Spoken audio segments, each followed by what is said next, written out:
Hello, everyone. Welcome to the PMP Exam Preparation course. The topics covered here are designed in such a way that they focus mainly to help the students relate them to the questioning style of PMI. This course is not just designed for the people taking the exam for the first time, but this session can also help the candidates who are reappearing for this test. So, without much delay, let's jump into the topic. PMP Exam Overview. Today's session will be covered in three different sections. The first, the exam, the application, and then a few tips. In section, I'll take you through the exam updates. This will again be in two parts. First part will focus on the exam format, where we will try and understand how the exam pattern has changed from the past, what is the latest test schedule, etc. We'll have a very nice understanding of the current exam process in this part. Second part of this section will focus on different updates in the exam itself and mainly different question types that we get to see in this examination. The second section will focus on the overall application process of the PMP exam. We all know how difficult, tiring, and time-taking the application process is. So what we did, we tried to make it easier for the students by preparing a single source where all that is needed for the application is gathered at one single place. Many people try and learn it themselves, but it adds up to the time again. While filling out the application, many doubts might arise about what to fill in a particular section, or how to provide experience or hours, etc. People spend a lot of additional time to gather this information and get these things clarified. So we try to clarify most of the common doubts for the students in this section. We'll learn about the application process in four parts. The section will start with the process of creating the PMI website, creating an account in the PMI website, and providing basic information. And then we'll learn about how to put our academics, and then the contact hours, and then the experience. And one key thing to remember here is that if we decided to start the application process, you must first gather the 35 contact hours that are required for the application. Without this, we cannot submit the application. You have to keep that in mind. The experience part, as every student in this class come from a different background, I encourage you all to start customizing this explanation in relation to your own experiences. One of the difficult areas in the application could be the knowledge-based description section. The application will ask you to write about the experience with within 200 to 500 words. So we'll understand how to describe it better there, with an example. And something important for the students to note here is that we have included the examples in this section only to better the understanding of the students. Finally, the most important topic is going to be the audit. The PMI will audit some random applications to verify whether the information provided by you is genuine and authentic. The classes that are, at least 1 in 10 applications, they usually get audited here. So we have to be really prepared for this audit section. And what happens in this audit is that they will verify the contact hours, they will verify the ID proofs to check whether the personal information that you gave is right or not. They'll verify the college degree. So basically, everything is going to be audited if in case your application is selected for audit. So, and we will usually get notification from PMI through an email right after the submission of the application. Usually we'll receive this audit notice within a couple of hours after we submit the application. So we'll learn about all this stuff in this audit section. Lastly, we will end class with a few tips that could help you with this exam. And there are a few generic tips that we have gathered from the experience of many different students, FAQs and all. And there is no hard and fast rule that we should follow these tips. Just keep them in the back of your mind. If it helps, try to implement them. So let's quickly go and jump into the class examination. Let's understand first what are the latest updates in the current version of PMP exam. Duration. The total test time in the latest PMP test format is going to be 230 minutes, right? With 2 10-minute breaks. So it's close to a little shorter than 4 hours. Before January 2021, it was a 4-hour test, right? So 10 minutes it was higher and it had no breaks. Now, starting from last year, the test duration is reduced by 10 minutes. And this is not something to worry about because in addition to the time, the total number of questions have also been reduced by 20. So it's 230 minutes and there were 200 questions earlier and now we only have 180. Breaks. Whether you are writing the exam at the exam center or at home using online proctor facility, you will have an optional 2-time 10 minutes break. These 10 minutes breaks are totally excluding your examination time of 230 minutes. So you'll have 230 plus 10 plus 10. So you'll have 250 minutes of total duration for the exam. So when can these breaks be taken? The first break prompt will appear on your screen once you are done with the 60th question, right? And it's totally up to you whether you can take this break or not, or if you don't accept this first break, the question keep popping up. If you continue writing the test until 120th question, you'll get another pop-up for the second time for a 10-minute break again. Again, you can choose to take this break or you can continue to writing. It's totally up to you. If you don't choose it, your exam will be closed in total 230 minutes. If you choose it, it might go up to 250 minutes. So it's totally our choice. There is no compulsion here. But I would strongly recommend you all to just go for these breaks because it will help you freshen up yourselves and then start with a nice reboost.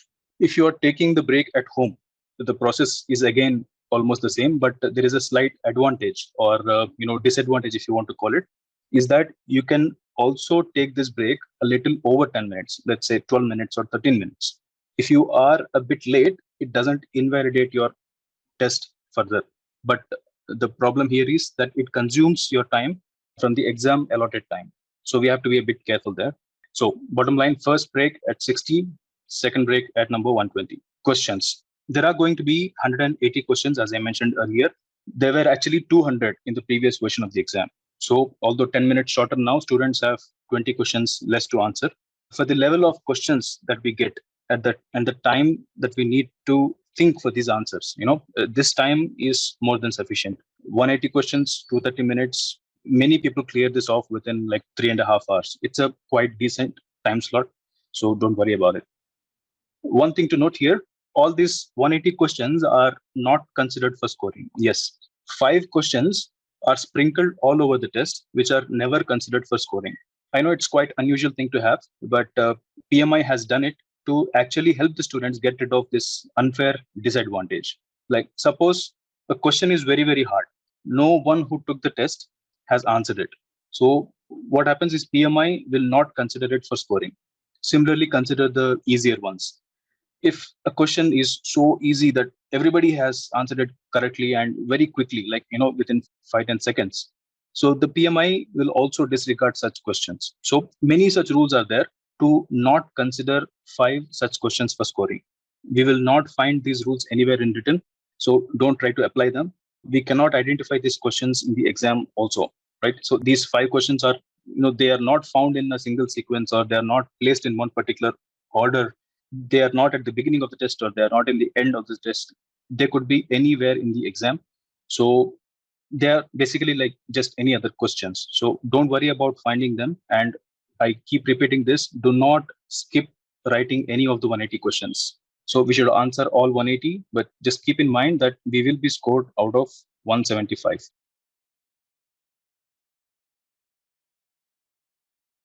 Moving on, no negative marking.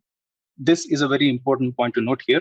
There is no negative mark for any wrong answer that you give for the question. So even if you leave the question, there is no negative mark. Even if you answer it wrong, there is no negative mark. So this, in my opinion, is very advantageous to the students because when we are in a situation like we are unsure about an answer, we can take that risk and answer it anyways. If we are lucky enough, our gut feeling will become. So make sure you all answer all the 180 questions before you submit the test. Finally, the result. You will not be able to understand what is your score after you have finished the test. So the score will not be visible there. Out of 175, how many questions were right? But what we get is a simple pass or fail result right after the test. You don't have to wait for 1 hour. You don't have to wait for 1 day. Right after the last question is answered, you will get the result of pass or fail. And you are considered a PMP right after this result. So although this is just pass or fail, we will have an analysis of how well we did in each domain though. So when I say analysis, it means that it shows us what our proficiency is in all 3 domains. The results screen will show something like this. It will have one of the 3 ratings. So we need to secure either target, above target, for all the three domains. Even if one misses, you're going to fail the exam. So people, target or above target; process, target or above target; business environment, target or above target. So hope this exam process is clear. Let's quickly jump in to the one of the major updates by PMI starting last year, the online proctored exam. This update is not just for PMP, but also for the other exams that are done by PMI, like CAPM, PVA, ACP, all these exams that are conducted by PMI. They are all having this option of online proctored testing. So let's try and understand about this in depth. So online proctored exam, this is a great change by PMI, as I told you already. This was introduced during COVID times. So due to COVID, many people going to the test centers has been drastically dropped. And to encourage people to take these exams even during the lockdowns, PMI has come up with this very advantageous online proctored exam, which can be taken from the comfort of our homes. So what are the advantages of choosing this online proctored exam? First things first, safe during COVID.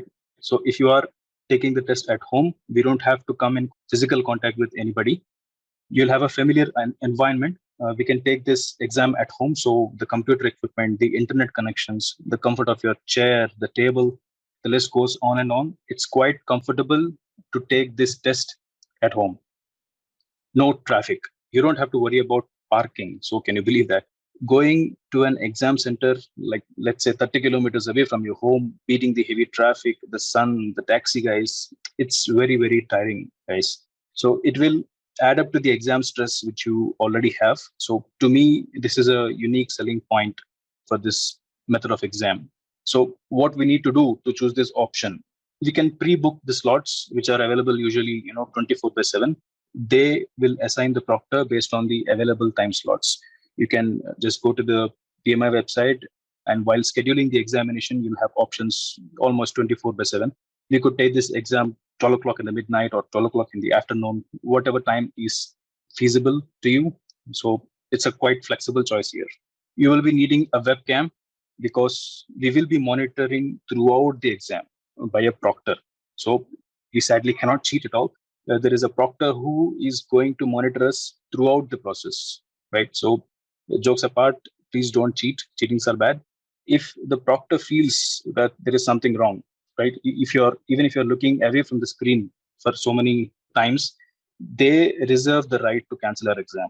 So they don't even have to give justification to you. So they might even ban us from taking the exam ever. So be really careful here. So bottom line, a working webcam with a decent resolution is expected here. You'll need a strong network. This goes without saying, I know, but we must make sure that there are no interruptions of any sort. So a backup UPS is quite safe to have. Imagine we are taking the test very seriously, and making a lot of strategies in the back of our minds. And finally, we arrive at a nice solution to the problem, and the option on the screen is not even being selected because of the interruption in the internet, right? So it hurts really bad. So if you are living in a city or a locality where you expect frequent power cuts, frequent interruptions in the internet, I recommend you not to choose this option. So, and because you may have to reschedule the test again, you are writing the exam, and in the middle of the exam, if internet goes, the exam stops suddenly. And it's quite difficult for you to reschedule the test. It's like you lost all the money. It's like totally, you did not lose all the money, of course. There is one option that you can reschedule this without paying extra if PMI accepts your justification. So you again have to take trouble of writing to PMI that your internet connection is interrupted, and you have to give proper reasoning about why it was interrupted. And then if PMI is convinced, they will allow you to rebook the slot without any additional charges. So if you are unsure about the internet, just don't choose this option. You'll need a quiet place because the proctor also monitors the noise. If he hears something is being played on a mobile phone or a TV in the background, they may think that somebody is prompting you for the answers. So it's important that the place around you is quiet. So make people around you aware that you need uninterrupted 4 hours for the exam. If you have pets, make sure that you don't enter this room where you're going to take this test. Log them off for 4 hours if you have to. Okay, breaks. This test, 4 hour long test, it's quite long, guys. Things start to hurt after an hour, like at very difficult places. So although these breaks are optional, I encourage everybody to just go for the breaks. Stretch yourself, have some water, have a coffee, take a bio break. Start fresh after the break. So what happens during the test? Make sure you do system check, right? So you need to check your mic with the internet, the camera, just before the exam process starts. You can also do this check while you are scheduling the test. If you are selecting an online proctored testing, it will prompt you to test all these system checks.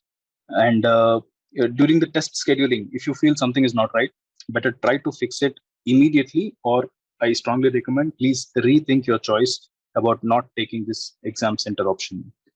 Check-in. So what happens in check-in? Typically, this check-in is done 30 minutes before the exam schedule. So you won't need all the 30 minutes, but maybe about 15 to 20 minutes, it will be done. So you'll be checked in. The proctor will introduce herself in English or the other language that is available. I think there are only two options right now, English or Japanese. So we'll need to show our photo ID to proctor to verify if it's actually you. You can show either a driving license or a passport. Just make sure that your name and age matches with the details that are given by you earlier in the application. And also make sure that the document is valid at the time of exam, right? So at the time of application, the document like driving license or passport may be valid, but during the exam, if it is expired, the proctor might not consider that as a valid ID proof. And also, the proctor will ask you to show the surroundings. So make sure it's quite decent enough. So this is to ensure that you are not going to cheat in any way. So you'll typically have to take a few snaps in front of the proctor while the proctor is watching you in webcam, and you have to upload these photos in the system. You have to scan these things and send it to the system, and then this scanner will give you again a pass or fail for the surroundings, and it's important for you to pass the scan. So you have to be really careful here. Make sure your table is clean. By clean, I mean it should not have any items which could be cheat worthy. There should be no books, no calculators, no writing pads, no iPads, iPods, notebooks, sticky notes. Absolutely nothing is allowed. It has to be a clean desk. If you have something written on the walls, like quotations or something, it will be inspected. You don't have to remove them, but the proctor will ask you to show a detailed picture of those quotes. So be careful there as well. If you have, an additional monitor, like per se, then you have to make sure that it is turned off, and the proctor might ask you to show if it is actually unplugged or not. Very strict, right? I know. So they'll take like 5 to 7 minutes to review all the snaps and documents sent by you. You're all good to go after this. The exam itself. So during the exam, of course, this goes without saying, please don't check your phones. Make sure you leave them in another room. Smartwatch is not allowed to. And hear me say this, coffee and chewing gum, smoking is also strictly prohibited during the test. What is allowed is a water bottle, but it has to be clear and a transparent one. Okay, so people, that's all about online proctored testing. The traditional exam center style method is, I think, I consider that we all know about this, except the pain of going to the test center. The rest of the process is going to be taken care by the staff there. So the staff would be very professional. You don't have to worry about internet. You don't have to worry about technical difficulties. So if that is the right option for you, just go to the exam center and give the exam. All right. So I believe we have better clarity on the online proctored exam process.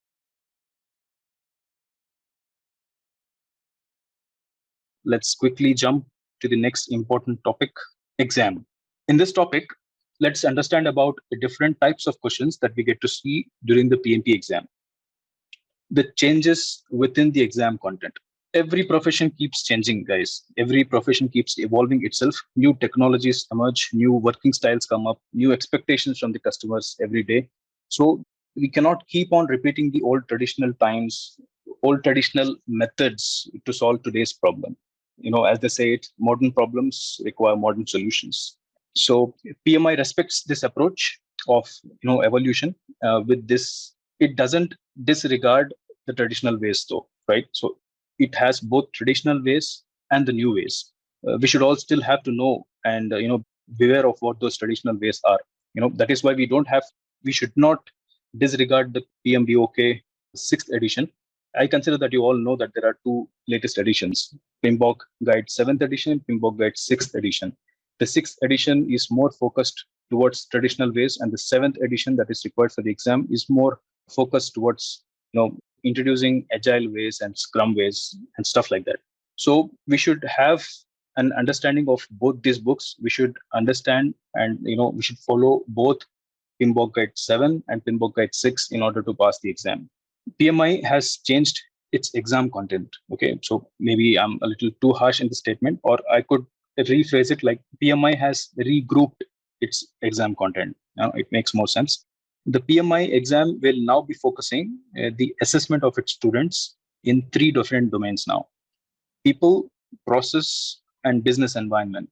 We'll be learning about these domains much in depth in the next lecture, but for now, just be aware the scope of this exam. The last domain, business environment, has the least number of tasks in it.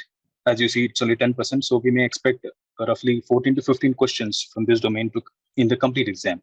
The process domain is the biggest of all. Around 90 plus questions might come in this section, so half of the exam will be in this domain itself, but you have to be giving a lot of time for this.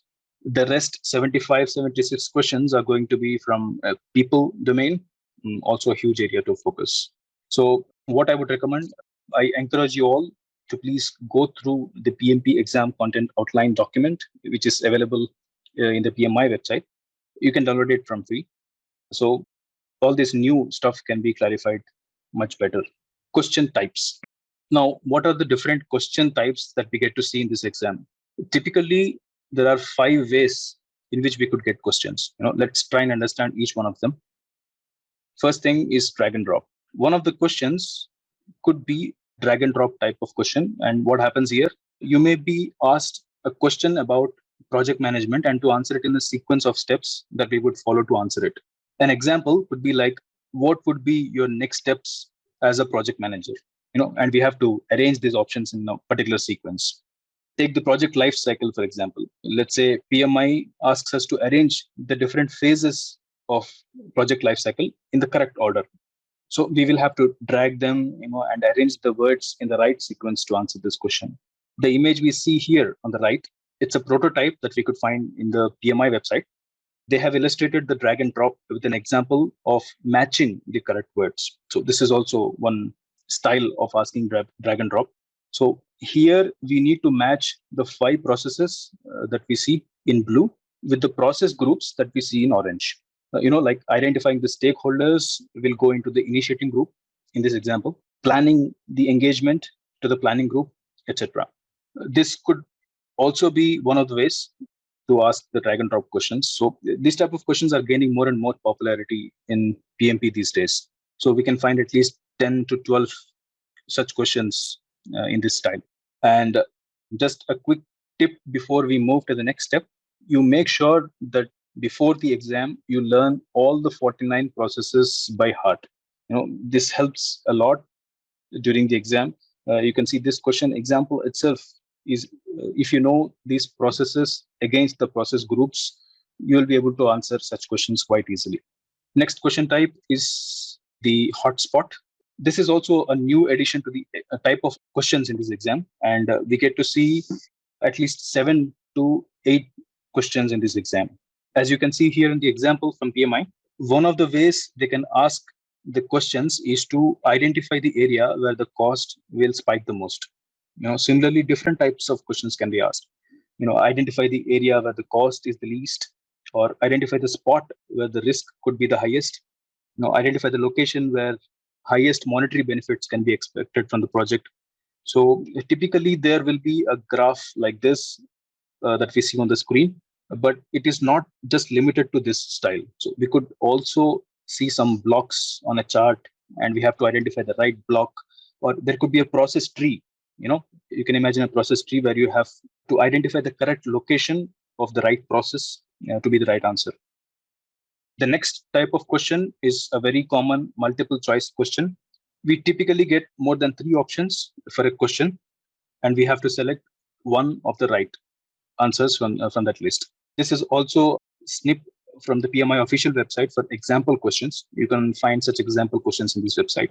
Majority of the questions from the PMP exam are going to be these type of questions. So, expect at least 50-60% of the questions to be in this MCQ style. Moving on, multiple answer questions. This is also growing its popularity in the PMP exams. You can see on the example given here that the question specified clearly that there are 3 correct choices from this list of 5 possible answers. Sometimes this hint won't be given. They won't tell that there are 3 right answers. It would just say more than one answer is possible. To me, this would be the most difficult question type in the complete exam, because we never know out of 5 options that we have, whether 2 are right or 3 are right or 4 are right, or are all the answers right. So we could for sure select the options that we are really sure about. But the options where we are a bit ambiguous, we might think towards not selecting the option, and that will be a wrong answer. So there is no way around for this type of questions. Just be prepared really well and know all the stuff that we need to.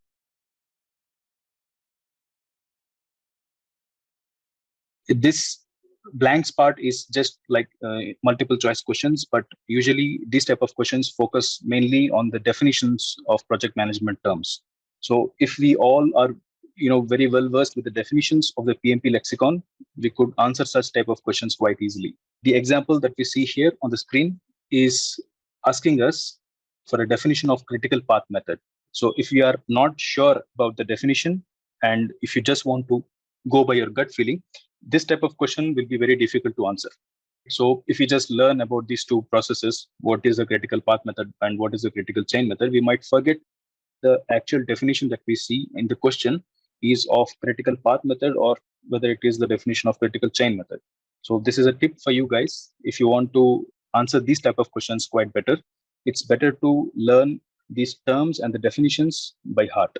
Okay, so these are the types of questions that we usually get to see. I was also saying not to worry much about the changes in the exam, because these updates are not disrupting the previous versions of the exam.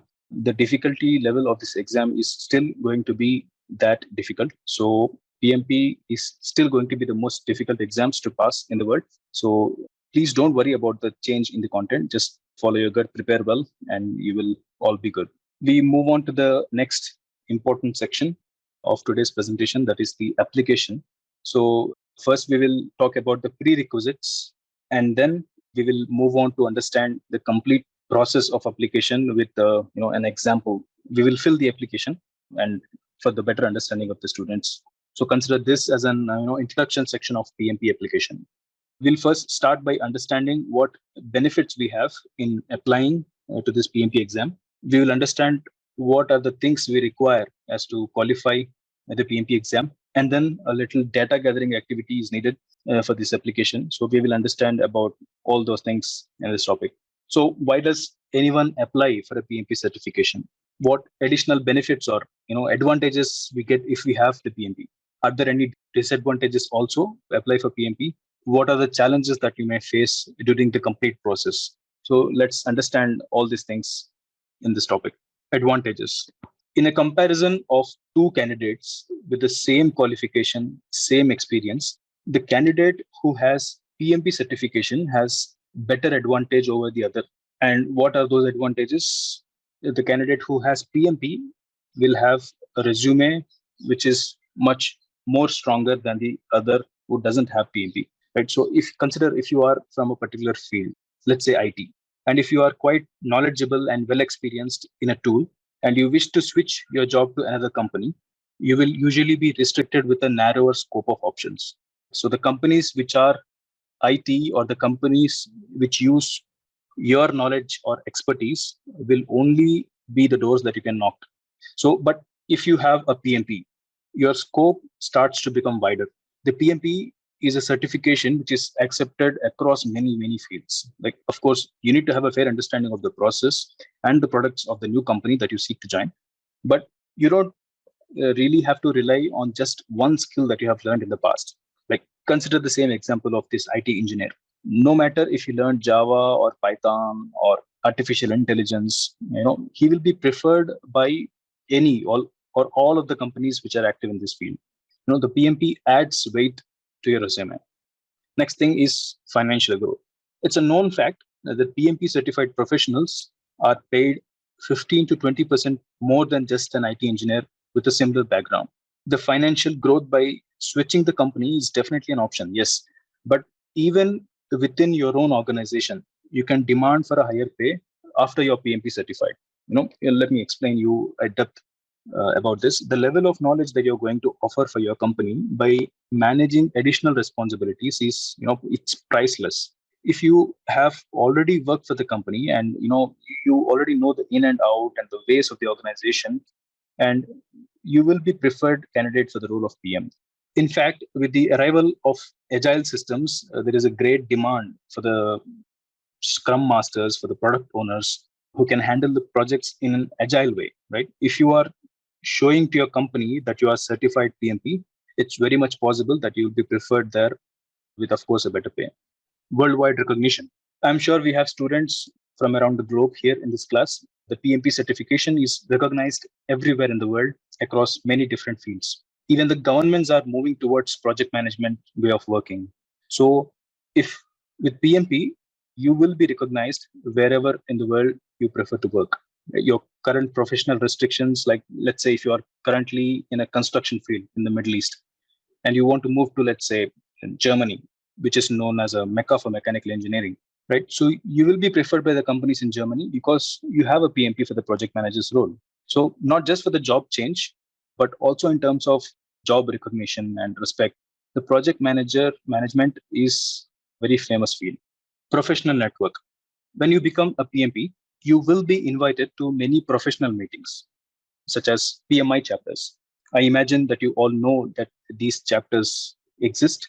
For those who don't know, PMI organizes meetings at a scheduled frequency, which involves project managers from different areas and industries, and they all gather there to share their experiences and knowledge. Sometimes they also give knowledge sharing sessions, which the new candidates who are appearing for this PMP exam use as contact hours. So you will get a chance to be part of these meetings if you are a PMI member. Not all PMPs are PMI members for sure, but I'll try to explain why taking the PMI membership makes more sense if you are opting for a PMP. I'll talk about this later on. And in addition to the PMI chapters, after you become a PMP, you will get to interact, with PMPs all across the globe, in social networks, and this will help in the professional growth, and you will have better opportunities with this.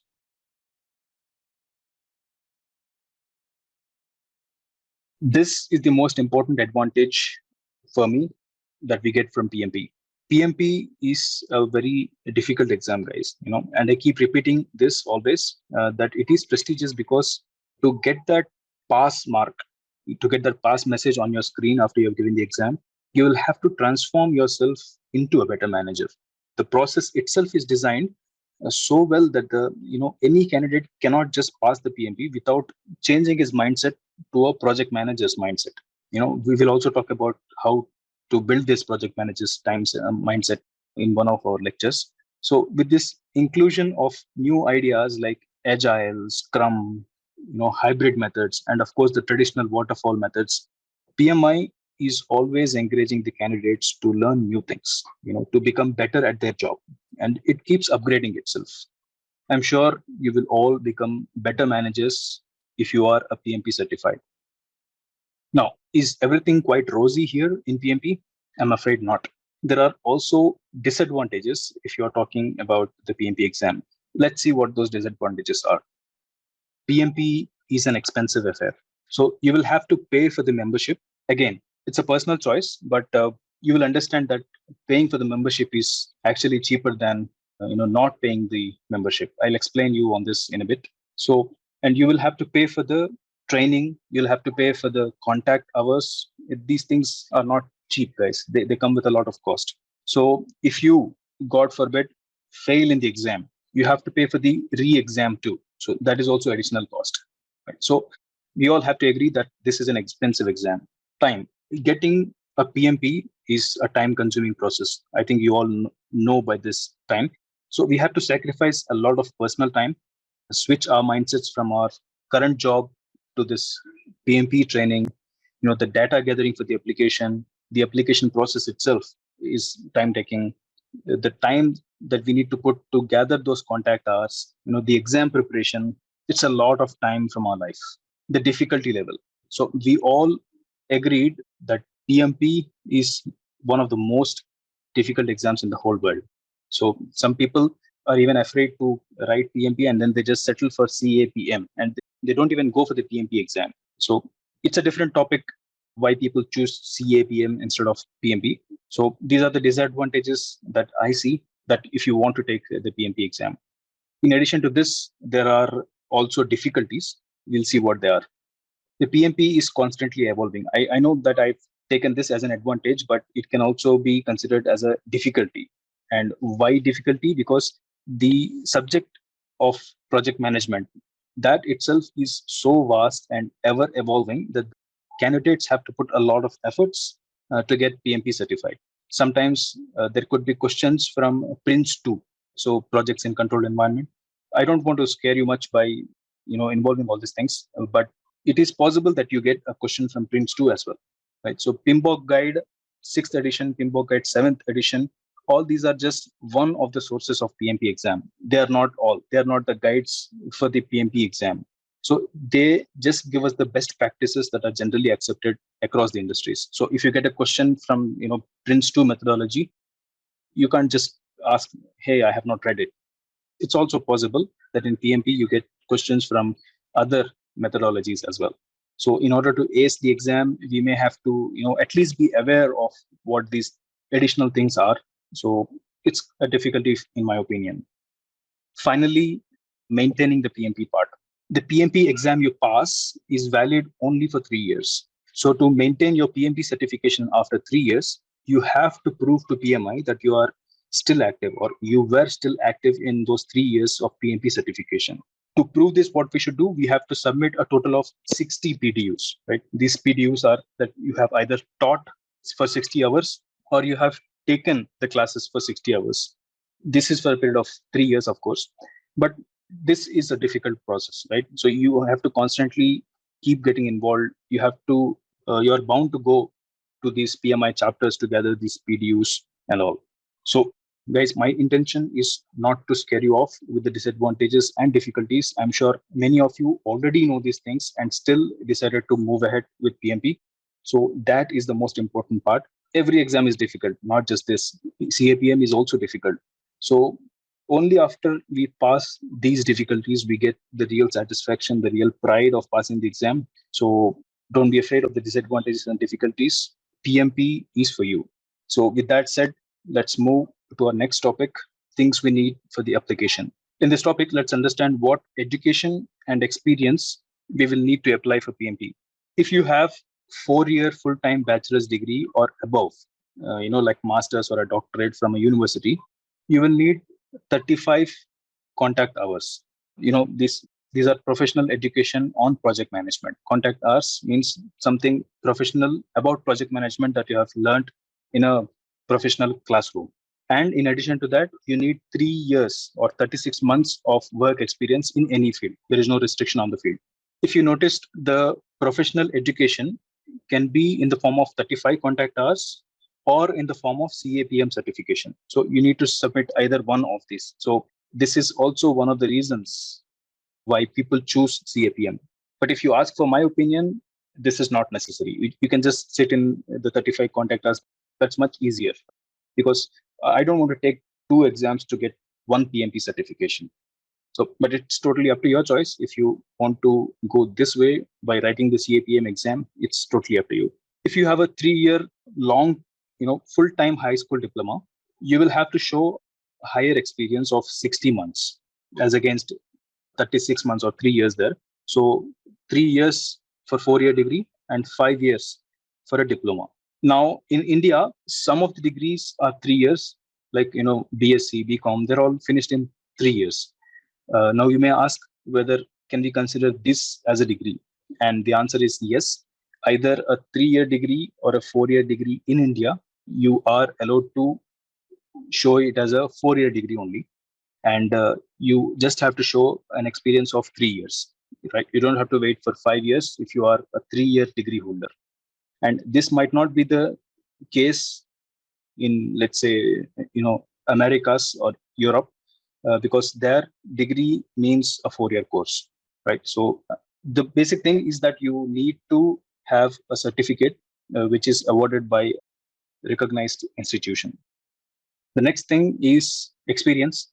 Do not worry if you're not a project manager in your current role, you are still eligible for this application. You have to lead the project and you don't have to lead the people, right? So also the team size, the value of the project, it all doesn't matter.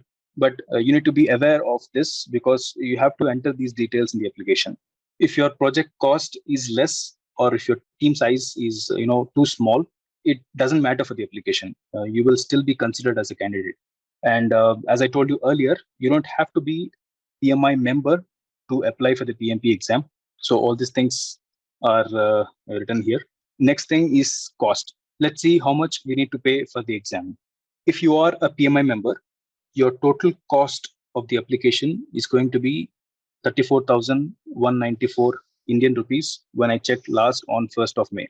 This cost keeps changing because this cost is usually in US dollars and then the exchange rate keeps changing every day. So as on 1st March 2022, for the PMI members, the exam is going to cost 34,194.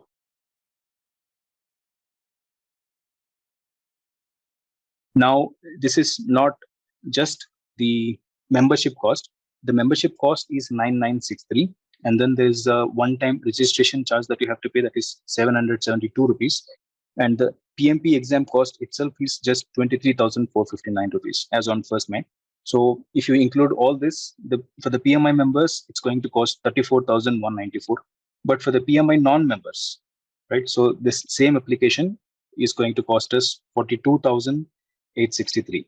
It's all measured usually in US dollars. So for a PMI member, the application is going to be 405 US dollars, and for the non-PMI, it's going to be 555 US dollars. So that's how these things are calculated. So I think you all now know what I was trying to explain earlier about choosing the membership option. It's cheaper if you are a PMI member. These costs are also different if you are taking the re-exam. If, God forbid, you have to take the exam again.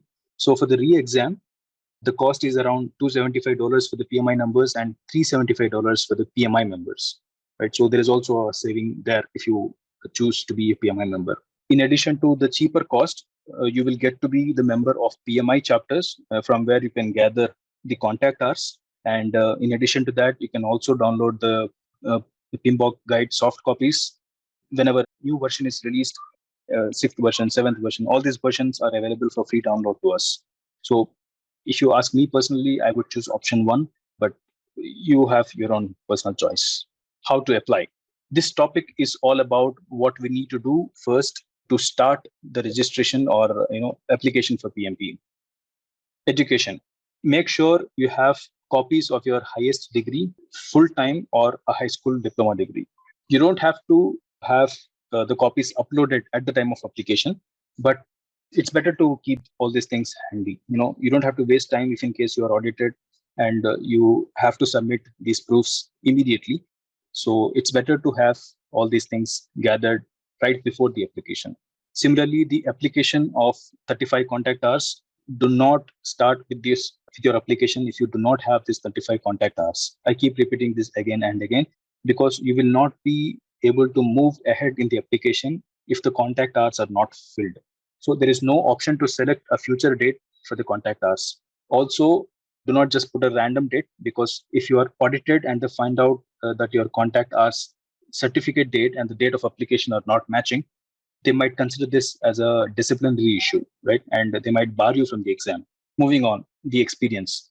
Similar to the education, you have to gather all your experience certificates from the organizations that you have worked in your past, or at least from the organizations that you are planning to enter as experience, right? So you might have 15 years experience, right? You don't have to show all this experience for the PMP exam. You just have to show 3 years for this application to pass, right? So at least from these past 3 years, gather all the experience certificates.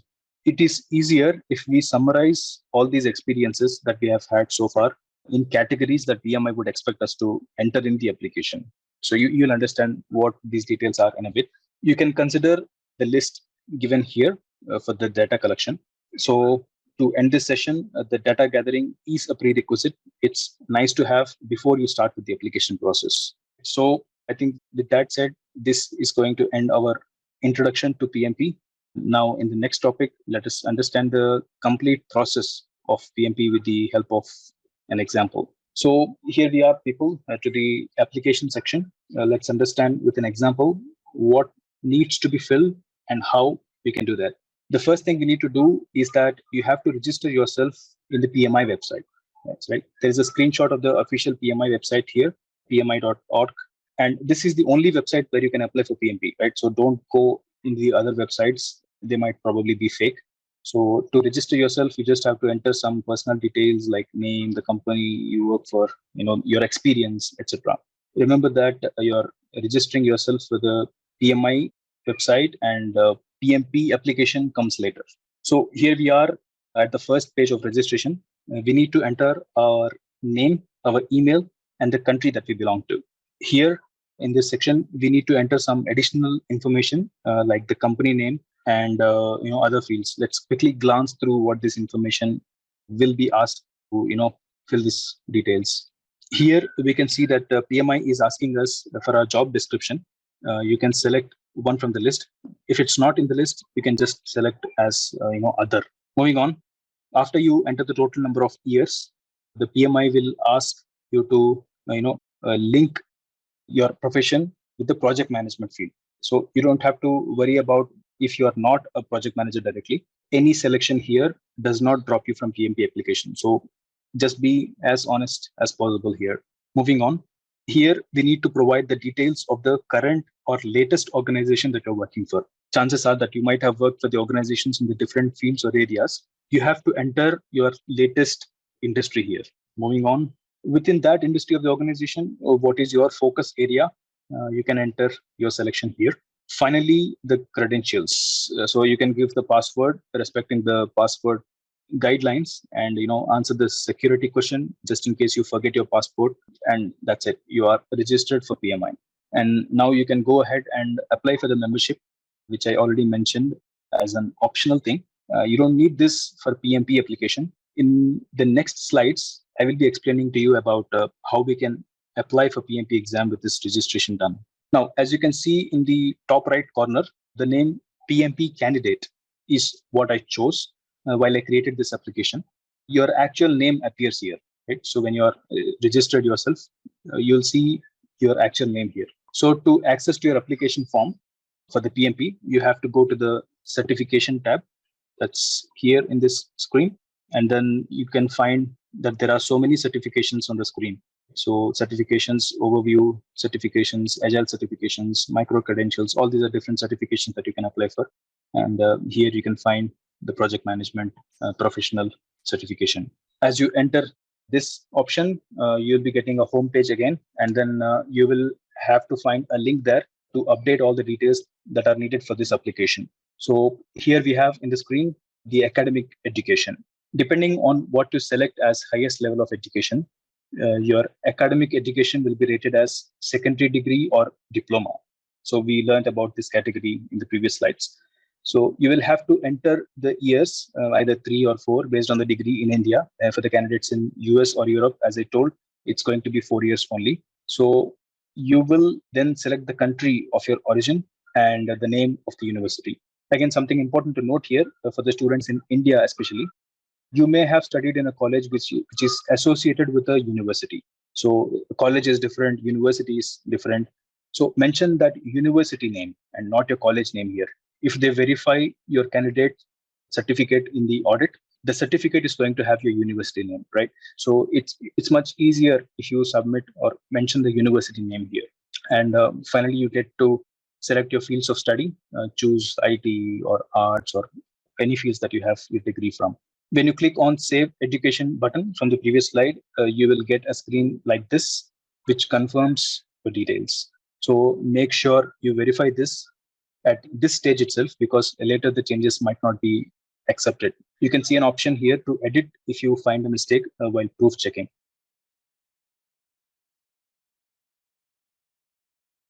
Professional education. The details to enter here are easier if you have gathered all the 35 contact hours from one single source.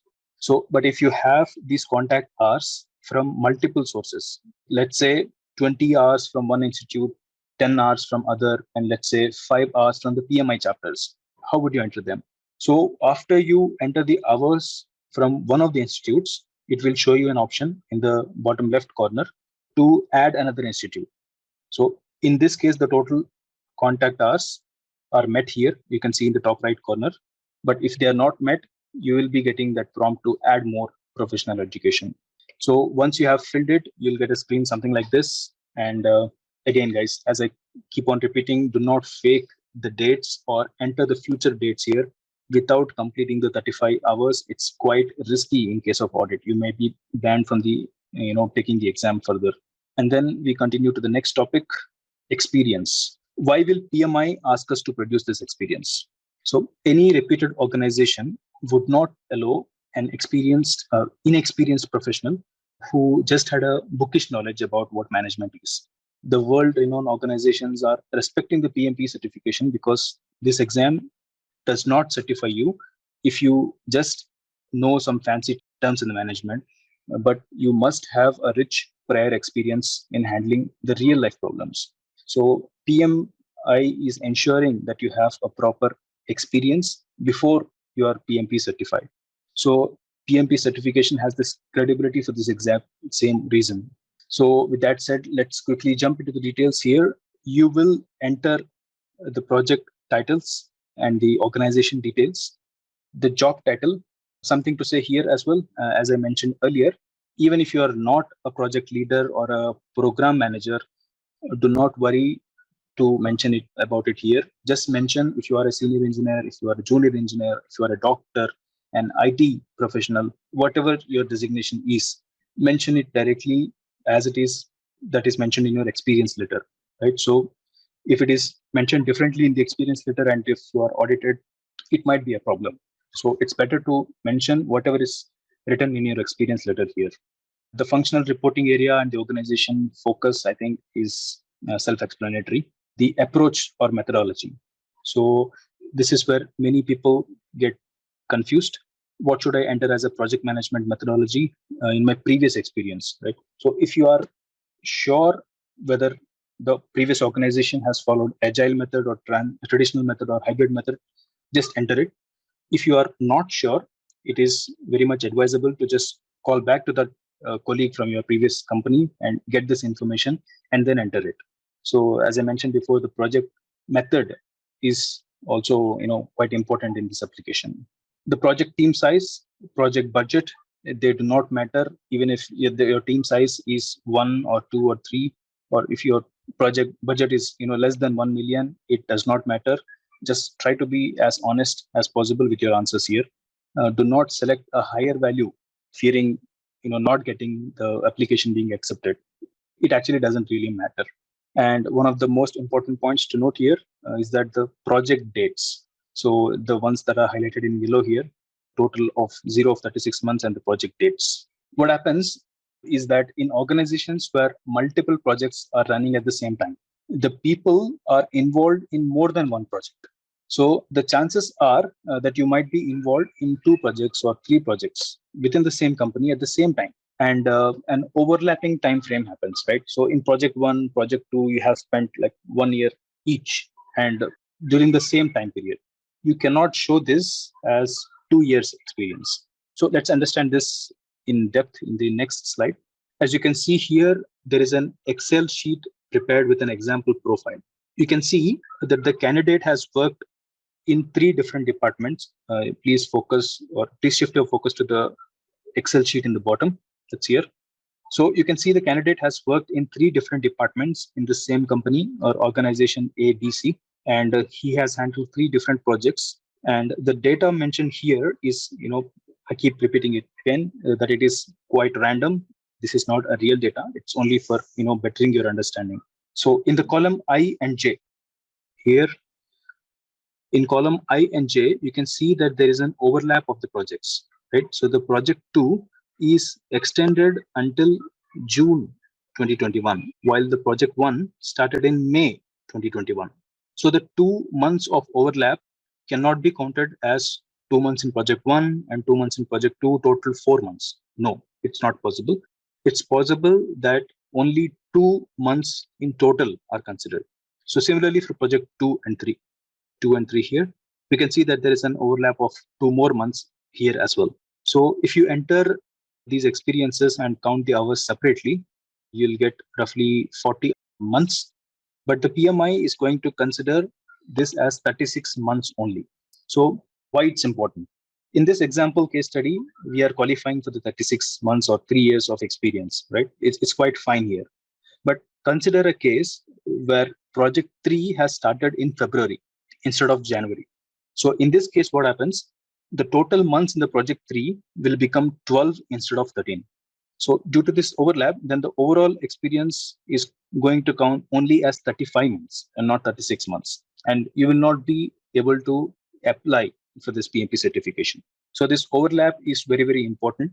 Please gather the data before starting the application, understand whether you have this total experience, and then go ahead for the application. And as you see here, it's better to populate the information in an Excel format to verify these points. Just a simple calculation that the Excel gives us, and you'll understand whether the overlapping hours are considered or not considered and what the actual experience is. Okay, moving on. Finally comes the toughest part of the application, the project description. The PMP application asks us to summarize each of our projects in 200 to 500 words. So I recommend you all to first type this in a Word document and then transfer it to the project description field in the application. The PMI has clearly provided us with the guidelines or hints about this summary, like what it should look like. The image you see here, it's from the application itself, where you can find the keywords that are underlined, project objective, outcome, the role, responsibilities, the deliverables, and the number of words. So all these things are listed here. So we have to write our description in this flow only. So any project that you have worked on has to be described in this particular flow. So first, we need to mention the objectives of the project, what the outcome was in that project, what was our role in the project, what were our responsibilities in the project, and finally, what were our deliverables in the project. And we need to give the complete description within 200 to 500 words. The project objective. For the purpose of explaining, I have formulated this example project description, and I keep repeating this. This example is only to better your understanding on what to write, right? So please do not replicate whatever that is mentioned here in your application. You may follow the flow that is provided in the left, but the image provided here with elaboration is a pure work of fiction, and it does not represent any real profile. So what do we have here? The project objective is explained. For an example, network security system establishment project. So the imagined objective here was to create this network security system to deal with the data breaches. So you may relate this to your own work while you enter these statements.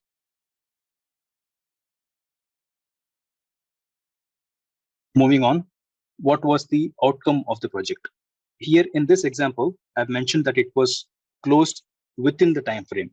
So it may not always be true in every project. Sometimes projects get extended, and that's quite okay to keep it that way.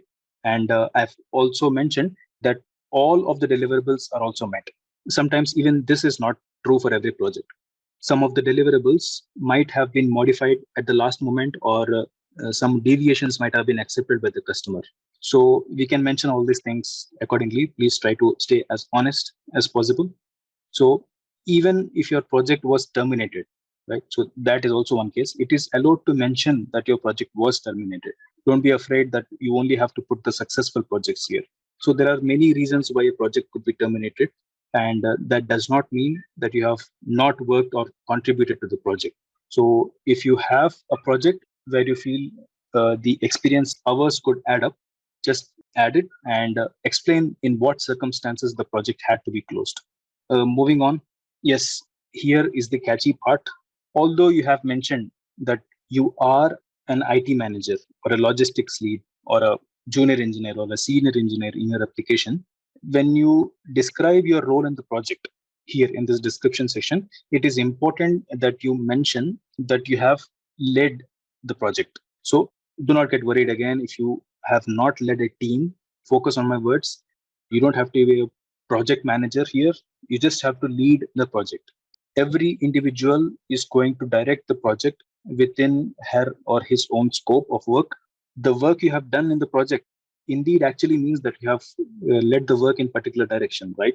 And the results of that particular work are due to that leading effort that you have given.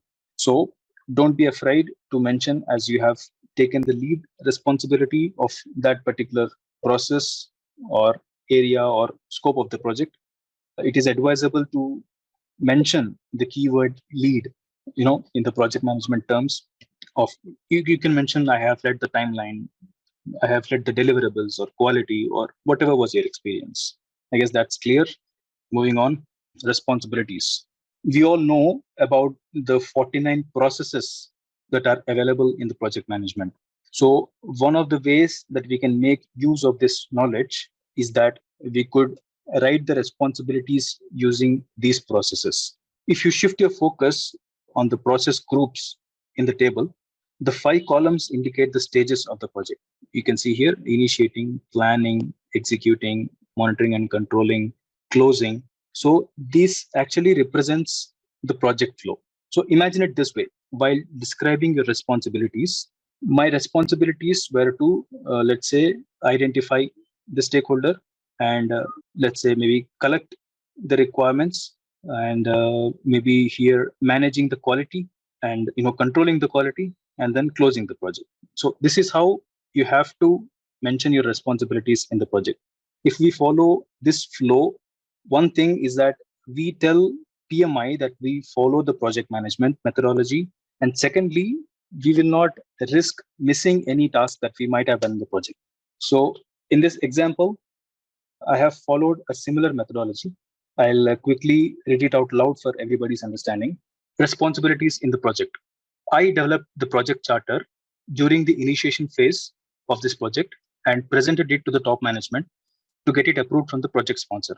I generated the list of probable stakeholders in the stakeholder register and identified the key stakeholders who could be involved in this project. During the pre-assessment of the project deliverables, I conducted the ideation workshop to list down all the critical milestones, lessons learned from previous experiences, and probable risks in establishing the network security systems. In the planning phase, I have led the team to perform qualitative risk analysis for the previously defined or identified risks and assess which of them are most impactful so that the firewalls could be prioritized. I've also conducted meetings to quantify the risks identified through quantitative risk analysis. Additionally, I was the lead manager in planning the procurement, where I have identified the vendors suitable for multiple activities. I have directed and managed the team's work during the execution phase, making sure that all the project deliverables are as per the expectations from the customer. I defined the communication channels and predefined the recruiting meetings and timely reviews for better communication management.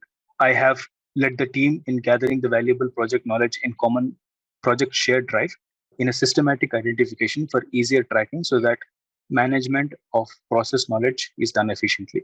During the monitoring and controlling phase, I controlled the project costs by creating a traceability mechanism on each invoice, thereby efficiently controlling the procurements. I also created bi-weekly status reports and conducted review meetings with the higher management so that the project statuses are up to date.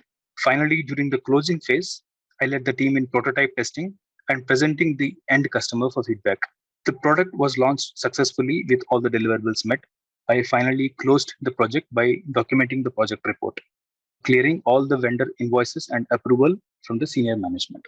If in case you choose to mention the waterfall or traditional processes, one thing to note here is that you make sure you have mentioned the same processes in the application. So if we mention agile processes in our description, make sure that in your application, in that particular project, waterfall is not selected. So this will invite the audit. And also make sure that you mention everything in active voice, like I did it instead of we did it. And don't use it was done instead of I did it. So first, write down in common tongue in the way that you could describe your experience, and then choose this process sheet, the complete list of processes, to convert this common tongue to PMBOK terms. Finally, the deliverables are to be explained, and these are the deliverables of the overall project in this example. When you are done with the write-up, you can check for the spelling errors and then paste this data from the Word file to this project description field in the application form.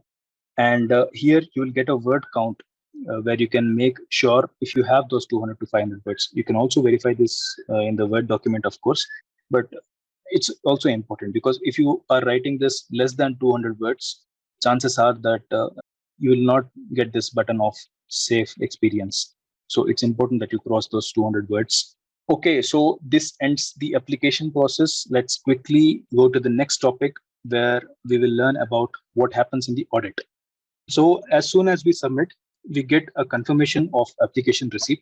That's one email. But if your application, God forbid, is selected for the audit, you are going to get another email within very short time. It's usually within that 1 hour. So it does not mean if you don't get this in next 1 hour, you're not audited, right? Sometimes you get it also the next day if you are really unlucky. So no email the same day, it's more chances that, okay, your application is not audited. So just keep your fingers crossed. So what happens in the audit is that you have to prove everything that you have mentioned. So what do we need? We need a formal education proof. We need a professional education proof. We need experience for the work that you have done. So formal education proof is going to be the copies from that university. So if you don't have it, try to gather it beforehand. If these certificates are handy, it's quicker for us to upload as soon as we get an audit notice. And secondly, the professional education also. And I keep repeating it again and again and again.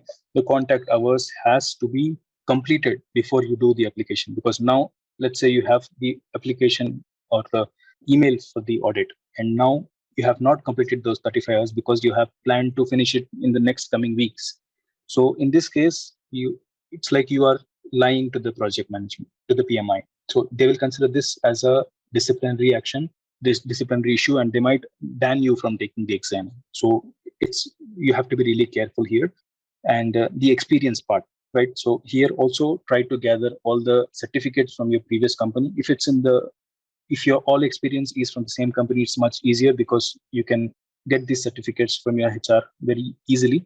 But if in case you have worked in an organization that is not the same city as your current organization is, so you might have to call them, you may have to coordinate with the people there, and you may even have to travel to that city to go to that HR and then get these experience certificates. So make sure you gather all these things just before the audit. So what could go wrong in this case? It could be possible that you don't have an educational certificate. It could be possible, as I said, that you don't have the contact hours, and it could be possible that you don't have experience. And it's also possible that, and yeah, maybe I missed saying this, that you may have to give the references. The audit will ask for references, like who can we contact to verify or validate your experience from your previous company. And we have to mention 2 or 3 contacts. So imagine these contacts are not aware of your PMP application, and then they say, no, I don't know anybody like this, or they may just consider this as a fake call and then reject the call, right? So it's better to make them aware that you are providing their number as the references from that company, so that the application doesn't get rejected for this reason. So with that said, we could close this complete huge section of application.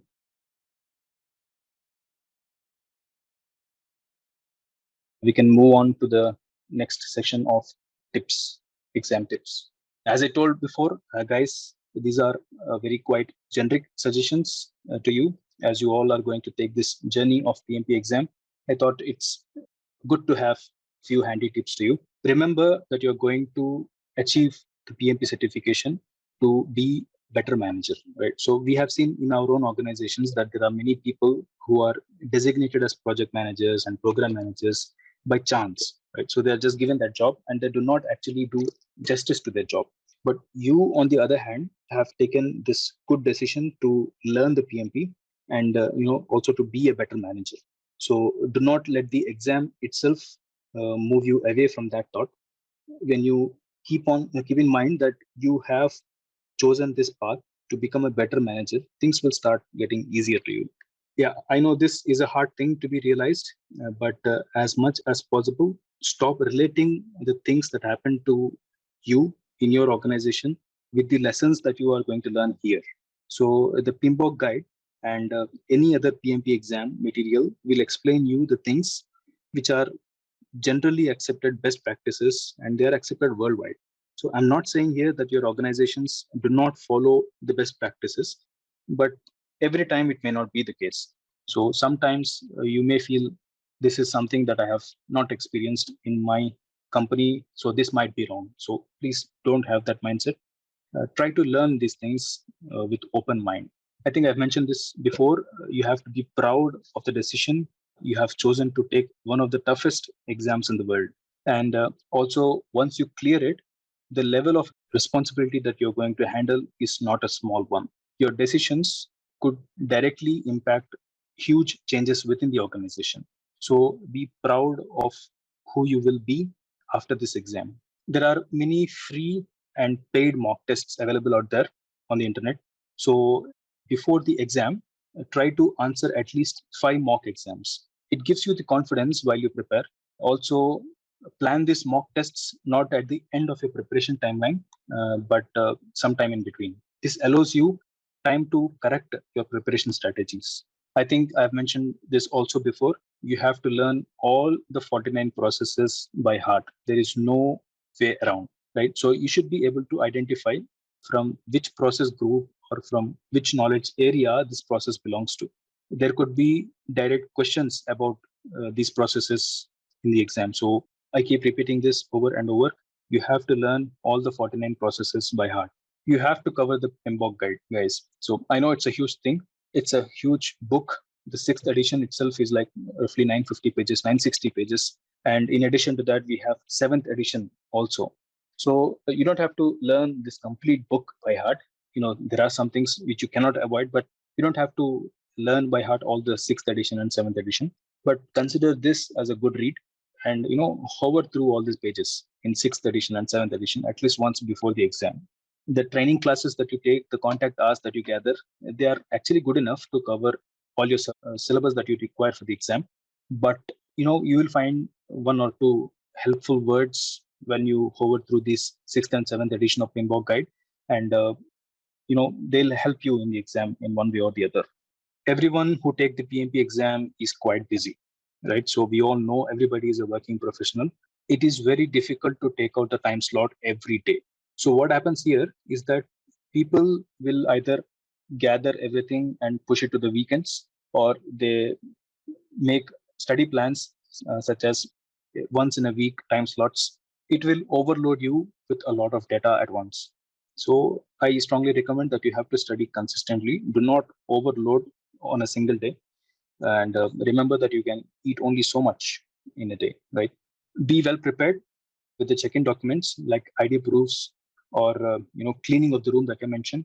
If you choose the online proctored exam, it will help you free your mind on that day of the exam, right? So if you are unsure about an answer with a 50-50 chance, just follow your gut. Take those 10-minute breaks. Breaks are important. As I keep telling you, it will boost your minds. Beware of tricky questions. Sometimes the questions are quite confusing. The answers could be quite confusing. So make sure you read the questions twice or thrice before you select the answer.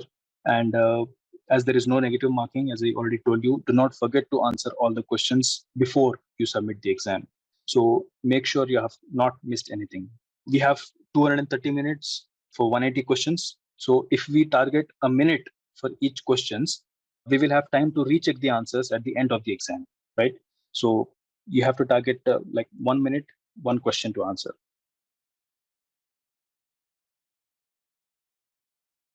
Hello, students. Welcome back to the PMP course outline. Before we start, I'll quickly go through a quick recap. We have understood about the updates in the latest exam so far. We have covered the prerequisites required for the PMP. We learned about how to prepare the application. And finally, we have ended the presentation with a few generic tips that are useful for the exam. We will be going through the official document that is released from the PMI for the latest exam. This is nothing but the portion, or as some people call it, the syllabus for this latest PMP exam.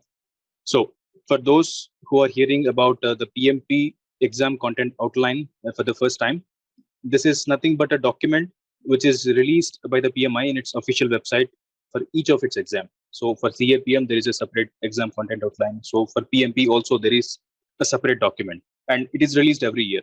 So for this 2022, there is one exam content outline released as the latest version. So what is mentioned in this document is an overview about the latest exam processes, updated versions of the exam pattern, and basically the complete syllabus that we need to look at for preparing the PMP. This session is going to be the complete overview of the syllabus. The most famous books so far for PMI for preparing the PMP was PMBOK Guide 6th edition, which is very nicely presented. And as you all know, it's a huge document, around 950, 960 pages. But there is a worry amongst students as the 7th edition was released lately. So they are worried that the content in the 7th edition is slightly different from 6th edition. As a matter of fact, it's not. The 7th edition of PMBOK Guide is not making the 6th edition as obsolete document. So in fact, if we do not go through the 6th edition, the chances are that we may not understand what is mentioned in the 7th edition. So why is this information important here at this stage? The exam content outline in latest version of 2022 that is provided by the PMBOK Guide, by the PMI, it's actually replicating the contents of PMBOK Guide 7th edition, right? So it follows its style of arranging the content in that fashion. So as we go through the domains overview, we will have much clarity about why I'm linking everything to 6th edition of PMBOK Guide. So today's topics are divided into 4 sections. First, in section 1, we understand the document, the exam content outline from PMI. And then we will start with the briefing of all 3 domains. The domain 1, as you already know by now, it's going to cover the people topic. Domain 2 is going to cover the process topic. And finally, the domain 3 talks about business environment. At the end of this session, you will have a very nice understanding of the complete PMP syllabus. And with this, you can plan your preparation to the PMP accordingly. So let's get started. The exam content outline. So what do we have here? The PMI says its content about this question of PMP, how these questions are divided is as shown here in this image, right? So what does it say? People, you get 42% of questions. Process, you get 50% of the questions. And business environment, you get 8% of the questions. So, and if you focus on the important note that is mentioned in the bottom, what does it say? It says about half of the examination will represent predictive project management approaches. It means the traditional waterfall methods, right? This is what I was referring to when I said PMBOK 6th guide. So it will be your Bible here. And it continues, it says, and the other half will represent the agile or hybrid approaches. Here comes the 7th edition of PMBOK guide. So it throws some light in this area. So students, make sure you cover both these guides. They act as your textbooks for this exam. So they started editing the agile methods and hybrid methods because of its growing popularity in many organizations. The agile method mainly focuses on getting the feedback continuously from the stakeholders and then improving the process and then implementing them. It doesn't mean that they don't follow the traditional methodology. The traditional methodology is still followed, but with an added retrospection. This retrospective nature of this agile process is also attracting many OEMs nowadays. Anyways, so in the latest exam, we will be assessed if we can perform 35 different tasks from these three domains, right? So we have three domains and total of 35 tasks. Each one of these tasks are further divided into enablers. We will learn about what these enablers are in the slides to come. Moving on, here we can see the PMI explaining what the domains and tasks and what enablers actually mean. Domains are designated as high-level knowledge areas. In PMBOK Guide 6, we have 10 knowledge areas. So they have divided or they have boiled down these 10 knowledge areas to just 3 now. The content is still the same, so no deletion has happened. It's just the grouping that has changed. The tasks are defined as the responsibilities within each domain. So the domain 1, it has 14 tasks. The domain 2 will have 17 tasks, and the domain 3 will have 4 tasks. So 35 tasks in total. Finally, the enablers, they can be considered as subtasks, or as PMI explained, the work associated with each task. They are enablers. So for every one task, you'll have enablers like this. They have given an example. For managing conflict, we have 3 enablers. So for each task, how many enablers are there? I've just given a quick summary here. As you can see, for people domain, we have total of 14 tasks and 53 enablers. And for the process, we have 17 tasks and 61 enablers. And for business environment, we have 4 tasks and 19 enablers. Right? So you don't have to get these enablers by heart, but it's better that you focus on the tasks. So the 14 tasks, 17 tasks, 4 tasks. So the total 35 tasks are important to us. There are when you total this 53, 61, and 19, we get around 133 enablers. So these tasks and their associated enablers, they are not arranged in a particular flow. They don't follow.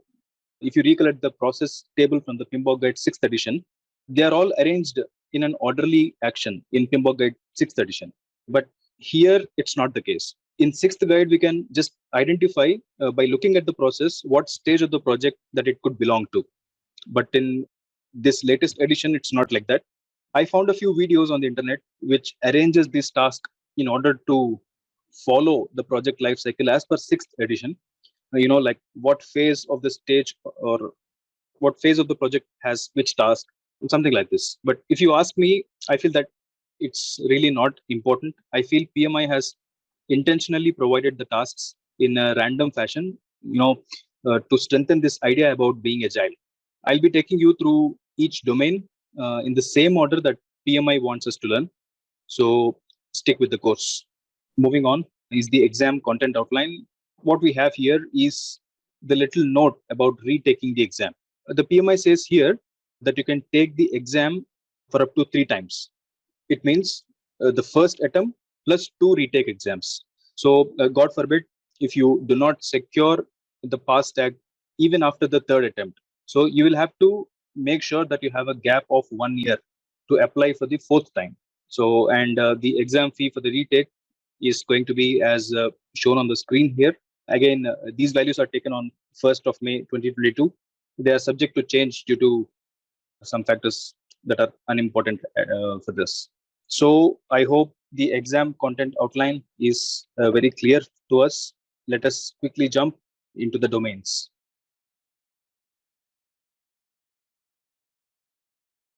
Domain, what we will do here is we will go task by task for each domain. As I mentioned, first domain people will have 14 tasks, and then domain 2 will have 17, and domain 3 will have 4 tasks. So I'll take you through each task independently.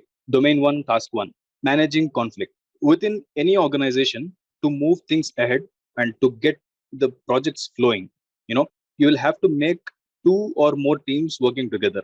So a manufacturing team working with a team of quality, the logistics team working with the supply chain colleagues, coders working with testers. Many such examples can be given. So each of these separate teams are going to have their own priorities within the project, and they are different from one another. And if the teams are involved in multiple projects, these priorities are much different. So what happens when two such parties with different priorities join hands for a common task? There will be differences of opinion. I hope you all agree. So one team will say, we do things our way. Let's say the quality team says we need 100% inspection because it makes sure my customer is safe. And the other team, let's say the production team, they will say, no, it's important that the same customer that we're talking about gets all the required number of products as quick as possible. So we cannot waste time in checking the 100% parts. Hence, they propose we do a sample testing instead. So both of them are right from their own point of view. But when it comes to organizational benefits, both these options have to find a compromise. So now these little differences of opinion, if not taken care at an earlier stage or a smaller stage, they will grow and then they will start becoming conflicts. The conflicts are serious disagreements between two stakeholders or two teams. So I said stakeholders here, and it doesn't mean both these stakeholders have to be from different teams, but the conflicts can also happen even within the team. So imagine some work is given for two colleagues because it's too difficult to be handled alone. So if you do not define the deliverables of each of these colleagues, there will always be conflicts. Also the case when the work of a stakeholder is dependent on the work of another stakeholder, and then there is a constant delay in the delivery because of which the work of the other stakeholder is getting delayed. So that's another reason for conflict. So the project manager has to solve these conflicts. In fact, this is one of the most important purposes of having a project manager's role in the organization. I hope you all agree. And the PMI expects the project manager to solve this task of conflict management using the three enablers mentioned here. What does it say? Interpret the source and stage of the conflict, and then analyze the context for the conflict, and then evaluate or recommend or reconcile the appropriate conflict resolution solution. Interpret the resource and the stage of the conflict, right? We need to identify the root of the problem and to what level this has gone to. If the stakeholders has already escalated these things to a higher level, it's much worse to handle. So we need to be involved in the disagreement as early as possible. And we as project managers need to analyze the context to understand what actually started the conflict. And finally, we need to also recommend a solution to the problem. Remember one thing here, as a project manager, you are not the expert of the functional area, right? We all know, and even the teams know that you are not an expert of that problem. So when we say we need to resolve the conflict, it doesn't mean that you have to sit down and resolve the coding error. So you have to bring both the stakeholders or teams together and then make them clear, the misunderstanding. I know it sounds very difficult to bring two people to come to an agreement. We'll learn about how to deal with these, we'll go much into detail about what these different stages of conflict are, how we can interpret the conflict, when we should be escalating these things, what actions for what type of conflicts. We move to the next topic. Domain 1, task 2. This task is one of the biggest tasks from the list that we have from PMI for the exam. So as you can see, there are 7 enablers to perform this task. Let's see how it goes. So as every individual team is busy doing their own momentary work. So the individual stakeholders usually are not always worried about the final outcome of the project. It might sound, a bit harsh to put it this way, but that's the reality. And it doesn't mean that the stakeholders has no vision towards the work.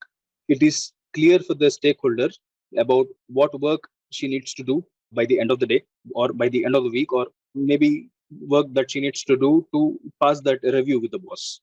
She's always after those burning issues that is stopping her work. These daily hustles of individuals, of all the stakeholders within the team, are quite random and directed in every possible direction. So to move them all in one single direction, the project manager, he first have to get them on his board to the journey that is unidirectional. So this way, everybody will have a common goal, a common purpose, and all the work done by each member in the board is going to take the whole organization forward in that desired direction. Too much philosophy, right? I know. So how does PMI wants us, the project managers, to do this? I'm reading out loud the task and the enablers. So for leading a team, we have to set a clear vision and mission. We have to support the diversity and inclusion. We have to value the servant leadership. we have to determine an appropriate leadership style. We have to inspire, motivate, and influence the team members or stakeholders. We have to analyze the team members and the stakeholders' influence. We have to distinguish the various options to lead various team members and stakeholders. Moving on, domain 1, task 3. This is a bit interesting topic. We all agree that the project manager is not the boss of individual teams. The role of the project manager is mainly to ensure that the team gets the direction, to make sure that the people are getting all the resources, and to ensure that the organization needs are met. But the PMI wants the project manager to evaluate the team.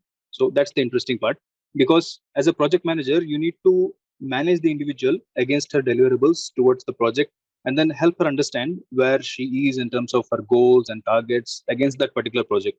So this assessment, it will be different than what her boss would assess her, but it will actually help the team or the individual stakeholders to understand if we are actually slow in the process, or if we are not meeting the level of quality of the deliverables, and they can work on improving themselves with these assessments. When an individual does a self appraisal, or the appraisal with her manager, only the individual performance with respect to her own work is assessed. But as the project manager, we always have to make this assessment in terms of achieving the objectives of the project. So let's see what the PMI wants us to do in this task.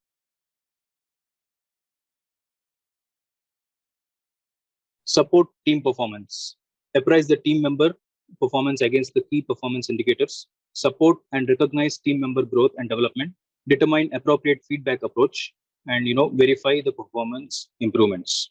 All right, moving on. Domain 1, task 4, empowering the team members and the stakeholders. You have all come from reputed organizations. You must have seen how a particular stage of the project, some of the teams have less work and some of the teams are overloaded. Let's take the example of the beginning of the development cycle of an example project. Let's say a bicycle is being made. So at the start of the development, the project teams, the design teams, the procurement teams, they're all very busy. They're all running around, moving things, blocking the meeting rooms, shouting over the phones, working late hours. But the logistics teams or the after sales teams, on the contrary, they might not even be bothered about what is happening in this new project, because they have their own regular work. They keep managing their running product operations. So similarly, when the logistics teams or sales team are busy, the designer need not be busy. So this was an exaggerated example to convey that not everyone is busy at the same time, and that's okay. But consider a case where within the busy team itself, there are a few stakeholders who are involved in the project, but they are not contributing enough. Yeah, not because they don't want to, but because nobody gave them any task to do. I might be really good at making wheels for a bicycle, but nobody asked me to make one. So what I'll be doing, I'll be just watching the person who is really good at making brakes, and he is making the wheels.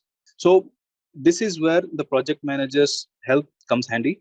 The project manager has to understand who is good at what and how to make people responsible and make them empowered. Task delegation is not an easy job, as I quoted on my example. If we do not know who is good at doing what, the project is not going to meet the deliverables. So for the exam, what does the PMI wants us to do? Organize around the team strengths, support the team tasks accountability, evaluate demonstration of task accountability, determine and bestow levels of decision making authority. So you learn about the task delegation methods and other stuff that's mentioned here in the lessons to come. And also you can see some example questions here. Have a quick read and expect such questions in the exam. Okay, moving on. Domain 1, task 5, ensure training. Every organization will have its own set of tools, which could be sometimes common and similar to the ones that are used across the industry. And sometimes that's not the case, and it can have its own tools. So for a person who has newly joined in the team, who is really good at some tool to do the same work, he or she is welcomed by a new tool which is similar to, or maybe not so similar. Take an example of an analysis software, FEA analysis. A person is really good at simulating with the help of, let's say, ANSYS. It's a FEA software, and the new company uses SolidWorks. For those who don't know what these softwares are, don't worry, they are both just two different tools to perform the stress or the mechanical analysis of a product while it is loaded. Not important for our topic here to discuss what they actually are. So let's put it like this. So the person who is well versed with software A has to now work on software B, which also does the same job. So what happens here is that the stakeholder takes his own sweet time to understand the things and getting used to the software, and he spends a lot of time learning the software instead of actually contributing to the project. So if this person is trained to use the tools with the help of an expert, the things will start moving faster, because we as a project manager have removed that impediment which is slowing the work down.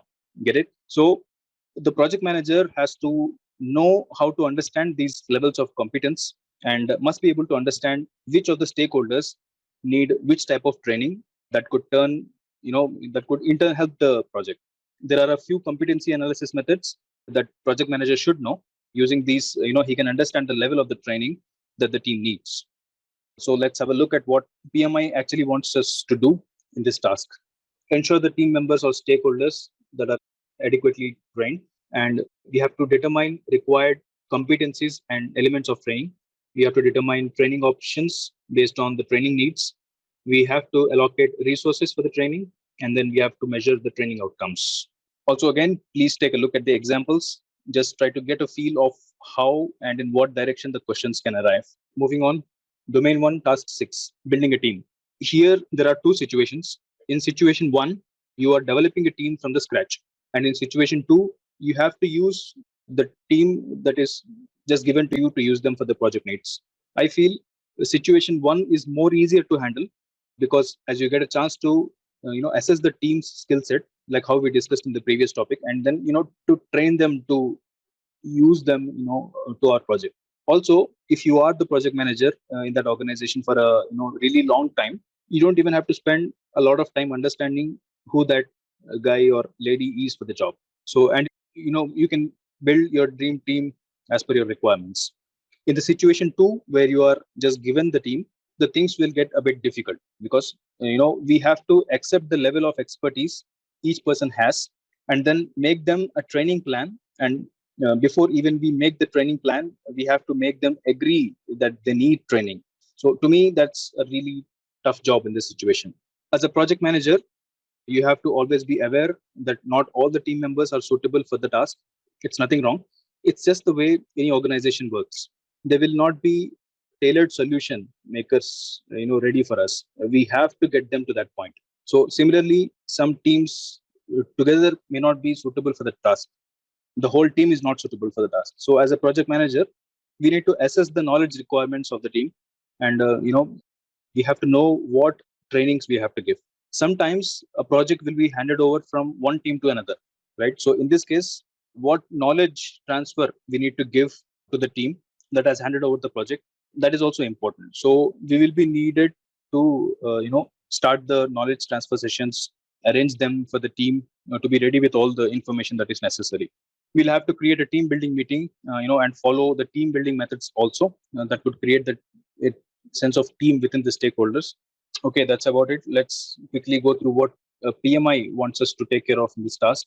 So while building the team, we have to appraise the stakeholder skills. We have to deduce the project resource requirements. We have to continuously assess and refresh the team skills to meet the project needs. And then we have to maintain the team and knowledge transfer. And again, before we move to the next,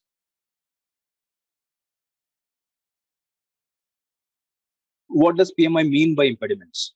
Any sort of hindrance or any obstruction in doing something, that is an impediment. Like, it's something which keeps us from the flow, like a hiccup when we speak, or a diversion on the road. The more impediments we have, the slower the project is going to run. So as a project manager, our job is going to identify these obstacles, prioritizing them, and solving them. And don't take these impediments as something unwanted for the project. Like, you should always expect them, right? So these are not additional work.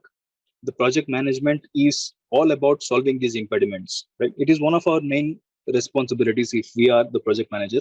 So we have to expect these and work towards solving them. And what are these impediments? The impediments in a project could be the delay in decision from the management. There could be a quality issue, or there could be delay in the test result. Sometimes these impediments could be the whole team. Consider there is a situation, you are changing something disrupting in the organization, like upgrading to Windows 11. So from Windows 10, you are upgrading the software of the whole organization to Windows 11. And then the whole coding team is against it because the team thinks that the software that they are using, it's not going to work, as quickly as it used to work in Windows 10. It's just an example. Windows 11 is great. So let's see what PMI says here. So in this task, we have to determine critical impediments, obstacles, and blockers for the team. We have to prioritize the critical impediments, obstacles, and blockers for the team. We have to use network to implement solutions to remove impediments, obstacles, and blockers for the team.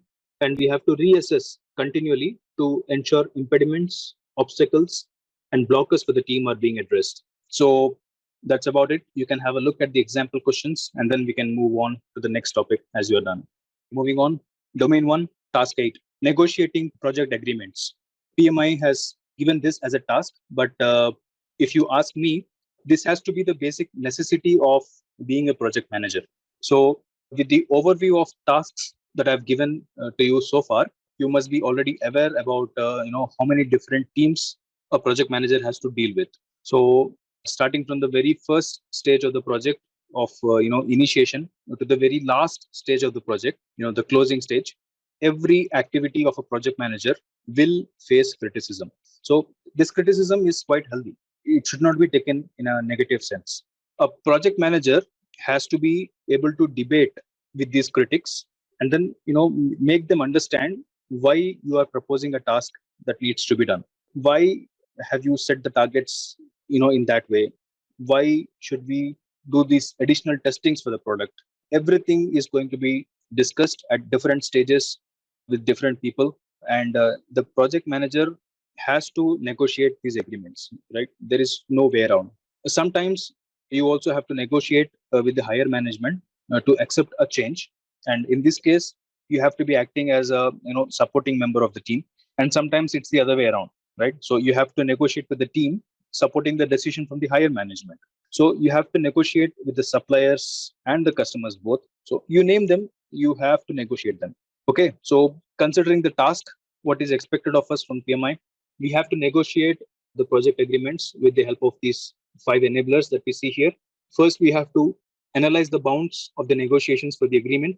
We have to assess the priorities and determine the ultimate objectives. We have to verify the objectives of the project, whether the agreements are met. We have to participate in the agreement negotiations, and then we have to determine a negotiation strategy. So as I told again, I have mentioned the key points that you have to learn, and then questions that you might expect from the PMP exam. Moving on, domain 1, task 9, collaborating with stakeholders. The English dictionary meaning of the word collaboration is actually an action of working with someone to produce something. So the word produce has some importance here. We all work together in a team, right? So a project is very rarely handled by a single person. It's usually a team's job, right? So even if the project is so small and you are the only person working on it, you still have to collaborate with either the customers or maybe even the vendors. So a designer has to collaborate with the testing team to understand the correctness of a design, and a production engineer, he has to collaborate with the quality engineer to understand the effectiveness of his manufacturing process. So many examples can be given. So as a project management task, what we have to do, let's read it from PMI. So in this task, we have to evaluate the engagement needs for the stakeholders. We have to optimize the alignment between the stakeholder needs, expectations, and the project objectives. We have to build trust and influence the stakeholders to accomplish the project objectives. Moving on, domain 1, task 10, building shared understanding. So this task is, all about removing the confusing statements or misleading directions between the stakeholders. As a project manager, we have very fair understanding about what to deliver, when to deliver a task, and what is the level of the quality that we need. But this understanding may not be the same understanding with all the stakeholders that you are going to work with. So I remember a very famous joke here. So it goes like this. A wife tells her husband, honey, go to the supermarket and bring a liter of milk. If they have eggs, bring 12. The husband brings home 12 liters of milk because the supermarket had eggs. So that's a classic example of not having a shared understanding. The husband did his job and also followed the instruction from the statement, but the expectations from the wife were different. She actually meant 1 liter of milk and 12 eggs. So within a team, the project manager has to ensure that all the instructions are clear enough for the meeting for all the requirements as per the customer's expectation. So let's see what the PMI wants us to do here. Task 10, build shared understanding.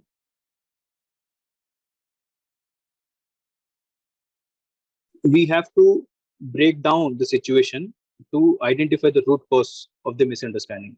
So as a project manager, we have to contribute to also identifying where this understanding is lost.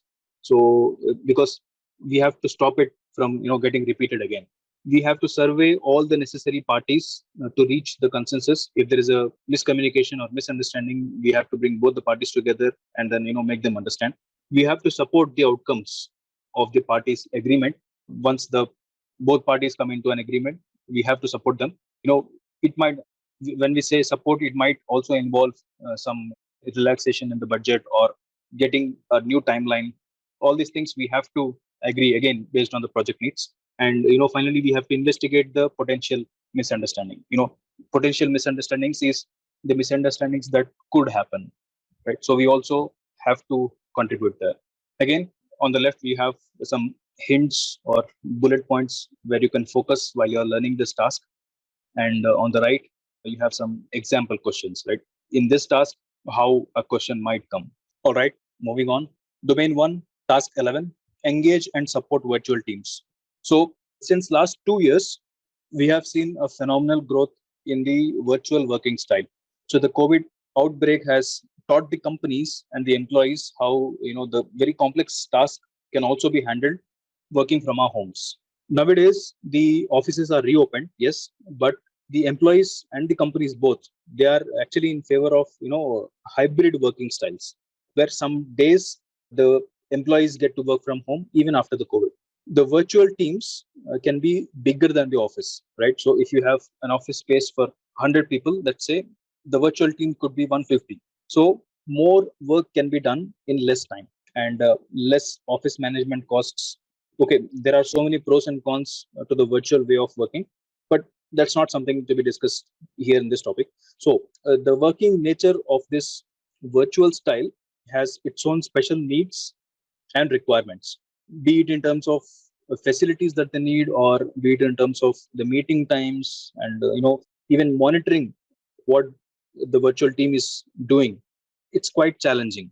So it is the project manager's duty to make sure you engage with these virtual teams, to support them in different occasions. So the work goes like this. So let's see what the PMI is expecting us to do here. Engage and support virtual teams. We have to examine what the virtual team members need. We have to investigate the alternatives, like a new communication tools might come. The Zoom call is emerged during the COVID times, right? So, implement the options for virtual team member engagement. We have to continually evaluate the effectiveness of the virtual team member engagement. So that's about this task. So again, just have a look at what points that you have to learn for this task. And here are some example questions that might come in this task. Okay, moving on. Domain 1, task 12, defining team ground rules.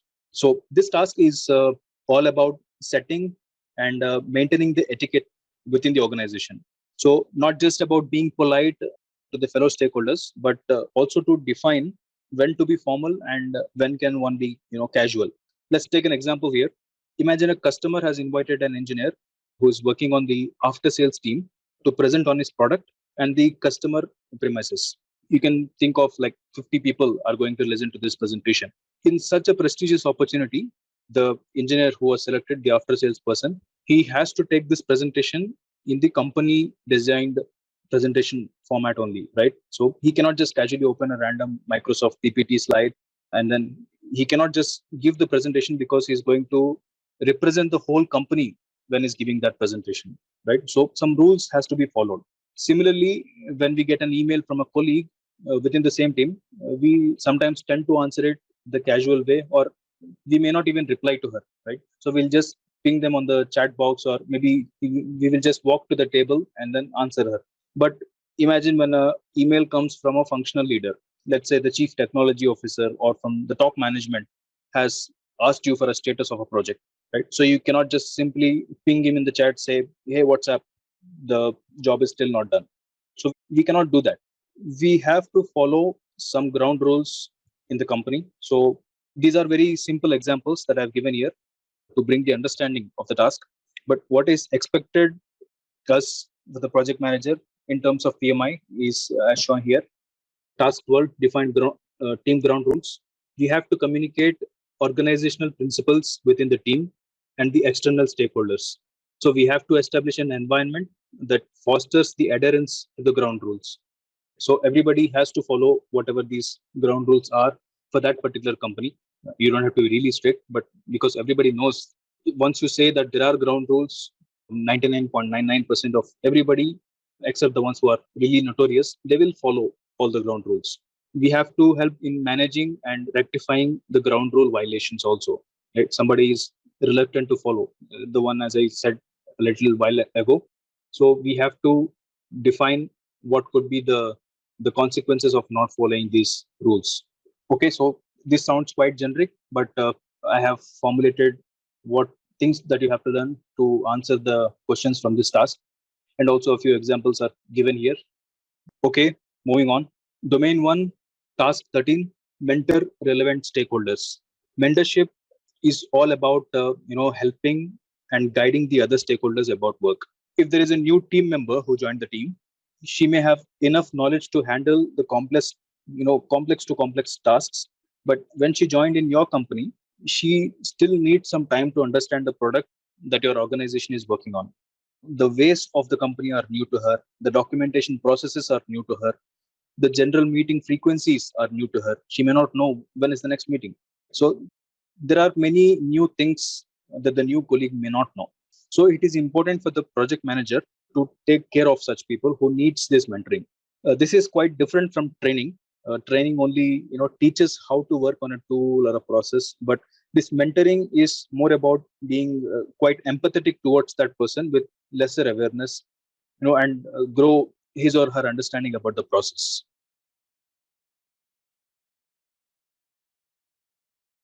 Now, does this mentorship only happen one way, from senior to junior? No, I'm afraid not. Due to the continuously changing technology, the youngsters are actually more aware of the current trends than the seniors. So, as a part of cultural change, we also get to see some companies follow reverse mentorship, right? You might have heard this word, reverse mentorship. So, it goes both ways. So, as a project manager, you have to ensure that the identified mentors are able to allocate some time apart from their busy project work and other regular works for mentoring the mentees. So let's see what we are expected to do in the task. Mentor relevant stakeholders. We have to allocate time to mentoring. As I said, this is really important because mentoring doesn't come in our calendar, guys. Right? So it has to be separately allocated, and it's important that the project manager identifies both the parties who is going to give the knowledge to whom. And then, yeah, as I said, we have to recognize and act on the mentoring opportunities. We have to identify that, okay, at this location, the junior engineer or the senior engineer needs something important, needs the mentorship. So to answer the tasks better, you have to focus on these points here in the learn column.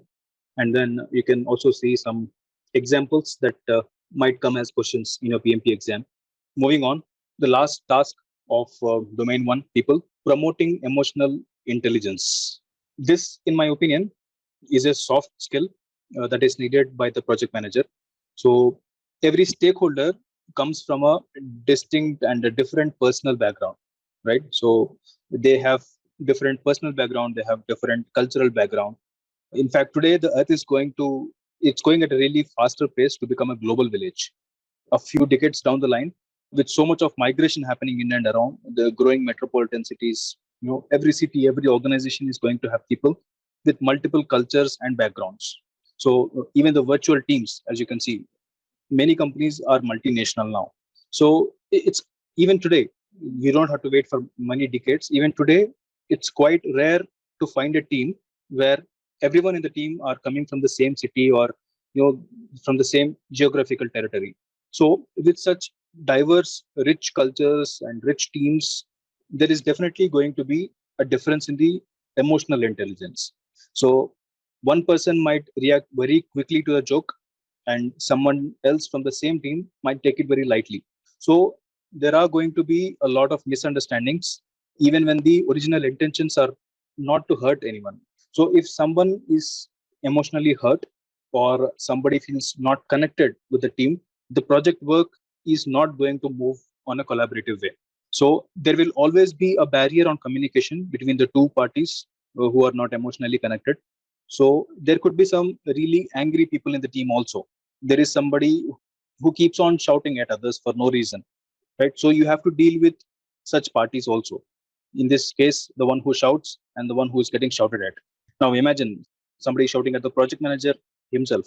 So you have to be emotionally intelligent yourself also to handle the argument smoothly. So both things are important. You have to be emotionally intelligent yourself, and also you have to promote being emotionally intelligent for your stakeholders as well. So what is expected from us in the exam point of view, you can see here, we have to assess the behavior through the use of personality indicators. We'll learn about these personality indicators in the lessons to come. And then we have to analyze the personality indicators and adjust to the emotional needs of the key project stakeholders.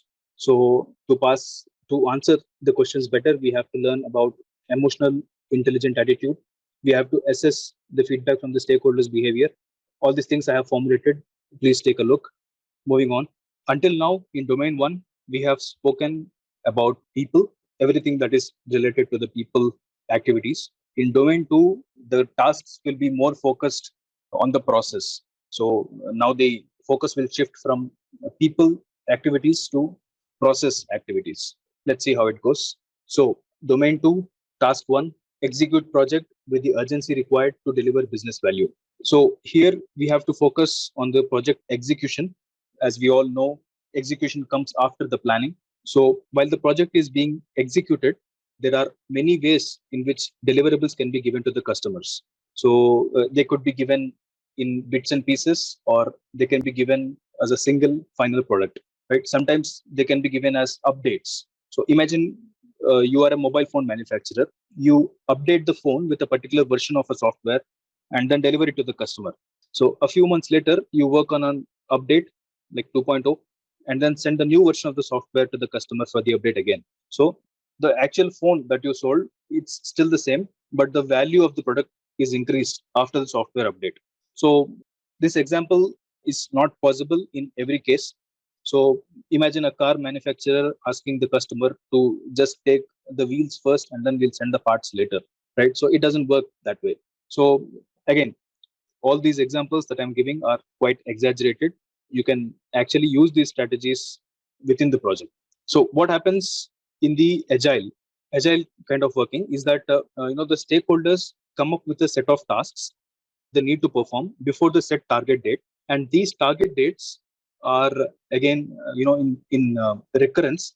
Every 2 weeks a sprint will end, or every 3 weeks a sprint will end. So it is in such recurrence. When I say sprint, that is a set target date for a set of tasks, and there will be a scrum master who will be assessing the workload within the team, and then he will assign only those portion of tasks which are possible to be delivered within that 2 week sprint or 3 week sprint. So if we speak about manage project terms, this is something that is expected of us, right? So here the PMI is trying to introduce something agile. So earlier, this retrospection was not the part of project management. Now with the evolving trends, the PMI has included this agile methodology. Delivering only those set of tasks in order to ensure that the pace is going, the project is moving ahead. To ensure this agile methods come really handy. It is quite predictable. So let's take a look at what needs to be done in this task. We have to assess the opportunities to deliver value incrementally. We have to examine the business value throughout the project. We have to support the team to subdivide the projects, right, in smaller tasks as necessary to find the minimum viable product. In order to pass the exam in this task, we have to learn the ways to assess the deliverables, to assess the business value, and the ways to divide the tasks in increments. And here are also a few example questions that you might get in this domain. These examples are quite fictional, so don't expect the same or exact questions here. These are only to set your expectations.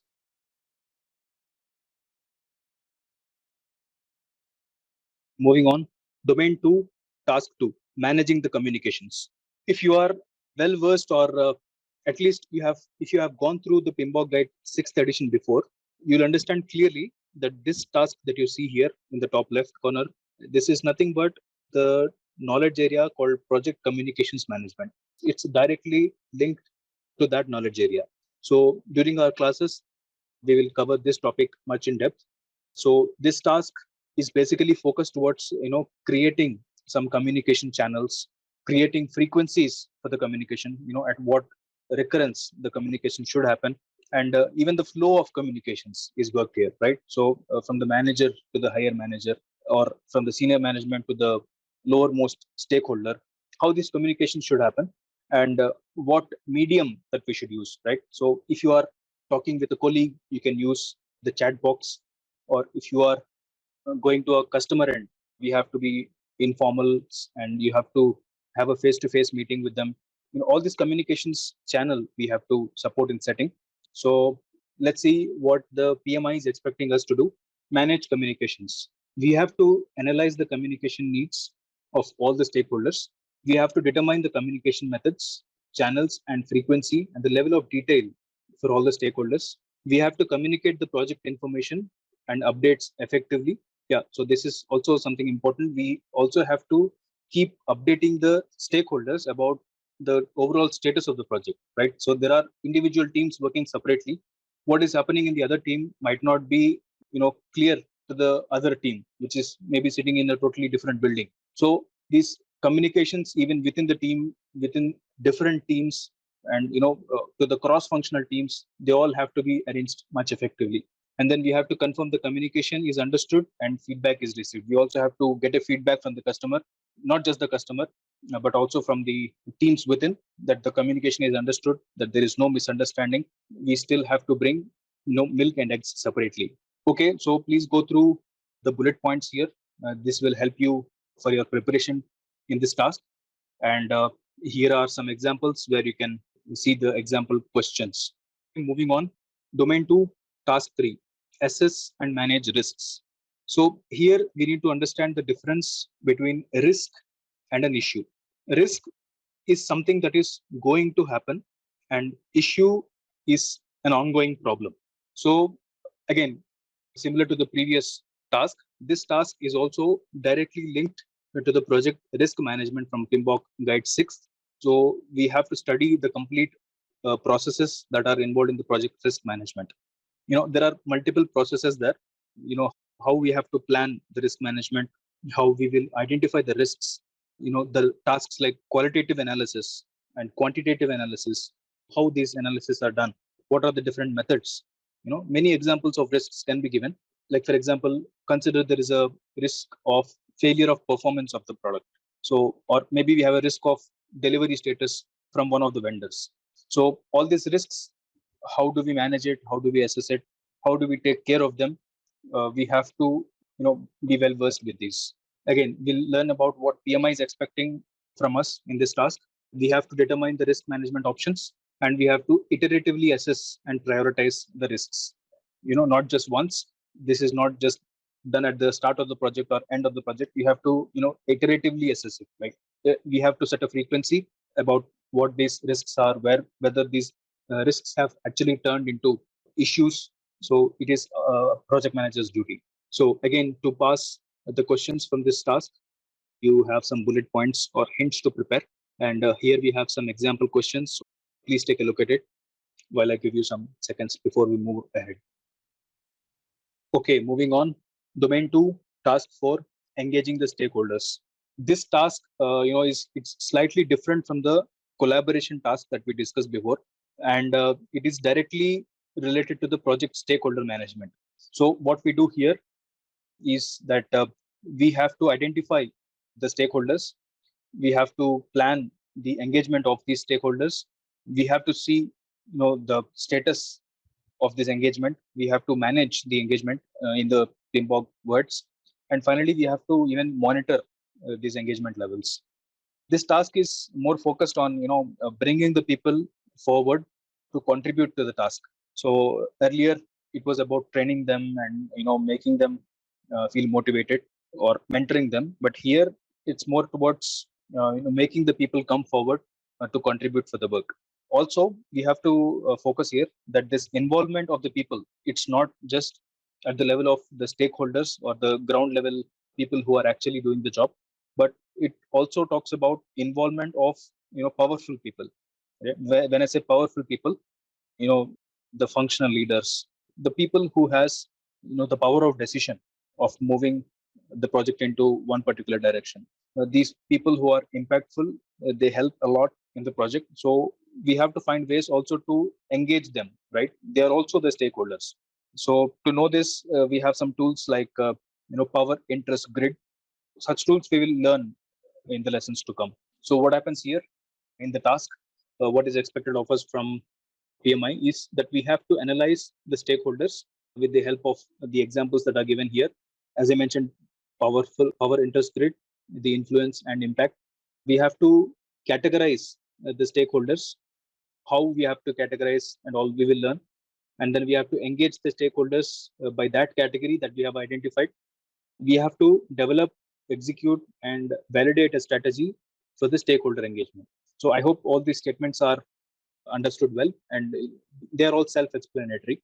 Okay, and here we have some key points which will help you learn better for this task in the exam. And then here we have some examples. Please go through them before we move to the next task. Moving on, domain 2, task 5, plan and manage budget and resources. So a quite important topic in terms of monetary flow. So, and as you can see, this is again directly linked to the PMBOK 6th guide, the project cost management. So what we should learn here, there are so many processes involved in the project cost management as well. So in the lessons to come, we will understand how we should plan the cost, how we should estimate the cost. So many estimating tools are available. So we'll learn about that. And then how to determine the total available budget, right? So the organization may have a different budget level, and the project might have a different budget level, right? And similarly, the teams are also having their own individual budgets, right? So sometimes there will be conflicts about whose budget we should use to perform a task. So all these conflicts are also linked to this cost management, and how to control the costs. Sometimes we spend more for development of a product. So some vendor might actually charge us more than what we have anticipated in the beginning. So how, in these cases, the costs go up, right? So how do we control these costs? So all these things are to be expected from the task. So for the exam, what we need to prepare is as shown here.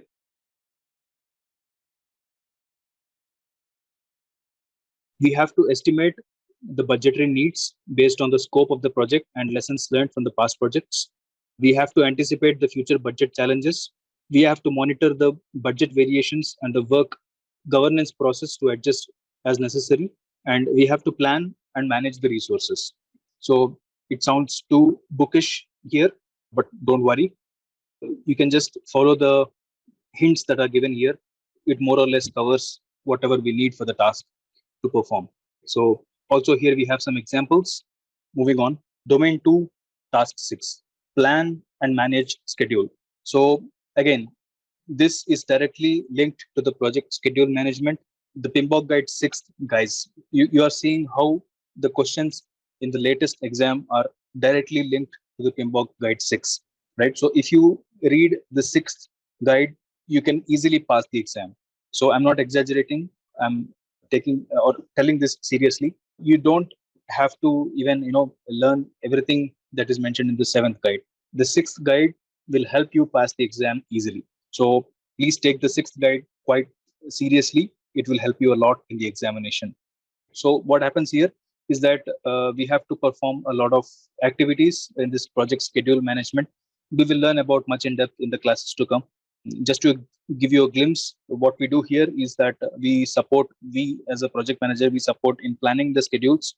We will be defining the activities of the stakeholders and the project. We will be sequencing these activities of the project, and we will be estimating the duration of the project. We will help in development of the schedule, and then finally controlling this schedule. In the task, what is expected of us, that we have to estimate the project tasks.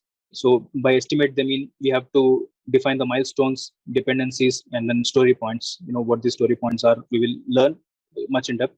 We have to utilize the benchmarks and historic data. We have to prepare the schedule based on the methodologies. We have to measure the ongoing progress based on the methodology.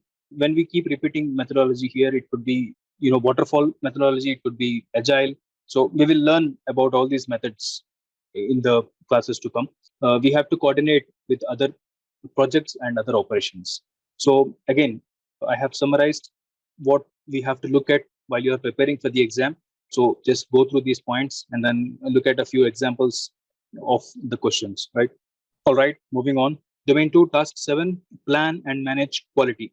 So quality, as you all know how important it is, it directly impacts the success of the project, right? So this is the measure of how our product is being performed once we release it to the market, right? Or to the customer to whom we deliver it. So if the customer don't like the product, the project is a failure, guys. So it's very, very important that we should have quality in everything we do, especially in the final outcome. If the quality deliverables are not met, the projects are even terminated at the very end stage. It's a great loss to the company.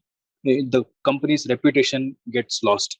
So please be extra careful while we are managing the quality. And if the product is directly related to some regulations, right? So some government regulations like safety. If you're working in a chemical factory, these regulations are more and more critical.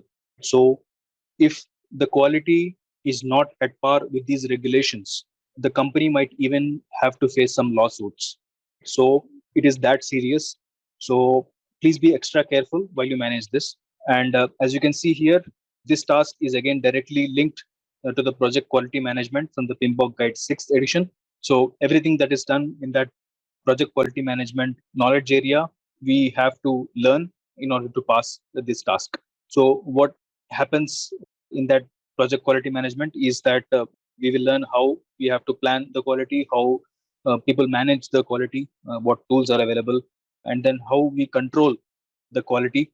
Everything that is mentioned in that PMBOK 6th edition is important to us, right? So there are multiple tools about how we assess the gaps also, right? So where the product is and what is expected of the product, everything's mentioned there. So what PMI wants us to do, we have to determine the quality standard required for the project deliverables. Very, very important. We have to recommend options for the improvement based on the quality gaps. We will understand what is expected and where we are, and then we have to recommend the improvements to reach that level. And then we have to continually survey the project deliverables quality. So these are the hints. I'm considering that you already have this PMBOK guide 6th edition and 7th edition. So in those guides, if you look at these key points, you'll easily pass this task. And you can also see some example questions here. All right, moving on. Domain 2, task 8, plan and manage scope. Again, one more link. I keep repeating it. I keep insisting it. I keep asking you to focus on the 6th edition of PMBOK guide, project scope management. This task is directly linked to the project scope management, which is from the 6th edition of PMBOK guide. So what is expected here is that we have to plan the scope management. We have to collect requirements and what different ways are there to collect them. We have to clearly define the scope of the project, scope of the work, and then the work is again divided to the stakeholder level, to the lowest possible level, and the scope is also broken down. So this breakdown process is again the WBS. It's work breakdown structure. So how do we create it? What are the different methods that we can create it, how efficiently we can create it. All these things we will learn in the classes to come. So what does PMI wants us to perform here? Here we have to determine and prioritize these requirements, what requirements we have, and what is the first requirement that we should do, what is the second one, what is the most important one. We have to prioritize them. We have to work on the WBS. Backlog tasks are, these are important tasks, but they are not urgent tasks, right? So if you know what I mean. So just because we have set the tasks in the backlog, that doesn't mean that these tasks are not important to be done. So they are also important, but not at this point of time. So we can shift these tasks to be done at a later point of time. So similarly, we have to monitor and validate the scope of the project. So these are the hints that you will need to pass this task. And then here you have some questions. So, and then we'll move on to the next task.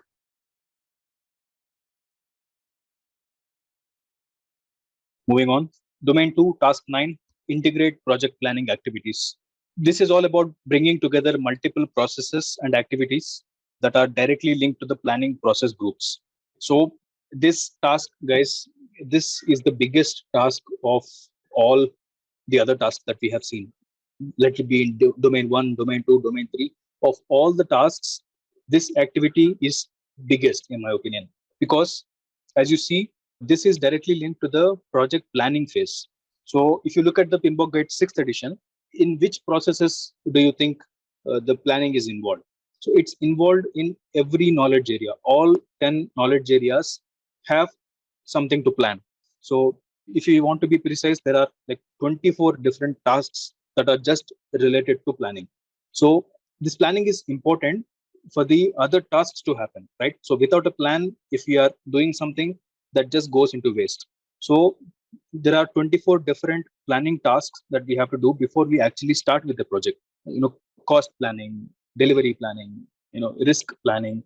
All these plannings, they have to be done before we start any work. So not just planning these things, but we also have to find a way to integrate them. And this task is all about that integration. So we have to find a way to integrate all these 24 tasks.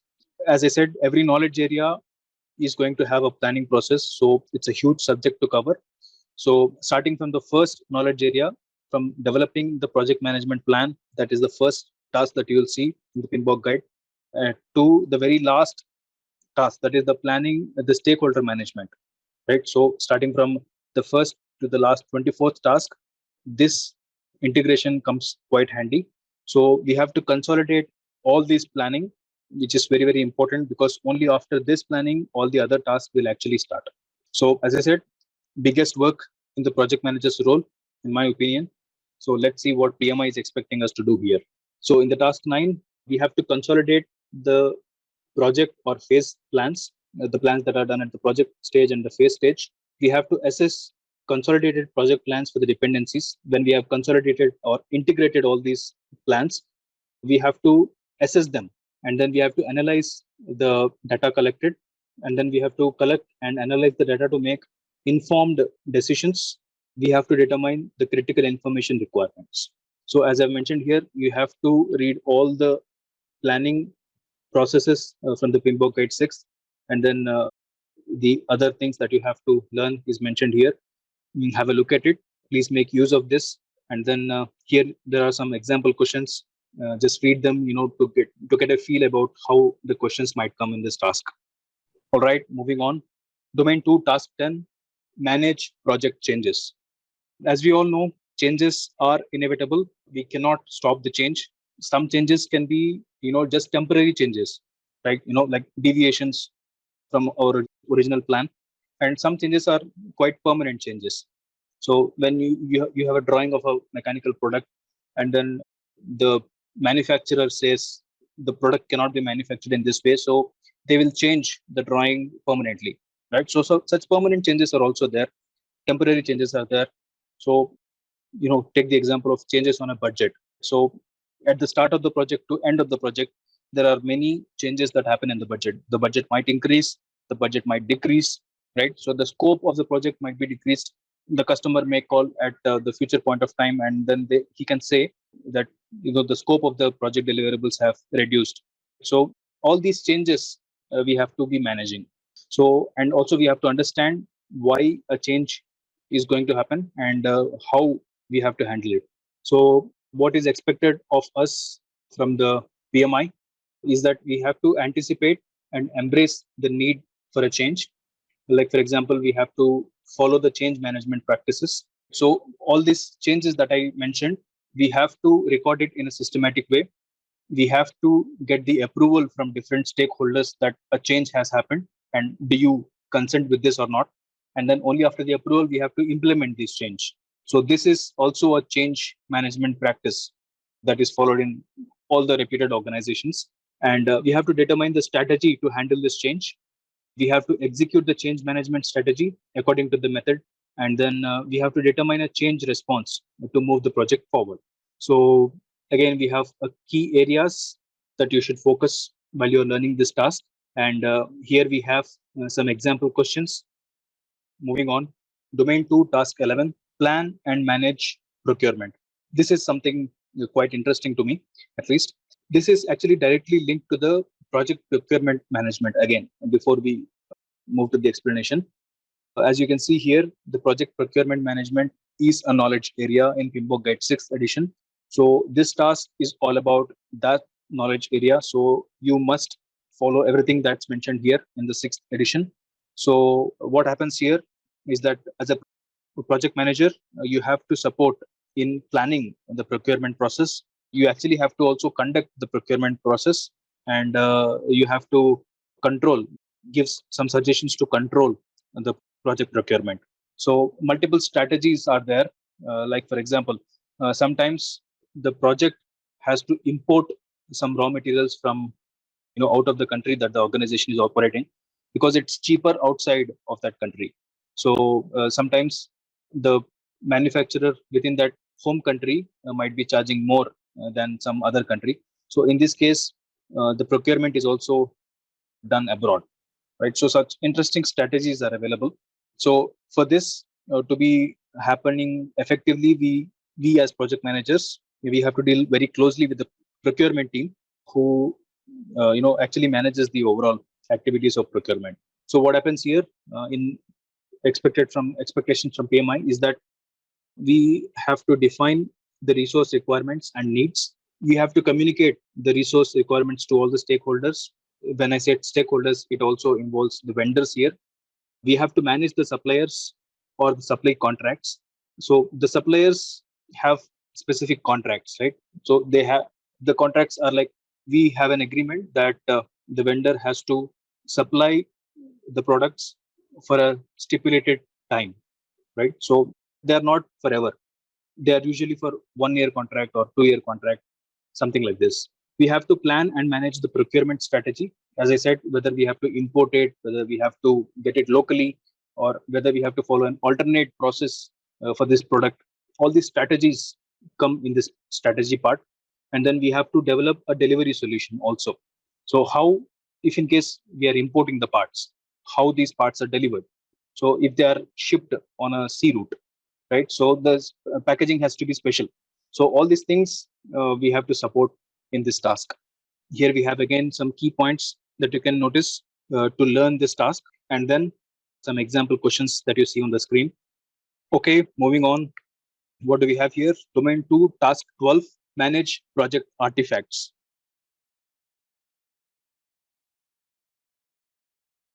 What are artifacts, guys? So artifacts are any document that are project related. When I say any, emails doesn't count as any document. So the important documents which actually convey the project requirements. So it actually measures the status of the project. They can be any document, the documents from the design team, let's say, the documents from the coding team, the documents from the testing team, the documents from a construction manager, which are related to the project flow. So all these documents are considered as artifacts. It is important to control them. So let's say document from designer is, how can I put it? It's like a project which has budget information. It need not be visible to a person from design team. So these documents have to be controlled and they have to be managed by only one particular department that has created it. Right? Some documents are quite free, some documents are not. So we have to decide who updates what document, and we have to manage and we have to control these documents, and we have to ensure as a project manager that these are up to date. Because if somebody from customer or if somebody from management refers to these documents which are saved in the common drive, they have to be always up to date. So what is expected of us in this task is that we have to determine the requirements, what, when, where, who is managing these project artifacts. We have to validate the project information is kept up to date, and then it is accessible to all stakeholders. So if we have pasted this document in a common drive, we have to give access to everybody who's involved in that task or that project. And we have to continuously assess the effectiveness of managing these project artifacts. So as a project manager, it is important duty for us that every document from the project, of course, that the document owner is responsible for this, but then we as a project manager also have a shared responsibility with that document owner, right? So we also have to continually assess the effectiveness of these artifacts. So about this task, I have given a few hints here. Please go through these bullet points, and then what type of questions that can come from this task is mentioned here. Okay, moving on. Domain 2, task 13, determine appropriate project methodology or methods and practices. When we say methods and practices, there are different methods that are followed in project management. So the list goes like there could be predictive methods, there could be adaptive methods, iterative methods, incremental methods, or let's say hybrid methods. So how we have to select this methodology for executing a particular process, we have to learn in this task. And then different execution strategies, and then what are the benefits of these strategies, what are the disadvantages of these strategies, we have to be aware here. And then we have to understand the benefits of different practices on different phases in this project life cycle. So, and important thing is that nowadays the agile methods and the hybrid methods are being more and more popular. So what differences are there in those traditional methods, and what similarities are there between traditional and agile methods? So we have to be aware of all these points. So in the task, what we are expected to do in the exam point of view is mentioned here. We have to assess the project needs, the complexity and magnitude. We have to recommend the execution strategies, and then we have to recommend a project methodology or approach. We have to use some different practices like iterative or incremental throughout the project lifecycle. So you have the bullet points here, and then some example questions. Okay, moving on. Domain 2, task 14, establish project governance structure. This section mostly deals about working with the projects while adhering to the corporate policies. Every organization has its own policies, rules, guidelines, etc. So we have to adhere to all these things. The company hierarchy has to be also adhered to. Consider an example of a project where a stakeholder has asked to skip a testing process because in his experience in the past, this particular test was not done in that product in his previous company. So as a project manager, we have to be aware of the pros and cons of this project, whether we can skip this test or not, why we are doing this test. It's never wrong to adapt ourselves to the best practices, but what if this request is not the best practice, right? What if the other company that is suggested by this stakeholder is not following a best practice? So if our company process guidelines or policy says that something has to be done, we as a project manager have a duty to make sure that we follow it. So in the exam point of view, again, what we are expected is that we have to determine appropriate governance for a project, and then we have to define escalation paths and thresholds. So to understand better or learn better, just go through these bullet points here and have a look at the example questions. Again, I'm repeating, these are not to be considered as absolute type of questions.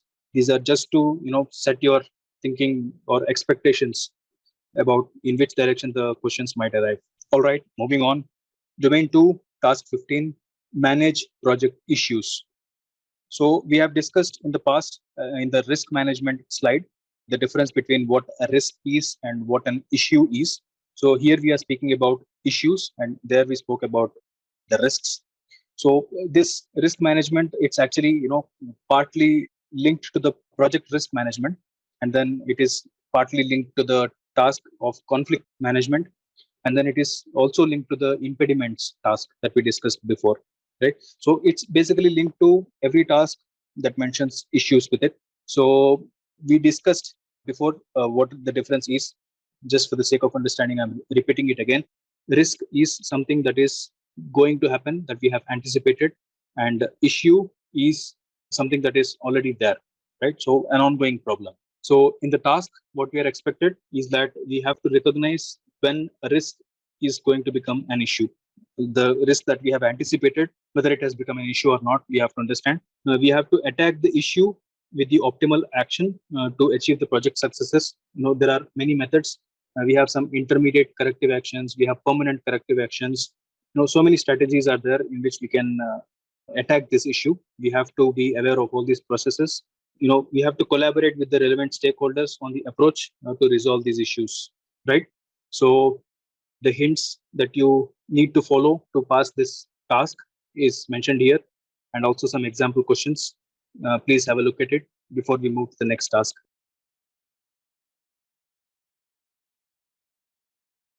Moving on to the next task, domain 2, task 16, ensure knowledge transfer for project continuity. So again, this is partly linked to the mentoring task because the knowledge transfer comes here. So we have to make sure there is a lessons learned register. So what is this lessons learned register? This is an experience collected in the form of an artifact from the previous projects. So the organization might have experience in doing similar projects in the past. So even if it doesn't have, the lessons learned register is a live document which is maintained throughout the project. When you are in the initiating phase, you faced some difficulty and you solved a problem in one way, and you can record it. So a person has found a solution to a problem which was long pending, which the team feels is a repetitive problem. You record it. So all these problem solution, all these things are recorded, and not just problems and solutions, but also some suggestions or improvement points which will help the project directly. All these things come under the lessons learned. So that is a very, very important document in this task. We have to understand how these lessons learned are managed, right? So there are some methods defined by the project management. We have to define also the frequency of understanding or giving this knowledge transfers, not just via the lessons learned register, but also as a live sessions, knowledge sharing sessions. They all have to be conducted and managed project manager. In this activity, the project manager is expected to define the flow of the knowledge transfer from top to bottom or bottom to top. We have to also explain the flow. When I say top to bottom or bottom to top, it could be design to production or production to design, or it could be from proto quality to project team or project team to proto quality, right? So many examples can be given. So we have to manage and control this knowledge transfer and also the lessons learned register from the previous projects, right? So in the task for the exam, what we are expected to do is that we have to discuss the project responsibilities within the team. We have to outline the expectations for working environment, and we have to confirm the approach for knowledge transfer. So again, here I have listed some bullet points for you to easily prepare in this task, and then some example questions are listed here. Moving on to the next task, domain 2, task 17, plan and manage project or phase closure or transitions. So what we have to focus here is that closing can happen at the phase stage or at the final project stage. At the phase gates, closing can happen, or transition can happen from one phase to another phase. So again, this is also directly linked to the complete closing phase in the PMBOK Guide 6th edition. We have to focus on learning all the processes that are involved in the closing phase. It's very important. We have to make sure all the documentation is done. We have to be extra careful if the project is, again, a government or a regulation bound. Some additional closing activities are there that, we have to get the certification from the government authority. All these things are there. So we have to ensure all the closure documents are gathered. So in the exam, what we are expected to do is we have to determine the criteria to successfully close the project or phase. We have to validate the readiness for the transition, and we have to conclude the activities to close out the project or phase. Right. So we will learn all this in the classes to come. So just take the feel of it. Don't worry too much about, okay, I don't know this, I don't know that. So don't worry, we will learn about this all together. So if you already have the PMBOK guide 6th edition and the 7th edition, they are easily available in the online websites. You can purchase them. So just make sure you go through all these bullet points from those guides. And here we have some example questions. Again, I keep repeating, these are not to be considered as absolute questions, just an example to set your mindset. Just go through them before we move to the last domain. Moving on, domain 3, business environment. The first task here, domain 3, task 1, plan and manage the project compliance. So every company or every field or of the organization has some or other compliance, right? So I hope we all agree here that an IT industry is bound by some rules and regulations. Similarly, a manufacturing industry, a construction, a chemical industry, or maybe consider the example of medical industry. Every industry has its own set of government regulations and rules to follow. So, and they are different from one another. The rules that are applicable for medical might not be applicable for the construction company. So we as a project manager should be really aware of what these compliance rules are in that particular field. And if we look at the task, according to the PMI, we can see that there are 7 enablers here. Also, as I said, it's the biggest task of all 4, and majority of the questions will arise from here. So what we have to do here is we have to confirm the project compliance requirements. We have to classify these categories, in which category the compliance is coming. We have to determine the potential threats to the compliance. We have to use different methods to support this compliance. We have to analyze the consequences of, if we don't comply for this, what will happen. And we have to determine the necessary approach and actions to address the compliance needs. And we have to finally measure the extent to which the project is in compliance. Again, you have some few hints here to learn this task, and then please expect the questions to be something like this. Moving on, domain 3, task 2, the most interesting of all, because this is the result, this is the end benefit that we all work for. Of course, they are not directly given to us, they are given to the organization, and then the organization gives it back to the stakeholders, right? So if the organization succeeds, we all succeed. So what happens here is that we as a project manager, we have to assess what benefits that we are going to get at the start of the project. And then at the end of the project, we have to verify whether our planned benefits have actually been achieved or not, right? Similarly, the value. At the start of the project, what value we promised to the customer.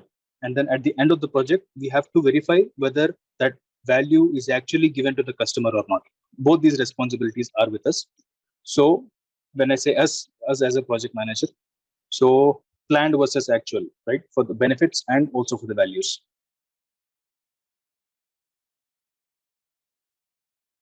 And what is expected of us in the exam is that we have to investigate that benefits are identified. We have to document the agreement on ownership for ongoing benefit realization. We have to verify the measurement system, whether it's in place to track the benefits. We have to evaluate the delivery options, demonstrate the value. We have to appraise the stakeholders of value gain process. Again, here we have some hints about what to study. Some example questions also are available. Please give these questions some time before we move to the task 3. Moving on, domain 3, task 3, evaluate and address external business environment changes for impact on the scope. So what we should focus here is the words external business environment changes. So what happens here is that mostly our businesses are sometimes linked to the external environments as well. Like take the classic example of COVID outbreak. Many organizations have been shut down, and many organizations have moved to the work from home methodology, and virtual methods of working have come up. The complete way of working has changed because of something external that is not linked to the organizational methods. So we should be ready to face such environmental changes which are external to our organization. So let's take an example which is closer.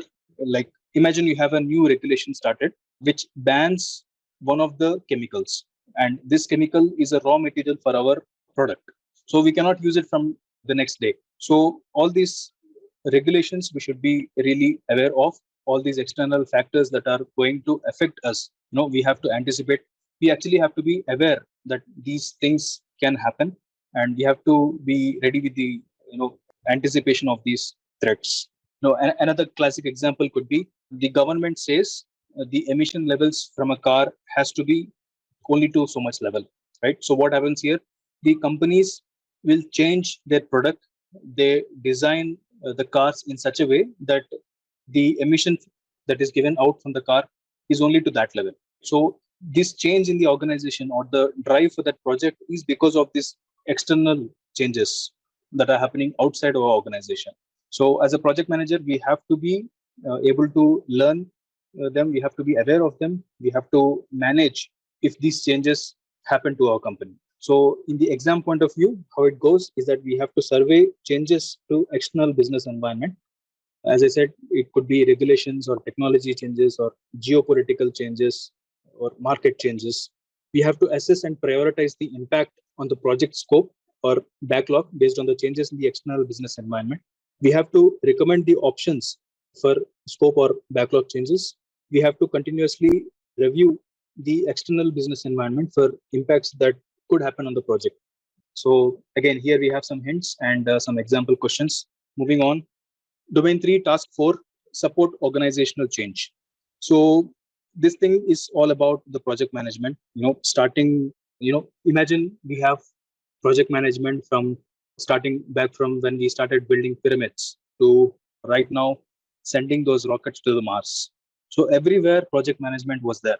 We have all seen it, or when I explained it in the very first class, project management was existent since time immemorable. In every project management was there. And you can see that this project management has also evolved. So the way the companies organize, the way companies operate, everything has changed for good. So sometimes change is not so good, but sometimes change is important for organizational growth. So the more we identify these changes, when I say changes, the better changes, and adapt to them, the better it is for the company. So we have to be aware of the inspection methods to identify the change. We have to identify this good change, and then we have to promote the change. It could be cultural change as well. So we have to find ways to relate the systemic changes to the project scope, and we have to identify whether it is time to change or not. Right? Sometimes this change is driven by also external factors. Nokia was using Windows software while the complete other phones companies were going to use the Android version of software. So the Nokia did not adopt this change, and we all know what happened to that company. So Nokia is still a very good company. I'm not demeaning the company Nokia here. Just an example for you to understand. So what is expected of us in this task is that we have to assess the organizational culture, and then we have to evaluate the impact of this organizational change that we are going to propose to the project and determine the required actions. We have to evaluate the impact of the project to the organization and determine the required actions. So some hints are given about how we have to learn this task, and then some example questions are given here.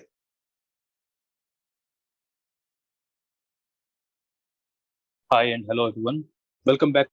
Through this lecture, let's take a bird's eye view, like a total overall view of what project management is.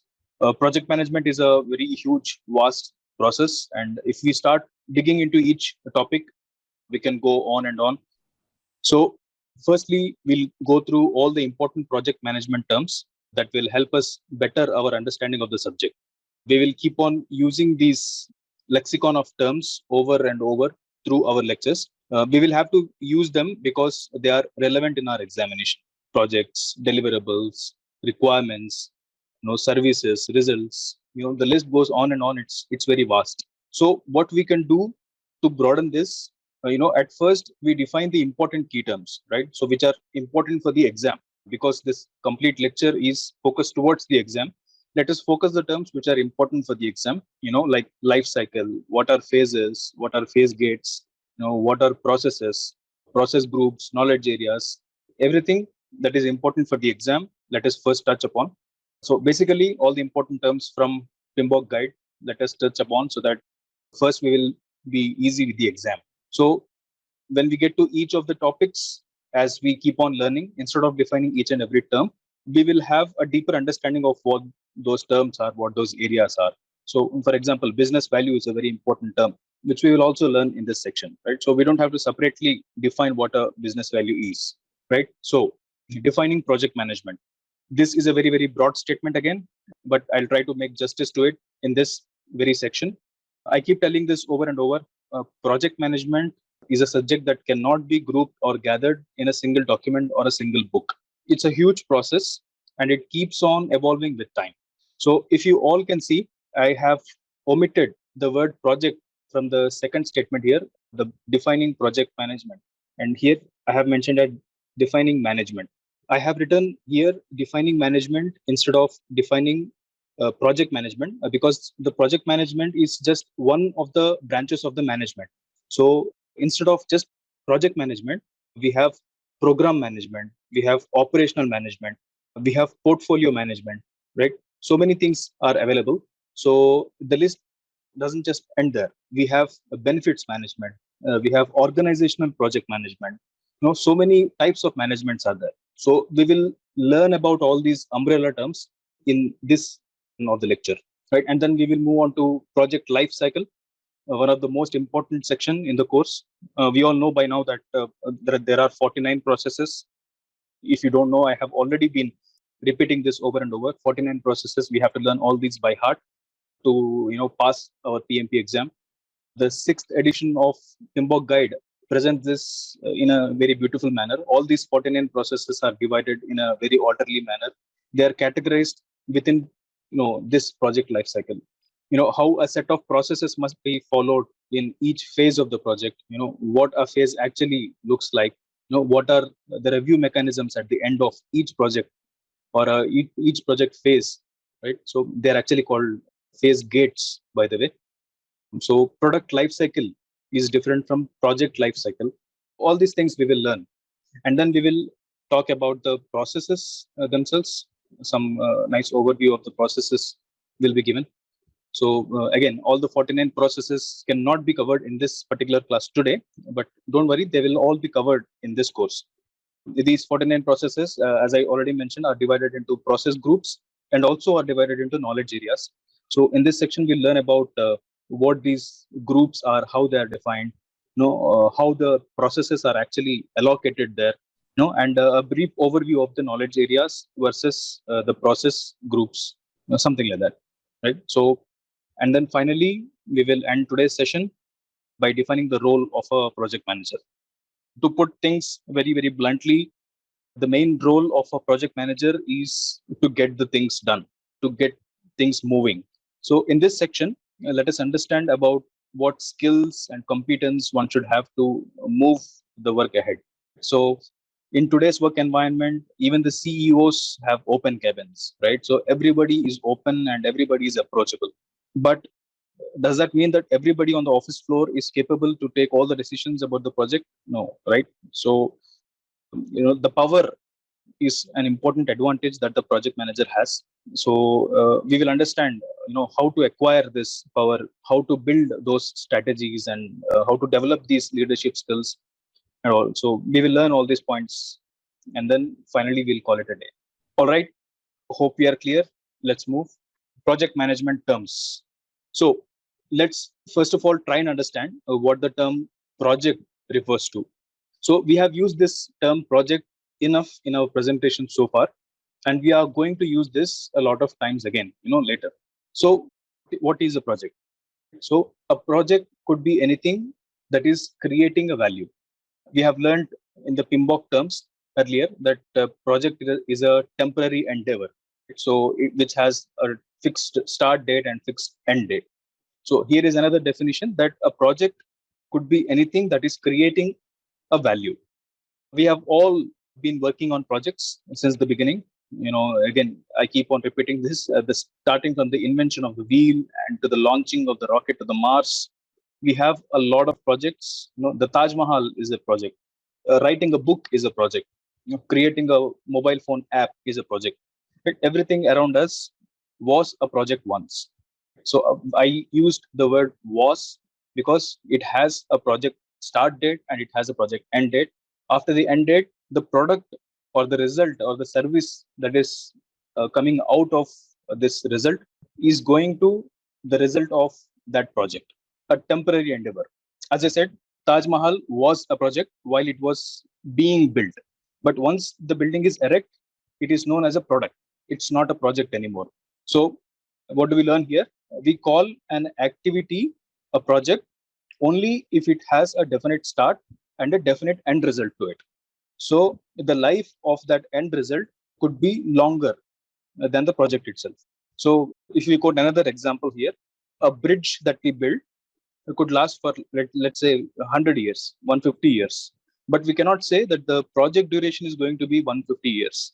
So the key difference between the project and the product is that the product can have a longer life than a project. Product, service, or result. And does only the product qualify as output for the project? No. A result of a project could be in the form of a product, in the form of a service, or in the form of a result. So all three possibilities are there. Not all projects just produce tangible products.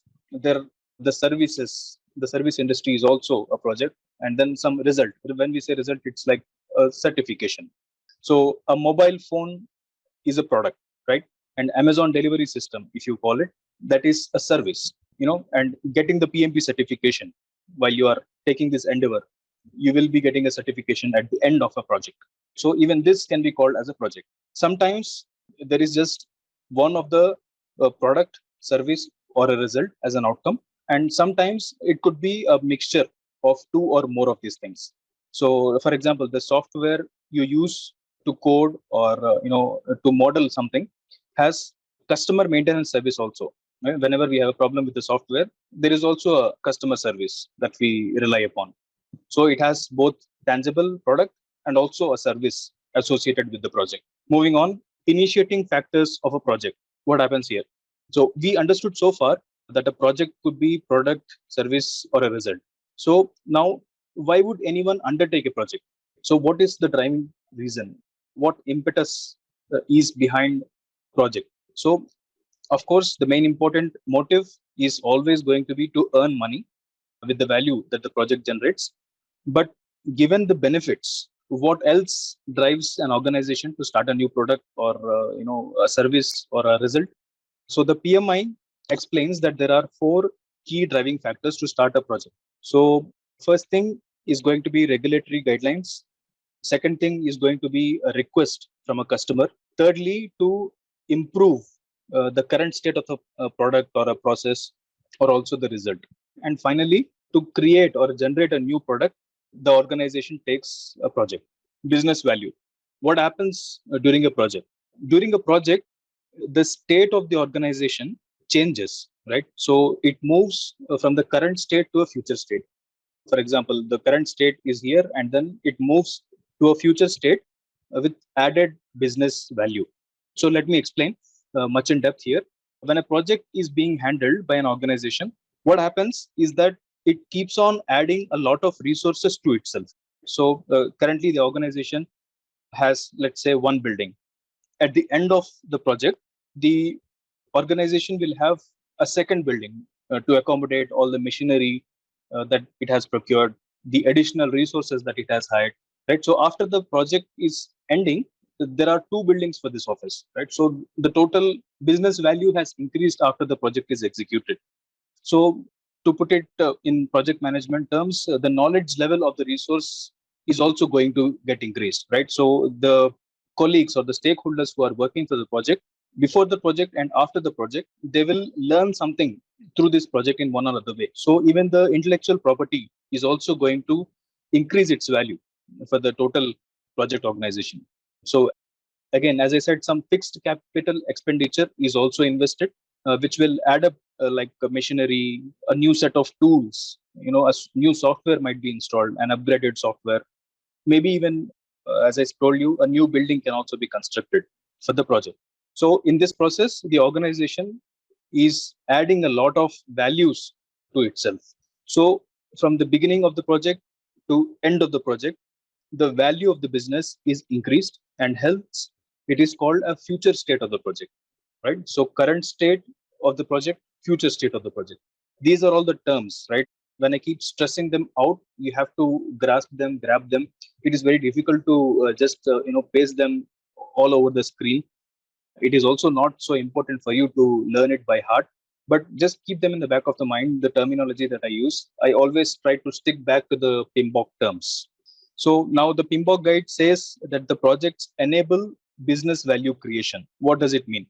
So when the organization is finished with the project, it is going to receive the benefits back in the form of a tangible values and intangible values. When we say tangible, I think you all know what tangible means. It could be something we can touch, something we can feel, like monetary benefits, the money, the stock value of the company is going to increase. That is also a tangible benefits, and as I mentioned before, new machines or new tools that are purchased by the company. All these are tangible values.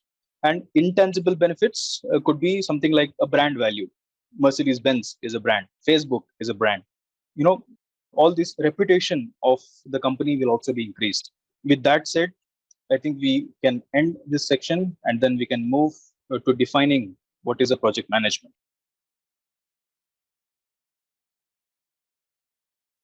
So here we are in the next section, defining management. So what we will do here, we will understand about different management types, different management styles, etc. So what we will do, we will cover this topic again in 4 different steps. First thing is, why is project management important? So in this step, we are going to learn the importance of the project management. Second part, we will understand what projects, programs, and portfolios mean. So here in this part, we will be understanding the differences between the projects, programs, and the portfolio. And then we will move on to understand what is operations management. So it's quite different from handling the projects or programs or portfolios. We will learn in that session about this. And finally, what do we mean by operations and project management? So in this section, as you can see, we will cover about all the different types of management that exists. I have not covered other terms that are not important for the PMP exam, like for example, the benefits management. So it actually talks about what benefits that we are going to get. It will be decided, even before the project starts, at the very beginning, right? At the strategy stage, where the stakeholders at the lower level are not involved. This is usually done in the boardroom at the business level, right? So this management also does exist, and that is not important for the PMP exam for now. So just be aware that it exists. You'll not get any questions on this. So, okay, the first topic, the importance of project management. As you can see right here, I intended to create a broad overview where we will understand the differences between what happens to a project that has project management and what happens to the project that doesn't have a project management way of working. So I have considered an organization, an example organization. It could be anything. So let's see how it goes. So with project management, without project management, firstly, it meets the objectives, and secondly, it misses the deadlines. So what happens here is that the project management ensures that all the project objectives are met. So if the project does not have project management, there is a high risk that so many deadlines are going to be missed because there is no proper review mechanism, something like this. Moving on, the project management makes the results and the outcome of the project quite predictable. So that is the reason we will have a lot of predictability when the project is handled with project management principles. And when it is handled without the project management principles, it will have uncontrolled project expansion. Moving on. So here you can see that without the project management, the costs are always overshot. So we will not be able to use the resources to their optimum level. When I say resources, it could be man, machine, method, money, everything. Everything is overused, or there are so many leakages for the costs. So as a result of that, there'll be so many cost overruns if you don't have project management in your organization. Moving on, the project management is going to ensure that there are no backlogs left at the end of the project. So we will learn that at the closing stage of a project, the closing cannot be done if there are backlog tasks. So what are backlogs? Backlog can be any task that is pending to do. So backlogs, I think we have learned in the previous class that backlogs are something important, but they are not urgent, but they are to be finished before the project ends, right? So if there is no project management that is reviewing whether there are backlogs or not, the backlogs are going to be left at the end of the project, right? So there are so many deliverables which are not met. So it could be serious.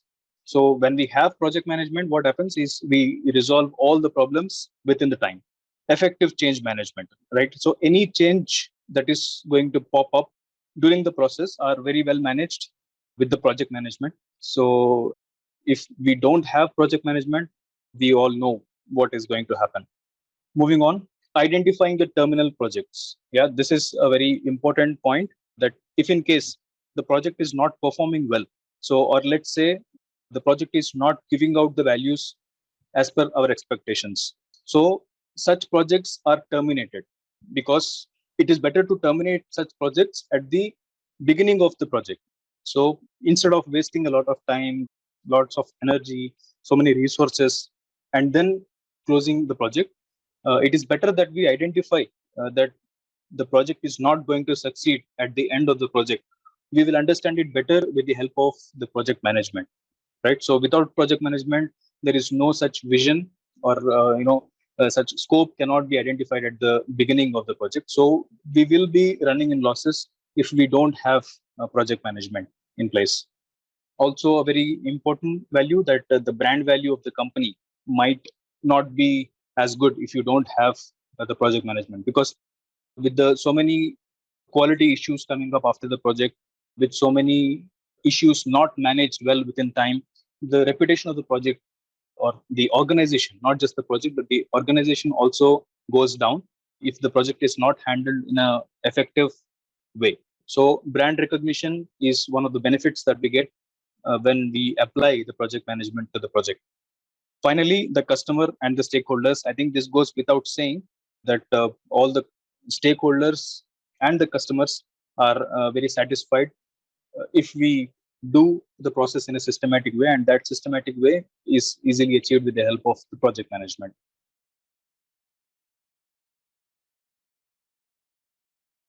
The next, the project life cycle. Let's see what happens here. So let's try and understand the life cycle. We will first learn what life cycle is in terms of project management, and then we will understand the differences between the project and the development cycle. What is a project life cycle? What is a development life cycle? What is the basic differences we will learn? What do we mean by phases? What is a project phase? We will understand. And then finally, we'll close the topic with understanding of phase gates. So if we understand the term, the project manager, or in terms of Timbok guide, the project lifecycle typically involves 4 steps. So the start or initiation step, the organizing or planning step, the execution, and then finally the closing step. So as you can see in this image, a development cycle could just be a part of one of the phase. You can see here the project life cycle has 4 steps: the start, organize step, execute step, and close step. And they can be divided into different phases, right? So the phase need not be linked to the first start. That is why you can see they are not aligned with the blocks here, just for the sake of understanding. So we have phases that are different from the steps of a life cycle. And then in each phase, and by the way, just because I have put 3 phases here, that doesn't mean they are lesser in number than the steps. They're actually more in number than the steps here. So just don't confuse yourself. So what happens here is the development cycle could just be one of the phases of the project life cycle. And you can see that again, there are 4 steps for this life cycle. So within this just one phase, we can again further have 4 different steps in the development life cycle. So now typically the project management is handled in a predictive and adaptive way. But the development life cycle is handled in all the 5 different ways. So don't worry, these terms may be quite new to you. So for the exact definition of all these terms, I recommend you to please go through the PMBOK Guide 6th edition. 6th edition is going to be your Bible for passing PMP exam. But as far as I remember, let me try to explain these things to you. Predictive life cycle is usually a traditional method where the scope, time, cost, they're all defined at a very early phase of the project.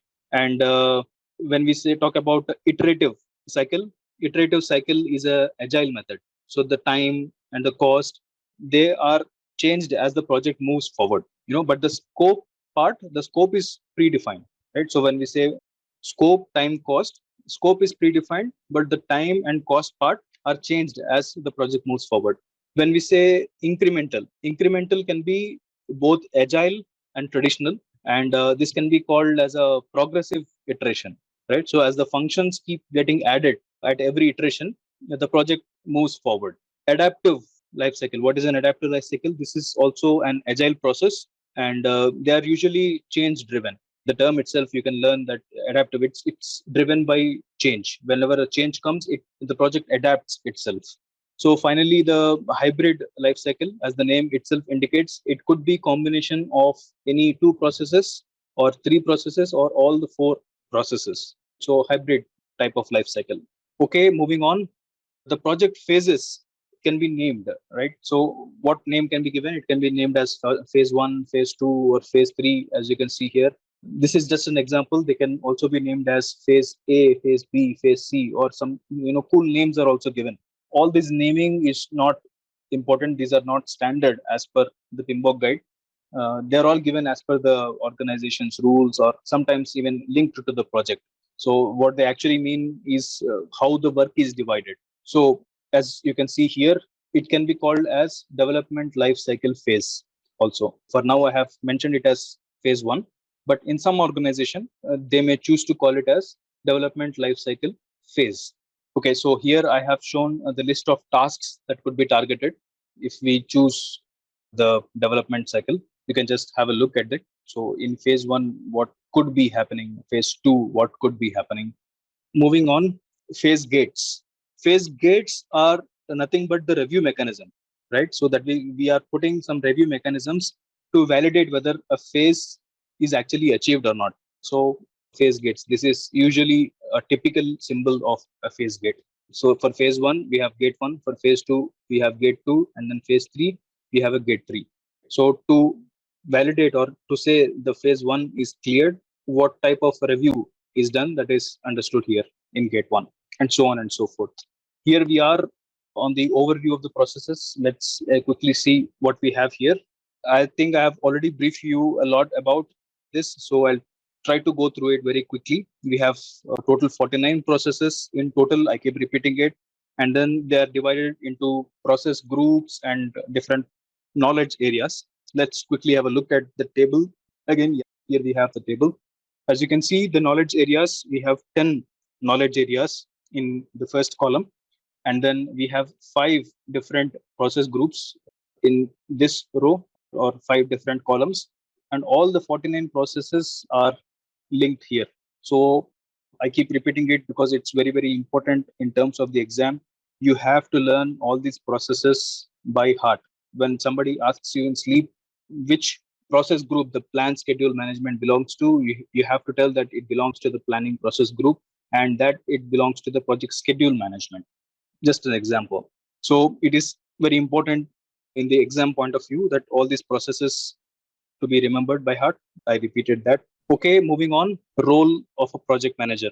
In this lesson, we'll understand what is the scope of influence of a project manager, what skills are required by him, and what are the differences between a leader and a manager, and how to perform the integration. So the project manager can influence or get influenced by the people in 5 different stages. You can see the project, organization, industry, profession, and other disciplines. These are the 5 stages where a project manager can influence somebody or can get influenced by somebody.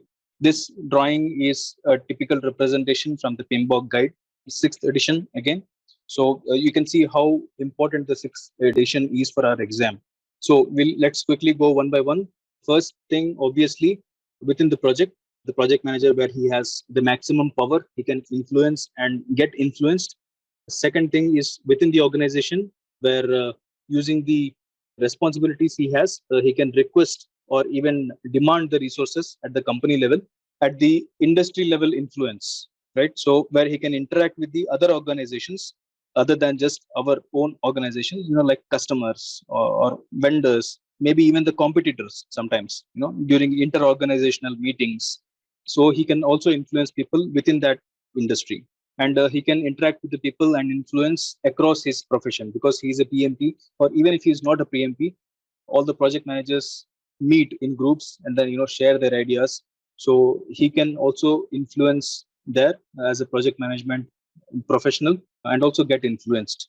And finally, the other disciplines also, like for example, let's say you are from a IT project manager, you can go and interact with a construction project manager, right? So project management can have a shared principles, shared understandings of how good things are done. So if a best practice is done in construction company, this IT project manager can go and learn from him, get influenced by him, or he can share his experience about how he has managed the project well.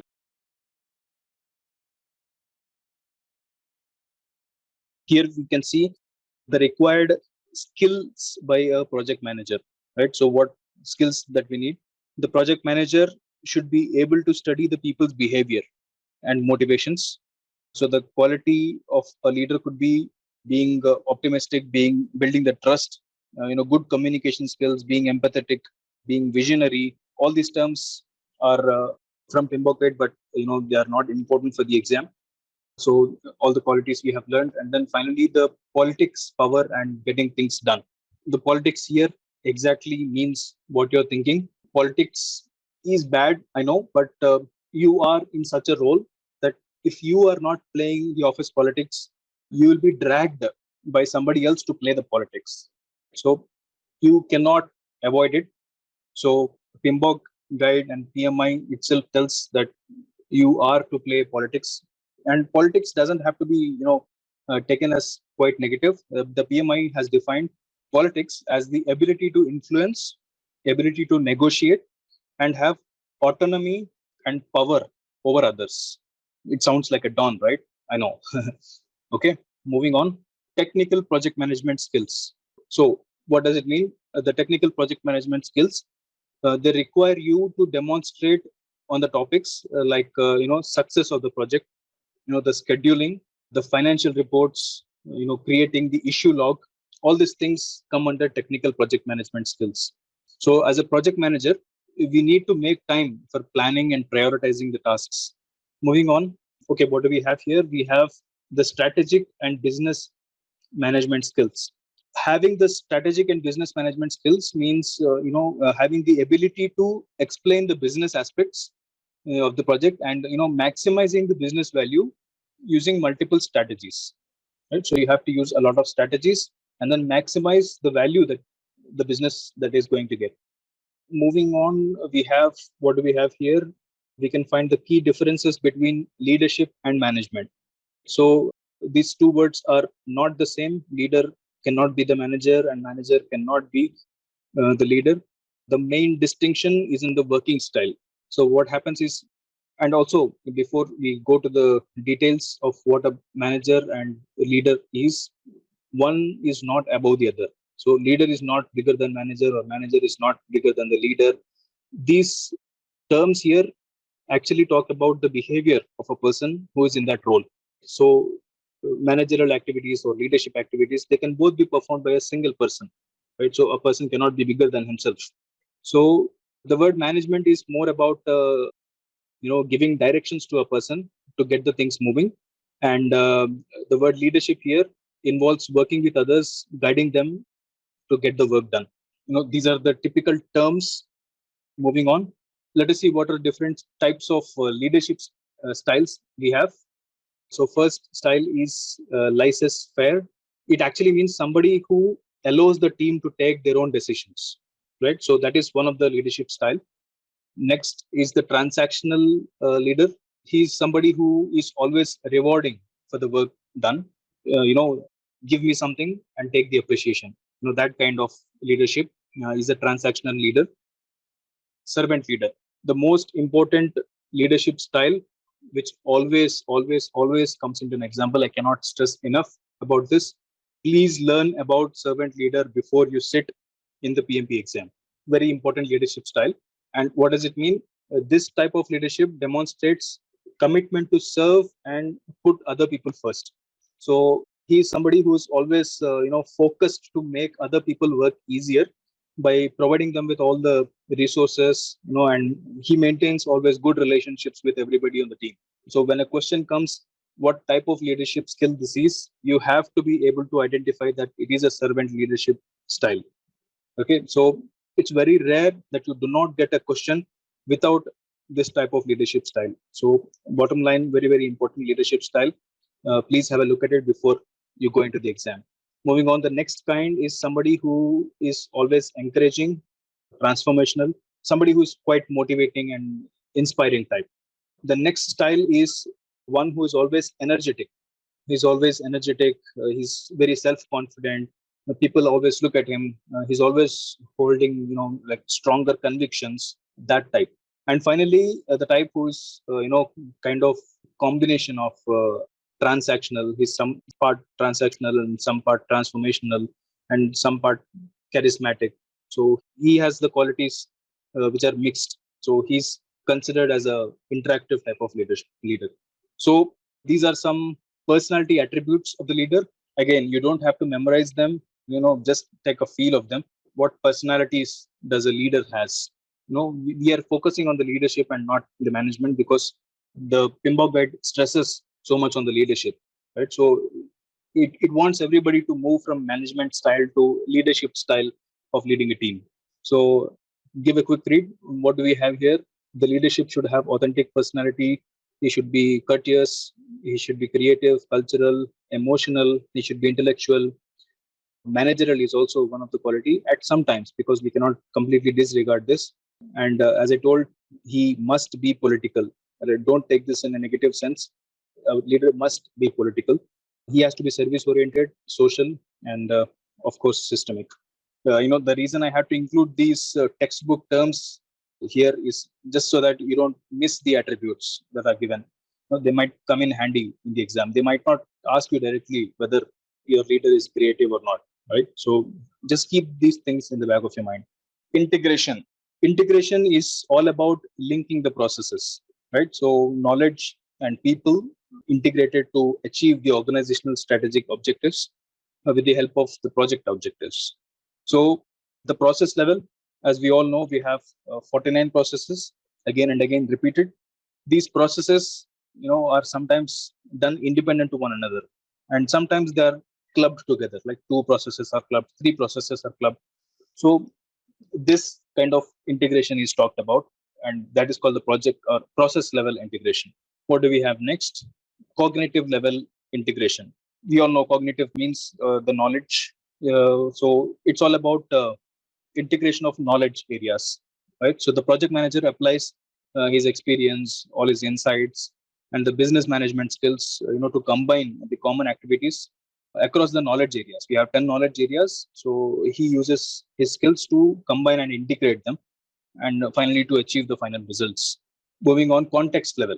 Okay, so context is something larger than the project. So what happens here? In an organization where multiple projects are running, and also some historic projects are there, some new projects keep coming, or might even be some 4 or 5 projects are running in parallel.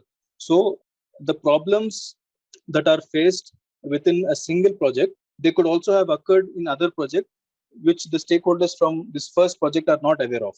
So in one project, they are handled very well, and the other project, the people from the other project, don't even know that this kind of solution is already being solved there. So the project manager, what he does, he integrates such common problems, right? He always keeps interacting with the other project managers, and then he discusses these kind of problems. Like, look, hey, I had a problem and I solved it this way. So, or he asks, do you have such problem in your project too?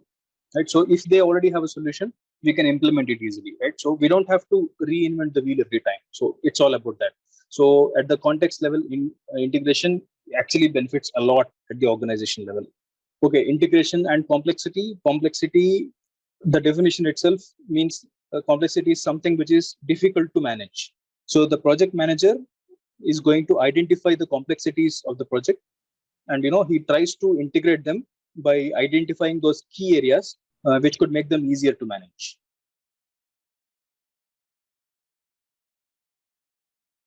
Let's understand the terms projects, programs, and portfolios. What do we have here? Let's say we have an organization, and what different types of projects can be available here. So what projects can you think of? Now, don't say that project or program or portfolio. Let's see that an organization will have a standalone project. It has a new project, and it has the operations, running operations. Let's understand what these things are. A standalone project is something which is not linked to any program, right? So we will understand what a program is in just a bit, but just keep this definition in the back of your mind. So a standalone project is not linked to any program. It is such a project. It is managed independently within a portfolio. A new project is always associated with some program. Let it be a single project, but it will have an association with some sort of program. And the operations, as you can see, they are the bread and butter of the company. They are the regular operations of the organization. Now, if two or more projects are being handled by the organization for the ease of operations, they are usually clubbed together. So why does this clubbing happen? That's because although there are two different projects, they are usually executed by more or less the same set of resources. So imagine we are working in an organization and there are so many projects that are handled by it. So the people don't quite often change because there are two projects. Two projects don't have two different set of people. So in very huge organizations, that is possible. But usually, I'm talking generally, it is the same set of people. When we say man, machine, method, everything is going to be common for two different projects. So in this case, what project needs to be given importance? Will it be project A or project B? It will be decided by the program manager. So there will be a project manager. There will be a project manager here. There will be two project managers who will be reporting to a program manager who decides which resources are to be used in which project and at what time. So that is why program management is very important. Usually the organization doesn't just handle one project, right? So it keeps on growing. There are multiple projects which can be happening for multiple customers. So a program management plays a major role in any organization. They're usually grouped together, right? So these are called programs. So as you can see, a portfolio is something that is bigger than the program. It can have multiple programs within itself, right? You can see that there is a program and a standalone project. It is not always the case. Portfolio can have two programs, or a portfolio can have just two standalone projects. You can ask me whether the portfolio has just two projects. It can have, and it will be called a program again. I hope it's clear. So when there are two new projects handled as a set, it is called a program. When two different programs are clubbed together, that is called a portfolio. And it need not necessarily be just two different programs. The standalone project, which is not involved with any program, because let's take an example. As a customer has specifically asked for a special project, let's say a government approach your organization saying that this has to be handled separately, separate resources have to be allocated to it, separate operations have to be done, and this has to be done in secrecy. So such projects are usually taken not in any program, but they are handled usually independently. But it can be part of a portfolio. So a portfolio management will have a program and a standalone project and also a second program. So here you can see that there is another portfolio like this. So if we all observe, so again, as I told, these are the examples: portfolio with just 2 standalone projects, a portfolio with a program, and again a standalone project. So this is how an organization looks like, right? It has 3 different set of portfolios, which has different programs within itself. And as you can see, the operations here is independent of any project or a standalone project or a program or a portfolio. So in fact, these activities of these operations are managed by operations management. We will learn about that operations management in just a bit. So what happens in the operations management? In operations management, some sort of inputs are converted to outputs with the help of a well established process. So, and the management is done to ensure the smoothness of this project. So as you can see, these are usually the bread and butter of the organization. Usually the processes are very well established, right? So there is nothing new getting added here. And on the contrary, if there is a change that is going to happen, it is usually opposed by the running operations. Like all the organizations that you're all working on, the independent organizations where you are, wherever you are working, if you can relate to me, the production line usually have some of the operations going on. If you go and try to ask to change something, there will be an opposition immediately, right? So because the processes are all set here, and then it is very difficult to change the processes, and it will directly affect the outputs of the current running operations. So for this reason, usually there is a lot of back pressure whenever we want to change something. So I think in this difficult situation comes the next important management, that is called the operations and project management. So why is operations plus project management important? So while the operations are running and the new project that we have decided to handle starts using the resources that are allocated for this regular operations. So as I told you, the organization is still the same, the organization, and whatever machinery that is available, it is majorly being used by the operations, right? So it can also be used by the project because we are all working for the same organization ultimately.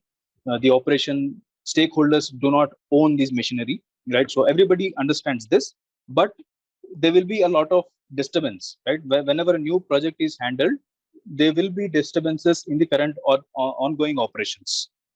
So as you can see in this illustration, there are different ways which can become an impediment for the ongoing operation process, right? So the stress is on the word impediment. Impediment is something which is obstructing the flow. So to manage both the new project and the operations smoothly, this operations and project management helps a lot. You can see the project can disturb operations in these different ways to use the shared resources. So let's say you want to test a prototype, right? So prototype testing. So there the testing stakeholders, that the colleagues who work on these testing machines, they have to give their time other than what they already have been allocated for operations, right? So such disturbances keep on happening. So usually at the phase gate closures where you want to prove your product, this kind of disturbances are happening a lot. So at these stages, and these are the things that are being affected. So that's all about operations and project management.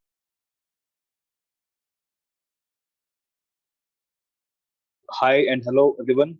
Welcome back to the PMP exam preparation course. So let's quickly jump in to topics. So knowledge management areas, the project integration management, and project scope management. Let's get started. Project integration management. The project integration management, as the name says, it deals with consolidation of different activities, and all those activities which are interlinked to one another are to be identified and gathered at one place to make a bigger sense. So this is the only knowledge area in all the 10 other knowledge areas which has at least one activity in all 5 process groups, right? So all other 9 knowledge areas, they don't have at least one process in all the process groups. So let's see what the processes are, and we'll get to learn each one of them. So the first thing is developing the project charter. A charter is a formal letter which allows the project manager to start the project activities. So secondly, we'll talk about developing the project managing plan. It refers to the integrated project management plan, which is a consolidation of all other planning processes. And directing and managing the project work, this is from the execution group actually, and it's all about work performance. Managing project knowledge. We have knowledge and experience from the past, so how to convert and use it to further create new knowledge, which will help the project, right? So this topic is all about that. Monitoring and controlling of the project work. This refers to the methods of reviewing and reporting. Perform integrated change control. This is all about gathering all the change requests and approving the ones that are possible. Finally, the close project or phase. So all the finalizing activities are covered here. Before we move ahead to the explanation of the processes, it is important for us to understand what are ITTOs. Each and every process that we are going to learn going to have the ITTOs. And what is ITTO? They are nothing but inputs, tools, and techniques, and finally the outputs. Every process that we are going to learn is going to have these three steps. Process 1, ITTOs, process 2, ITTOs, so on and so forth. So you should study every process in this flow only, which will be very easier. So like, what are my inputs, what tools I should apply, and what will be the output of my process. Now, if we study this way, you will easily remember all the 49 processes. Now, I keep repeating this enough that you should be learning all the 49 processes by heart, but I do not mean that you have to learn all the ITTOs as well. So you have to remember the processes, but not the ITTOs. But the importance is to be given about what happens to each process. So learn each process ITTOs, but you don't need to learn it by heart. Okay, we can jump in. The first process, developing the project charter. Before I start on the explanation, let me quickly brief you about how we are going to learn all these 49 processes. So as a project manager, you must be always aware of what is the target outcome for which you are doing anything that you're doing. Like, you must have a clear vision about what my actions are going to result in when I'm done with a set of activities. I prefer we should do this not just for the project management, but for every other thing that we do. Here, I have three key points that you should learn in each and every process. So the inputs, the tools and techniques, and the outputs. If you start learning these processes in that same sequence of inputs and then the tools and then the outputs, you won't be able to visualize what you're working for. So for example, in this very process, if you start studying for this process by learning what are the inputs first, and then the tools and then the outputs, we cannot keep up the motivation, right? So my suggestion to you is to start understanding the outputs first, right? Not the inputs. Learn what your goal is first, and then understand what inputs I have to, I have to achieve those outputs, and then look at the tools and techniques that you need to convert these inputs to outputs. I hope it's clear to you. I didn't confuse you. So you'll understand this method as I start explaining each process. So let's begin. Developing the project charter. The two main goals of this process are the project charter and the assumptions log. Let's understand these terms. The documents which authorizes the project manager to start the project is called the project charter. This can just be a single document for which the whole project, or if some project is too huge to be declared at once, the charter sometimes is also authorized in in phase wise. So phase 1 has a separate charter, phase 2 has a separate charter. So remember one thing, this is needed to be developed by project manager, of course, but it cannot be authorized by the project manager. So there is a difference here. It will be authorized by the project manager's boss. So it's usually the higher management, the project sponsor who sponsors the project. He's the one who authorizes it. But the project manager has to still support in gathering the data. So we don't have to focus on what our format is going to be for this project charter, because every organization has their own set formats. So just know what a project charter is, and that's enough. And what about the assumptions log? What is an assumptions log? As the name suggests, this is nothing but a list of considerations that had not yet been proven yet, right? But they are necessary for the project to succeed. Now, let's take an example for testing a component. So for testing a component, we assume that there will be new testing machine installed. So we assume a new person will be hired to test this part, or an existing expertise will be used. So all these assumptions come under assumptions log. So what do we need to achieve these outputs?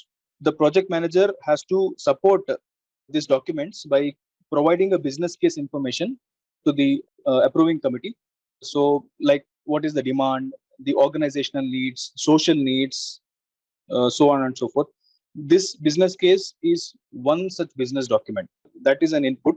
When we speak about agreements, this is something that is very, very important. Usually, any organization will work with a lot of vendors, and third-party organizations. From all such parties that are involved within and outside the corporation, there has to be an agreement of the work signed. So this will serve as a legal document later. You must have heard about the MOUs, the Memorandum of Understandings, the Letter of Intents, the NDAs, the Non-Disclosure Agreements. All of these are examples of agreements. These act as inputs for developing the project charter. And then enterprise environmental factors, organizational process assets. This topic is also touched upon. This is nothing but to follow all the rules, regulations, the methods of that particular organization. So always remember, no project should contradict the original ideologies of the organization, right? So if a question comes that something is contradicting the ideologies of the organization, always choose not to follow that option. Now that we have inputs and the targeted outputs, how can this be done? It can be done using the tools and techniques. So let's quickly understand what the tools we need for this process. Expert judgment. So this tool is going to get repeated a lot. So as I'm explaining it now, I may try to skip it later, considering the time again. So expert judgment, remember that we are not currently talking about the development of the product. We are talking about developing a project charter. So here in this case, for this process, the expert judgment has to be taken for the business case. So, and the expert judgment has to be taken for the assumed benefits, the time plan. Usually what happens is an industry expert is consulted to verify whether our documents gathered as inputs are legit. Second tool could be data gathering. Data gathering involves brainstorming, lessons learned, bringing the internal experts together, in a group who has experience in working at this stage, before, of course, the product experts are also required here. Interpersonal team skills. We as a project manager has to manage the conflicts. We have to ensure multiple stakeholders involvement, managing the meetings, etc. I know, tough job. Meetings. In the meetings, the project manager has to drive the topic of discussion. He has to record the minutes of meeting, etc. So, clear with this process. Let's pace our learning in this method moving forward. I hope everybody is clear with the method. First, we learn the outputs, and then the inputs, and then the tools and techniques. So if we apply this method, it is quite easy to learn each and every process. Okay, so let's move on.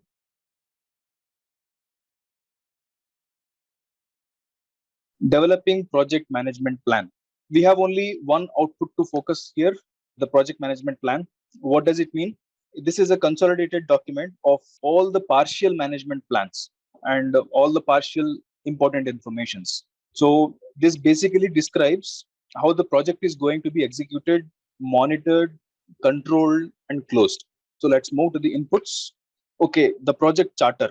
The document that we learned in the previous process, it's the same thing. So we need that here as an input. Okay, so there it was output. Here we need that as an input. Outputs from other processes.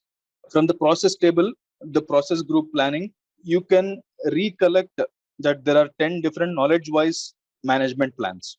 Starting from the scope management plan to the stakeholder engagement plan, there are totally 10 different knowledge-wise management plans. So we have to gather all of them as the input for this. And in addition to that, the other plans like project lifecycle, and the review mechanisms, etc. So all this has to be gathered as outputs from other processes. Enterprise environmental factors, I think we have covered it already, and organizational process assets, we have also covered earlier. So let's move to the tools that we need. Expert judgment. Here also, we will be needing experts from the areas but they're slightly different from the ones that we have used in the project charter, right? Someone who is expert in the topics like technical details, the process documents, the change control experts, or somebody who can identify the right stakeholders for the right job. Such experts are needed in this process. Data gathering, again, it is similar to the points that we learned earlier. Interpersonal and team skills, soft skills, that is covered. Meetings is also covered. Moving on, direct and manage project work. So this is something which is performed not just at one stage, but throughout the process. So mainly focused on execution part. The work involves collecting the work performance and supporting the controlling processes. When we say work performance, how the parts are being manufactured, how the employees are being performed. All this, everything comes under work performance data. So let's quickly see what the outputs are. Okay, deliverables. Deliverables, I think we have already learned this term before. These are usually the outcomes of the project. So it could be a product, it could be a service, it could be a result. We learned it before. Work performance data, the second point, as I just said before, this is to support the controlling processes. It usually involves data logs, the KPIs, the status of delivery, such things. Issue log. So this is something different. We all know what an issue is. So we learned how it is different from a risk, differences between risk and a issue. So this log will have all those current problems, but in a systematic way. This document format is also not important because every organization has its own format, but it should have all the important information in it. Like when I say important information, it could be the type of the issue, who is responsible to solve the issue, the target date of the resolution, or some information on the planned actions also, right? All this comes under this issue log. Change requests, also touched upon this topic before.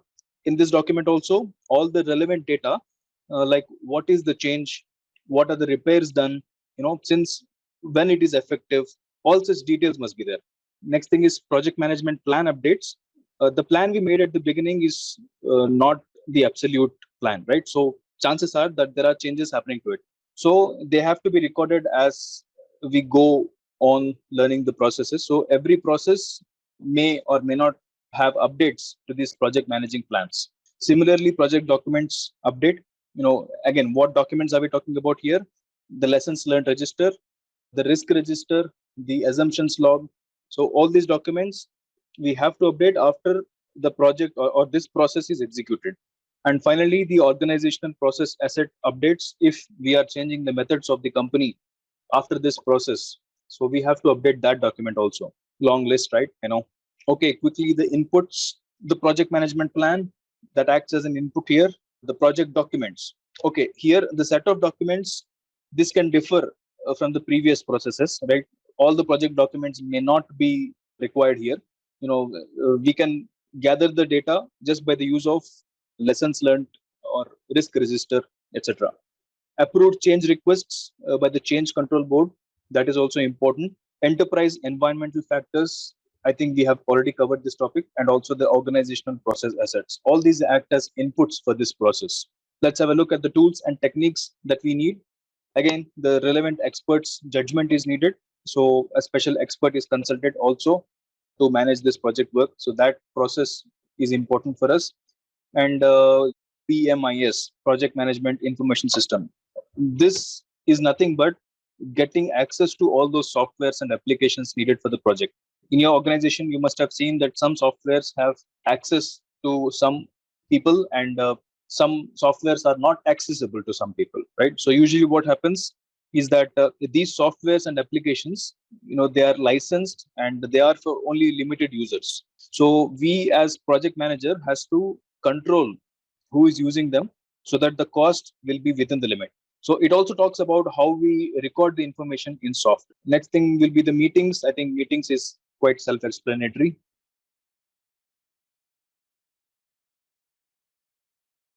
Moving on to the next process, that is the manage project knowledge.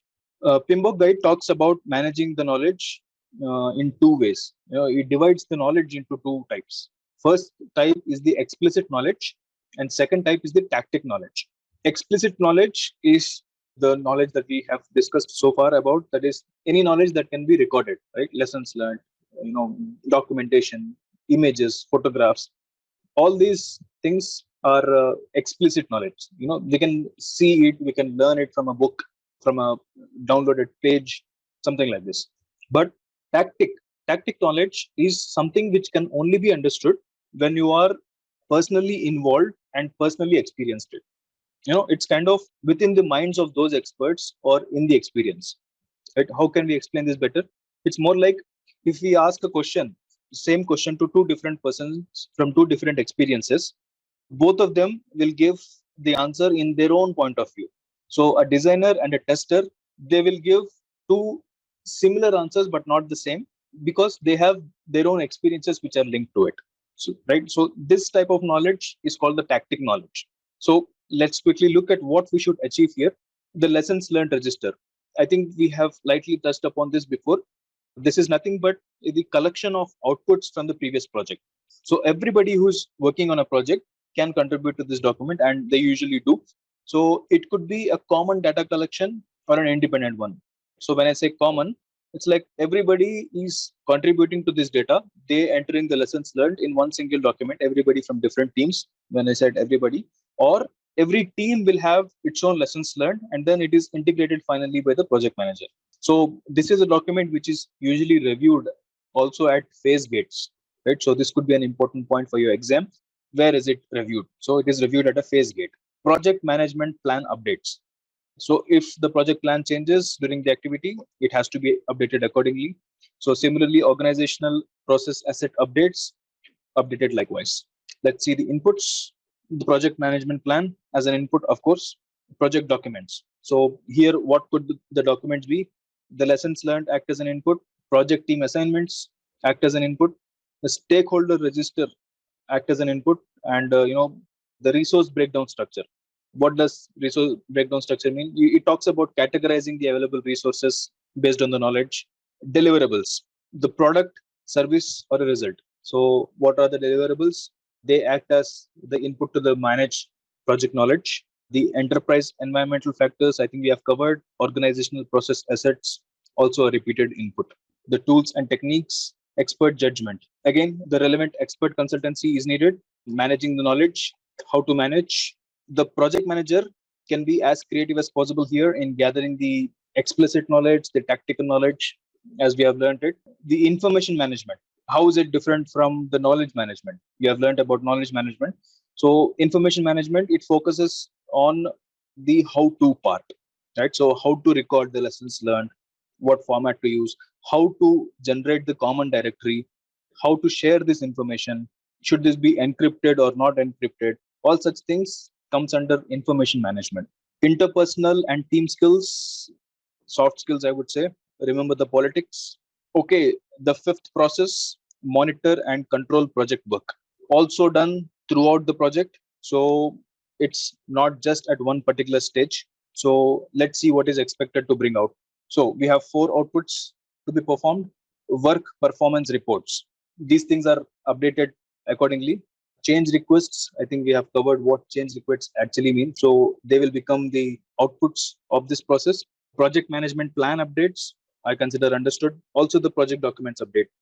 The inputs, let's have a look at the inputs. The project management plan, of course, again, repeated input, different project documents. So again, at this process, we take inputs from all major documents. So if I read out the list, starting from the assumptions log, the cost forecast, the issues log could be an input, lessons learned could be an input, quality reports could be input, schedule forecasts can be an input, risk reports can be input.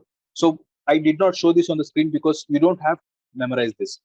You just have to be aware of the fact that at monitor and control the project process, all the important relevant documents must be considered for inputs. Just don't leave anything. Work performance information, we use this as an input. Add the techniques, update as outputs. Agreements, also an important input. Enterprise environmental factor, see how important this is. Like almost all the processes that we have seen until now, they consider this enterprise environmental factors, external factors, internal factors who affect the performance of the organization. This is very, very important, right? So it is an input for each and every process so far. So a very important one. Also the organizational process assets. That is also a repeated input for the processes we have seen so far.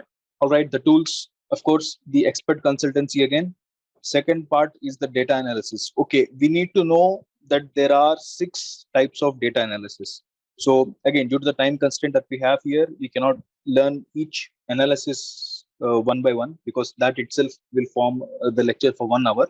But just know that there are 6 data analysis that is enough for the examination. So what are these? First thing is alternative analysis, cost benefit analysis, earned value analysis, root cause analysis, trend analysis, and variance analysis. So this session is recorded, so don't worry much about writing them down.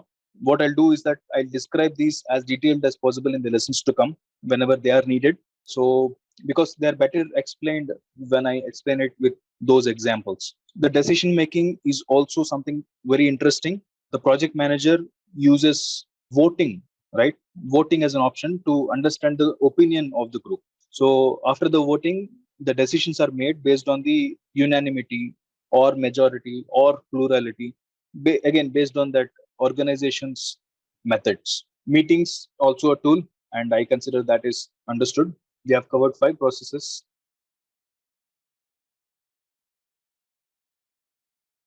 Moving on, perform integrated change control. The focus here is towards the change control, right? And how to consolidate all the change requests throughout the project. So this process is all about that. This is also done throughout the project. So not just at one phase or one stage, because the changes can occur at any stage of the project. So starting with the outputs, what we'll achieve through this process. We will have all the change requests approved. So again, don't take that statement to be absolute. When I say approved, what I actually mean is that we have to clear all the changes. So approved, not, we have to clear all the change requests. So the clearance here, it could mean you have approved the change requests, you have modified the change requests, or you might even have rejected some change requests. In all cases, the change requests need not be approved every time. So, and the project management plan needs to be updated along with the project documents. Okay, let's see what we have for inputs. To achieve these outputs, what inputs we need? The project management plan. Before this process begins, we will be needing the project plan, including all the scopes, schedules, costs, baseline. When I say baseline, it is approved. So without baseline, they are just the plan. After the approval, they are called baseline. Just keep this in mind. This is also an important term. Baseline is an important term. The project documents, it's also, I think, understood. The work performance reports and change requests. And again, the enterprise environmental factors, the organizational process assets. It keeps repeating, guys. So hope that's clear. Let's move to the tools and techniques.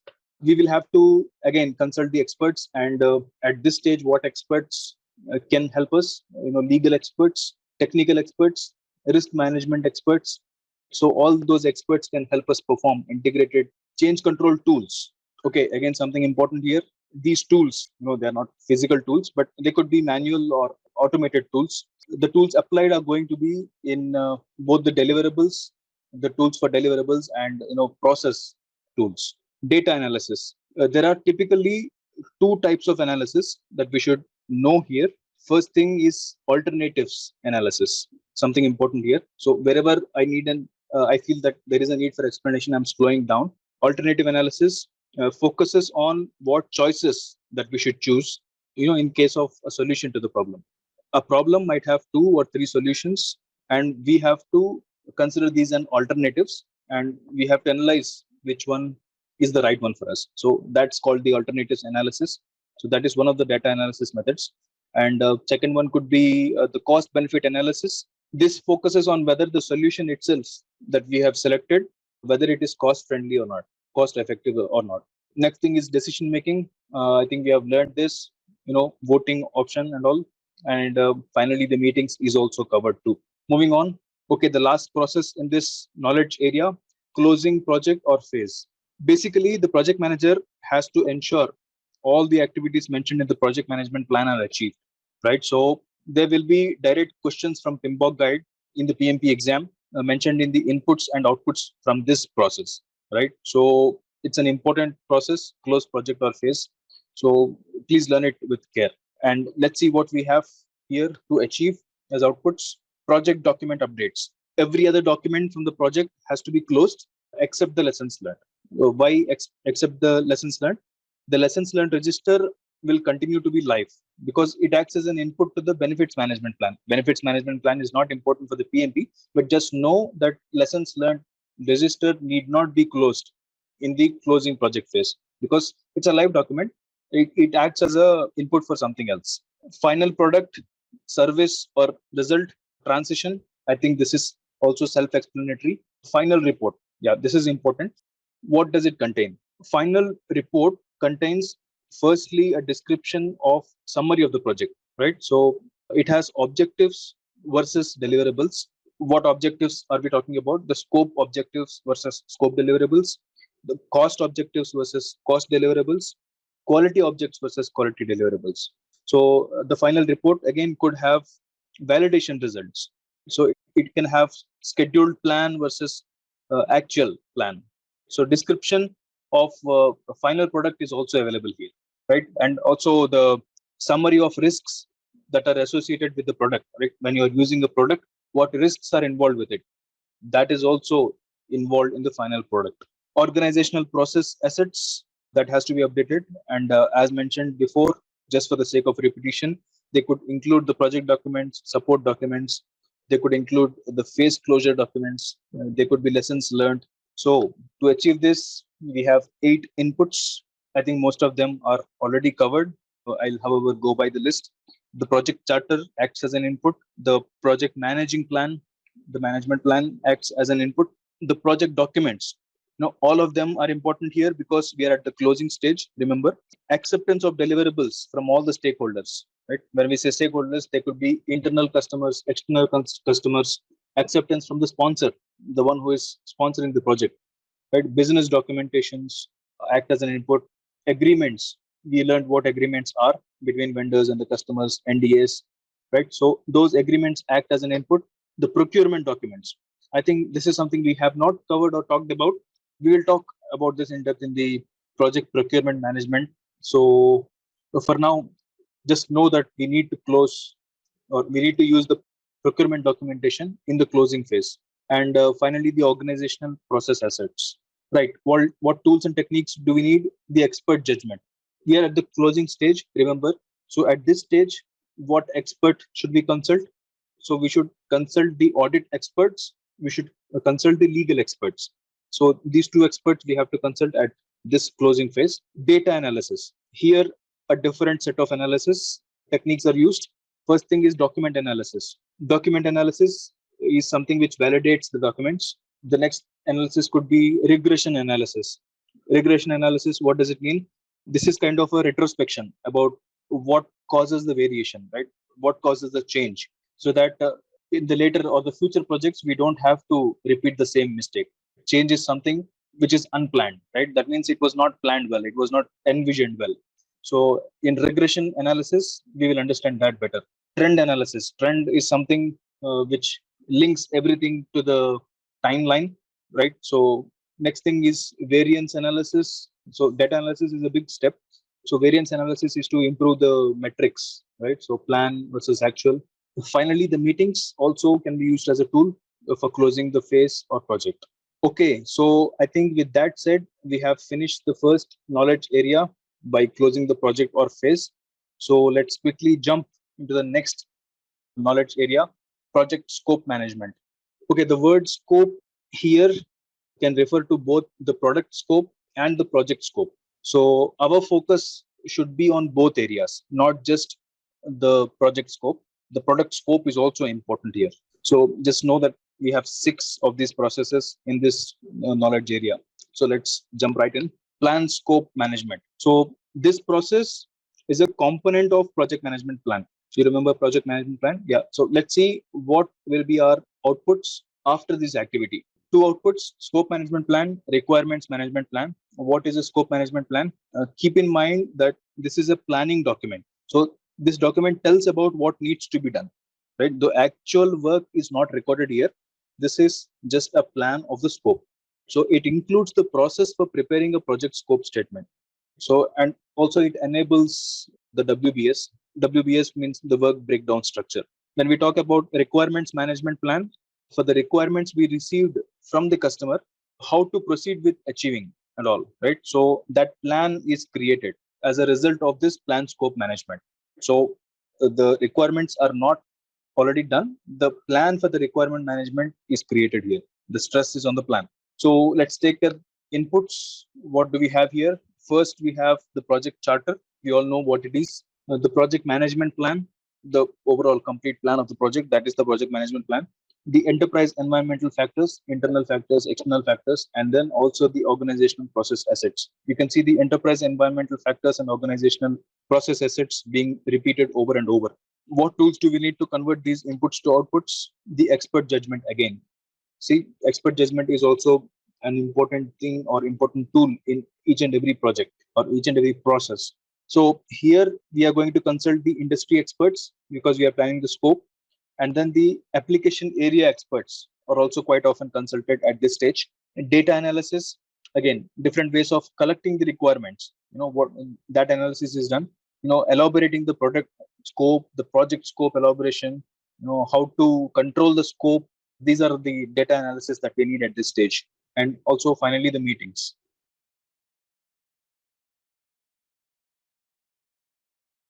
Okay, moving on to the next process, collecting the requirements. This task will be more focused in decomposing the needs of the customer into the product requirements. So when we say requirements, we can define them as conditions or capabilities required to be present in a product that can satisfy the customer needs. So let's see what are we expected to bring out as outputs here. Okay, we have two outputs to be done. First thing is the requirement document, and second thing is the matrix of requirements or traceability matrix, the requirement documents. Now we cannot just say, for example, I want this wall to be painted and that is the requirement. So that is not a clear statement. So what should be a clear statement? Should the wall be painted red? Should the wall be painted green? Should it be painted yellow? Or the requirement should it be painted partially? Should it be painted fully? So such expectations are to be added to the requirements using the documentation. Quite specific. Requirement documentation, that means requirements are quite clear. Traceability matrix. Traceability matrix is nothing but the track of all the requirements. In first output, we will be gathering all the requirements in written form, and secondly, we will be tracing them or tracking them against the time.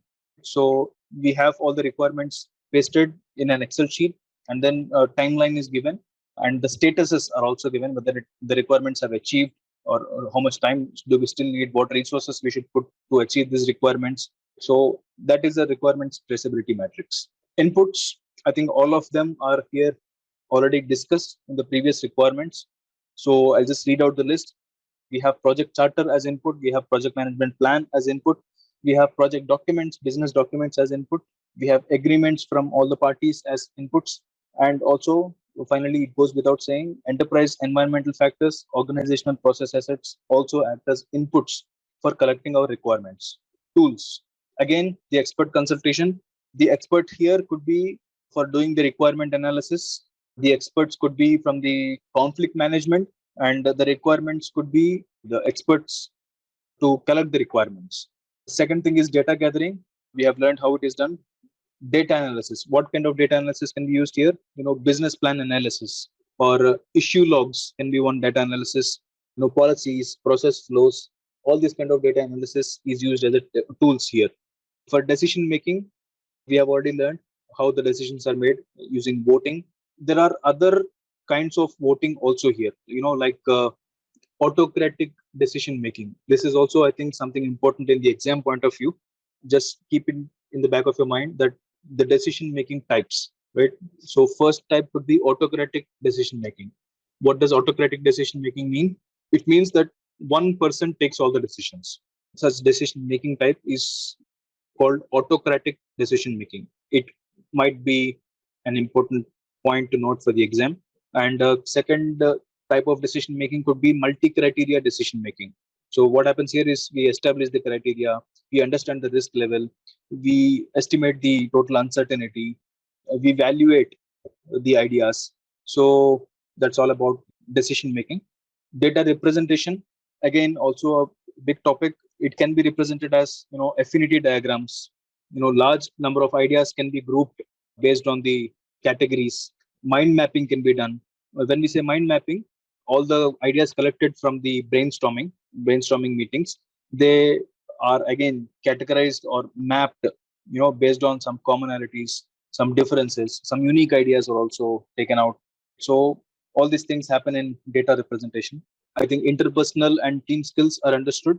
Context diagram. What does it mean? Context diagram depicts the product scope. It shows the business system and how the people will interact with it. How to explain it better?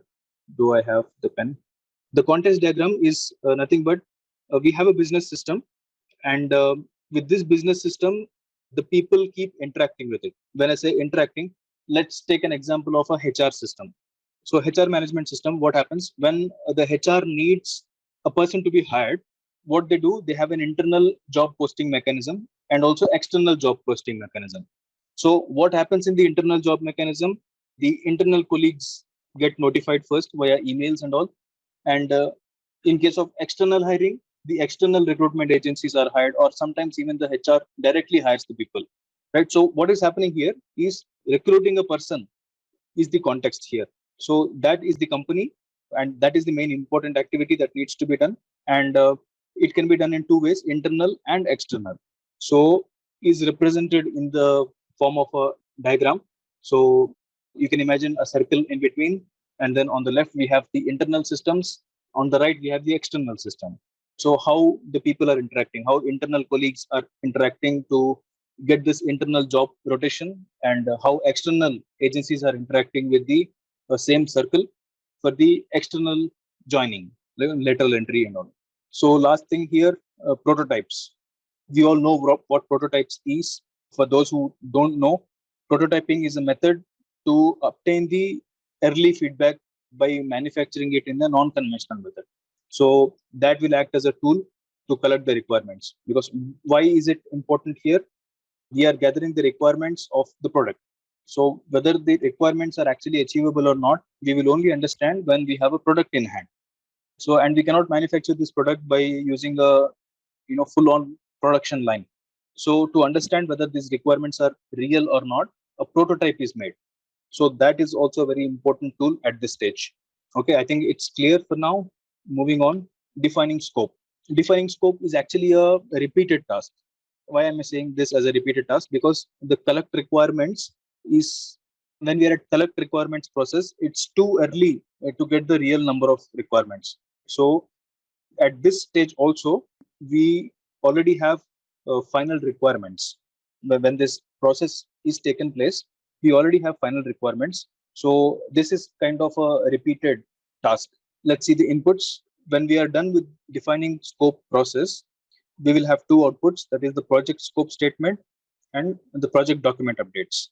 I think we have not talked about project scope statement before. Let me refresh it. So what it contains is, it contains final product scope, it has final deliverables, and it has final acceptance criteria. Because again, as I said, it is a repetitive task. We are finalizing everything here. And it might also have the project exclusions, what are not included in the project. So that is all about the project scope statement. Let's talk about inputs. Are there any new inputs here? No. So all the inputs are also fresh.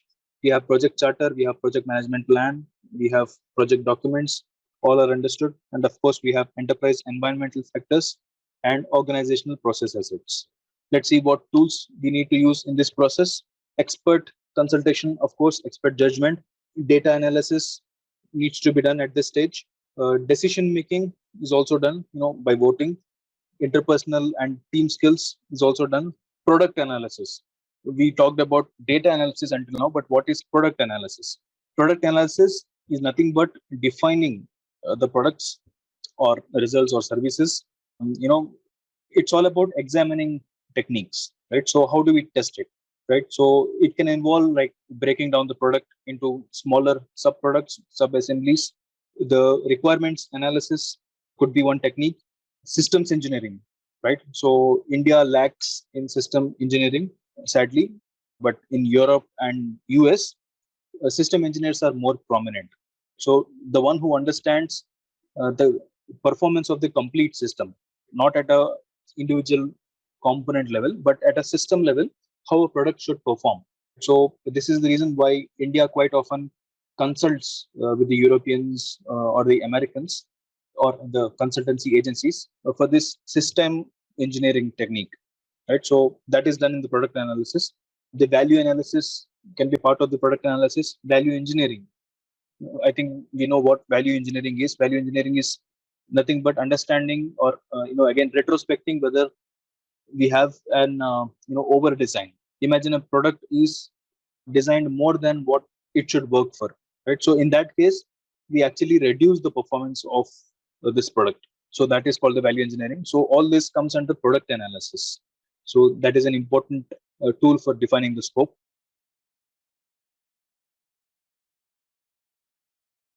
Moving on to create WBS.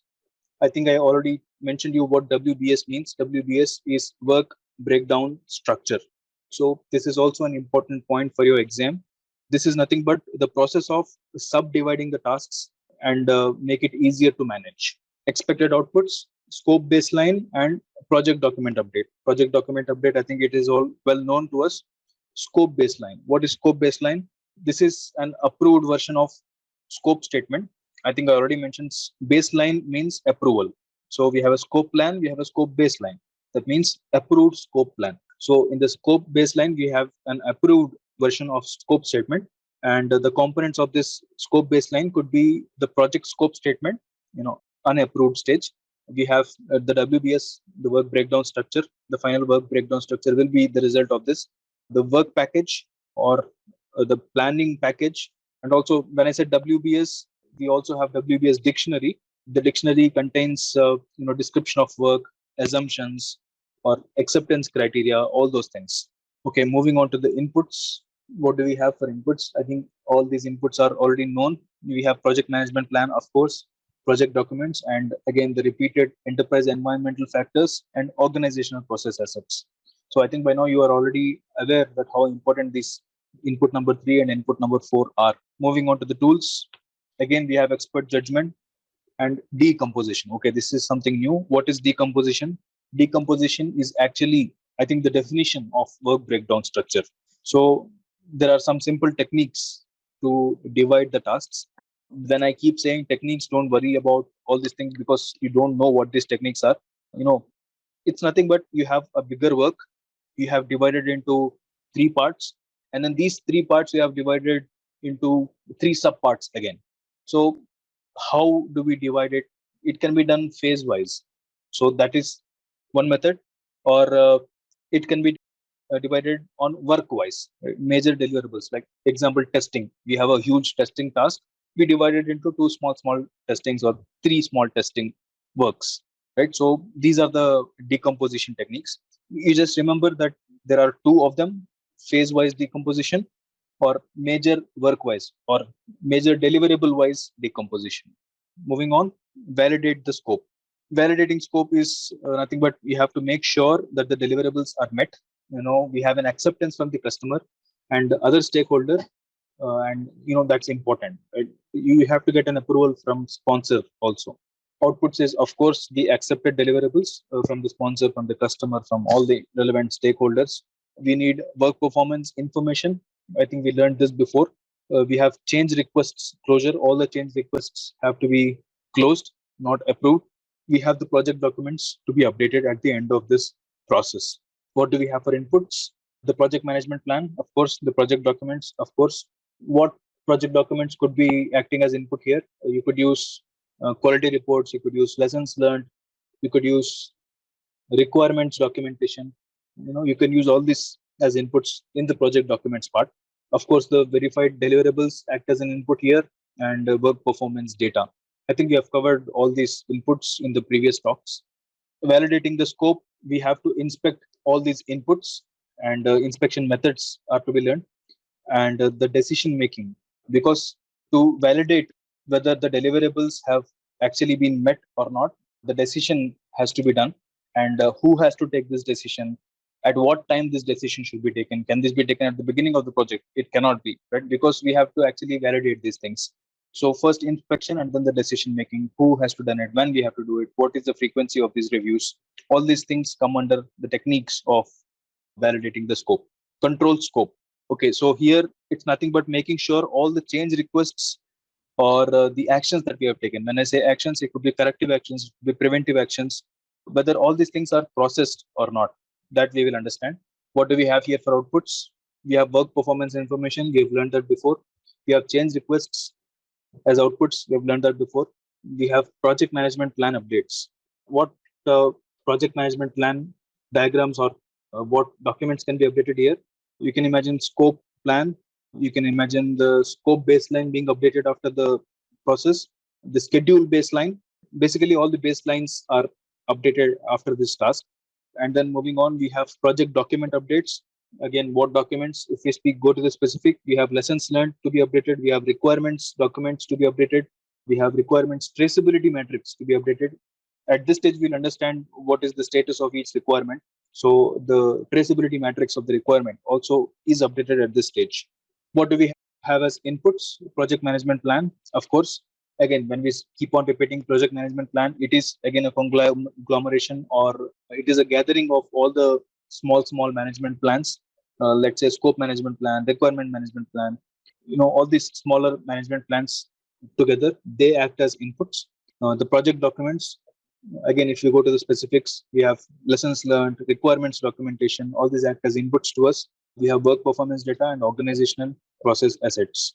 Okay, we have only one tool to discuss here, that is the data analysis. At this stage, control scope stage, we have two different data analysis methods. First thing is the variance analysis, and second thing is the trend analysis. As the session is recorded, you will understand these processes again. So you have hints for what to learn and what not to learn. So just know for control scope, we have two data analysis, variance analysis and trend analysis. When we say variance analysis, what it does, it compares the baseline versus actual, right? What is approved and what is right now, what is the actual result. So the effectiveness of this corrective action, preventive action, everything is done in this variance analysis. And when we talk about the trend analysis, I think we have already spoken about this trend analysis, but still I'll repeat it. It means we have to examine the project performance over the time, right? So at one point of time, what is this project performance, whether it is getting improved, whether it is getting deteriorated, right? So all these things come under this data analysis of controlling the scope.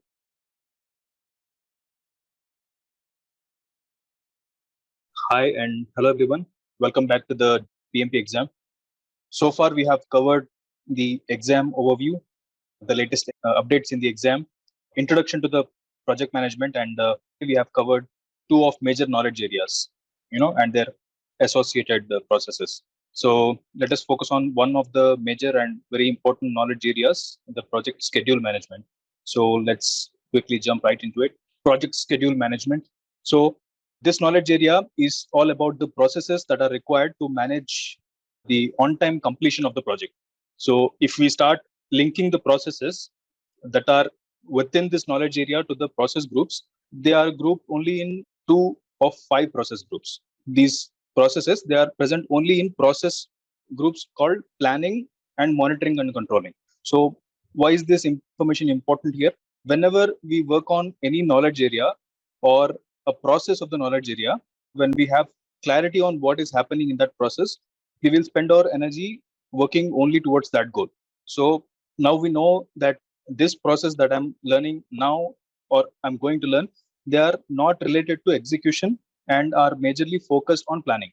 So we have to understand that this project schedule management has no task related to execution process. So if I get a question in the exam that and I have two ambiguous answers, and one of the answers says, okay, talk something about execution and something else talks about just the planning, then we can omit the answer that talks about the execution part. So this kind of preparation, it will actually help us eliminate the possibility of answering wrong. So I hope this tip helps. So let's dig in and see what we get today. So we have earlier defined the project scope, where a set of requirements are required to be converted to deliverables. So now the project scheduling helps us as a tool by providing a plan about how and when those requirements will deliver the product or process or the result. So there are two main scheduling methods that we must learn for our exam. First thing is going to be critical path method, or famously called as the CPM. And second one is going to be the agile approach, right? So I consider that you all know what a critical path method is, or for those who don't know, let me quickly use the space that we have here. So it's like you have multiple activities designed. These are the 6 activities, for example, and we have a start and then we have a finish. So against each activity, we assign a time to it, right? So activity A, 12 days, activity B, 15 days, something like that. And then the path which takes us the most number of days to reach the finish. So it could be this way or it could be this way. So that path is called the critical path method. So just keep that in mind.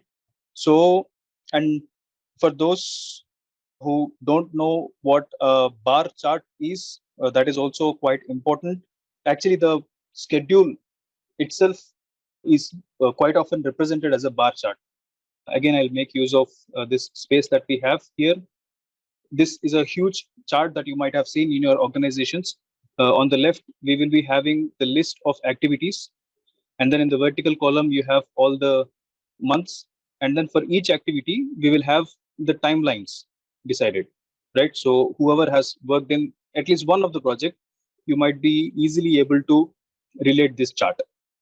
So on the left column, we have all the activities listed, and all other columns, we have the timeline. So this is called the bar chart. It's a very famous tool that we are going to use and that we are going to learn and discuss about in this presentation. So before we move on to the explanation again, and I also want you all to understand the latest trends in this project schedule management. Instead of just the traditional methods, it is important for the exam that what are the latest trends that we have, because in this total lesson we are focusing only on the exam point of view. You have to understand what is an iterative scheduling. So when we say iterative scheduling, it's completely the agile methodology, right? It's a newly added syllabus, and please expect a question in it. Agile method, one question for sure. So what is this iterative scheduling method? Traditionally, a product is made in a single path, and then a planning happens, and then this product timeline is updated again, right? You can see there is one single iteration, but in the agile method, what happens, we will have one more iteration, that is the second iteration. And this is usually done in a shorter iterations, like 1 week sprint, 2 week sprint, 3 week sprint, and sometimes even daily, right? So this one is considered as 1 week sprint, and then two is considered as daily sprint. So what happens here is we keep on getting the feedback. So here we have a feedback, and then every day we have a feedback, and the weekly feedback is taken, and the project schedule gets updated accordingly. So as you can see, these things are in the shape of rolling waves, and that is why this is called a rolling wave tool, right? Or rolling wave method of scheduling, right? So this is a very important thing. You don't have to memorize this, but just keep this in mind. This kind of image will be shown in one of your questions, and then that means they're asking about the agile method. And second important tool in the agile itself, because we are talking about the trends, is the Kanban board. Kanban board, what does it mean? It's nothing but in the first column, we list down all the activities with the help of a sticky note or something like this. This could either be a physical board or a common OneNote, or even some nice tools are also there like Jira. All these project scheduling tools, they help us to list down the tasks first. These are all backlogs. First backlogs are listed, and then column one we will have to do. Right. So what is this to do? The Scrum Master reviews the list of tasks every day, and then he decides from the backlog, today we are going to do one task. Or if we have 10 tasks, the Scrum Master will decide that we will do 3 tasks today. So from this to do that is selected at the start of the sprint, when I say sprint, it could be 2 weeks, 3 weeks, 4 weeks. It could even be just 1 week. So it's typically between 1 to 4 weeks sprint. So on that first day of this sprint, he will decide that, okay, now we have decided that for this sprint, we will finish just 10 tasks, right? So in to do, it is just those decided tasks.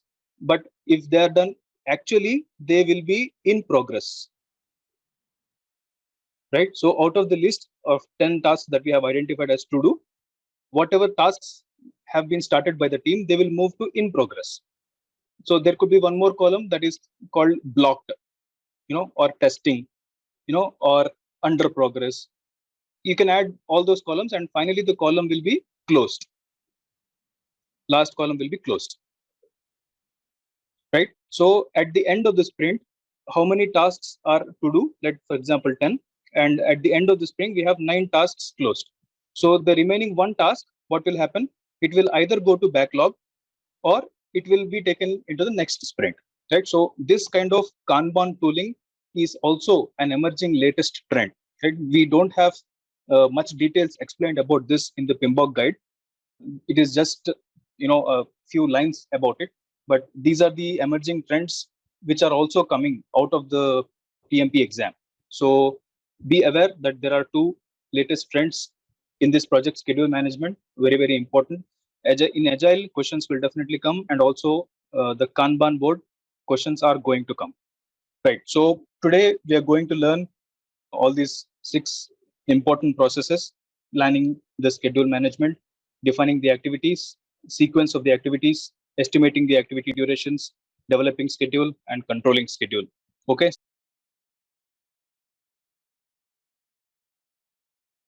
Starting with creating the plan of the schedule management. So here, what happens is we are going to establish the policies and documents for planning. So the main benefit of this process is that it guides us on how the schedule will be managed. Please keep in mind that this activity is not done throughout the project. Again, it is done at a very specific time period. We are differentiating all the processes also based on this, right? If you recollect the last class, we are identifying which are done throughout the project and which are done only at specific times, right? So this is one such process which is done only at the beginning of the project, or there are predefined times when this project or when this process is beginning. So first, we know the goal, what to do in this process. Second, we have to know what we need to convert into this goal. And thirdly, what tools we have for this conversion to happen, right? So if you are following this style of learning, I believe all the 49 processes will be a cakewalk to you. So let's jump to the outputs. So this is our goal for this process. We have to create the schedule management plan. Do you all remember the project management plan had so many components, right? It had 10 components in all the 10 knowledge areas. So this is one of the component of that final project management plan. So without the schedule management plan, the project management plan, the overall project management plan cannot be completed. So what does this particular output establish? We will have the project schedule model, that is the critical path method or agile method. We are, when I say we, I consider that we are the project managers. So the project managers can decide whether the scheduling model will be in critical path method or agile method. Why did I say or? Critical path method is usually a traditional method or a waterfall methodology. And agile method, we learned about the rolling wave iterative method and the Kanban method. So those are the agile methods. So we can either choose the project to go in that traditional critical path method, or we can choose whether the project will go in the agile method. Of course, we need prior permission from the project sponsor and all the other stakeholders for this, but that is decided in this schedule management plan. So with this, we will also understand what is the length of the total iteration. Will it be 3 weeks? Will it be 4 weeks? Will it be 5 weeks? If at all we choose agile method. And then the level of accuracy. What do I mean when I say accuracy? we plan something, right? We schedule something that an activity or set of activities has to be completed within, let's say, 12 weeks. So this 12 weeks cannot be an absolute time. We cannot exactly finish the work after the 12th week is finished. So it can be plus or minus 2 days or 3 days. So this 2 days or 3 days, that will be decided in this schedule management plan. So this level of accuracy is also understood here. And then the unit of measure is given, like we'll be doing it in hours or days or weeks. And most importantly, WBS. We are going to use this term a lot in this lesson. WBS, the work breakdown structure, that is also a part of this schedule management plan. And I think that's about it. Let's see what inputs we have. The project charter, of course, we learned about what a project charter is, so I'm skipping it for the sake of time. The project management plan. The project management, I told a few minutes ago that the project management plan is created only after schedule management plan is created. So, but I'm telling that this project management plan is acting as an input for this. All of the project management plan is not used, only the two components, the scope management plan and the development approach. These two components of the project management plan are going to act as inputs, and then the schedule management plan is done. And then the inputs from this are again going to form as the output for creating the project management plan. Enterprise environmental factors, right? We also learned it, internal rules, external rules, just to refresh your mind. And then organizational process assets. What does it mean? All the historical data, the company ideologies, templates, formats, all that is the assets of the organization, and we have to use that as the input. So what tools can be used? Expert consultancy, of course. You just keep in mind that in every tool, expert consultancy can be used. Very, very, very important tool. So if in case this comes in the exam, this should strike your mind. Okay, expert judgment can be one of the tools and techniques. So data analysis, again, an alternative analysis can be done here.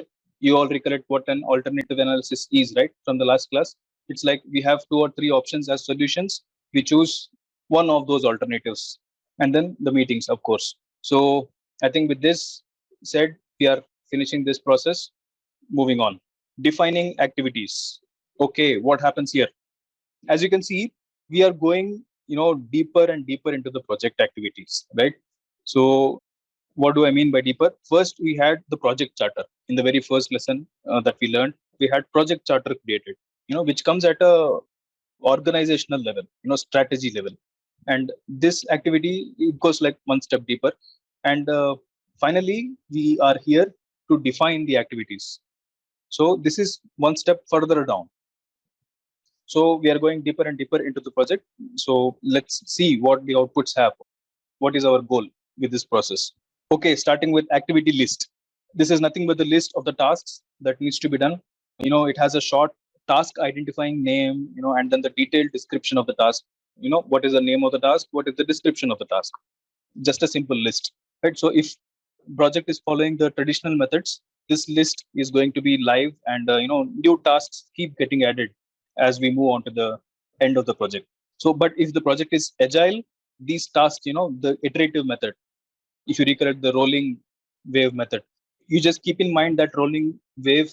Okay. So, and next thing is activity attributes. What is this? This is again just a formal identification for a better tracking. Whatever activity that we did, we are going to name it.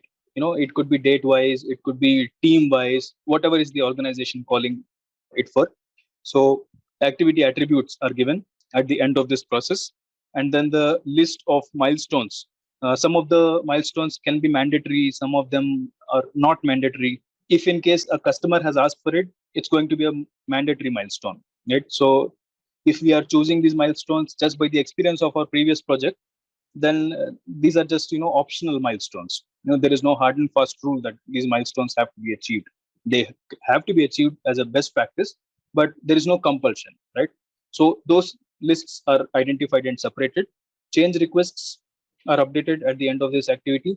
And then project management plan updates. What can we update here?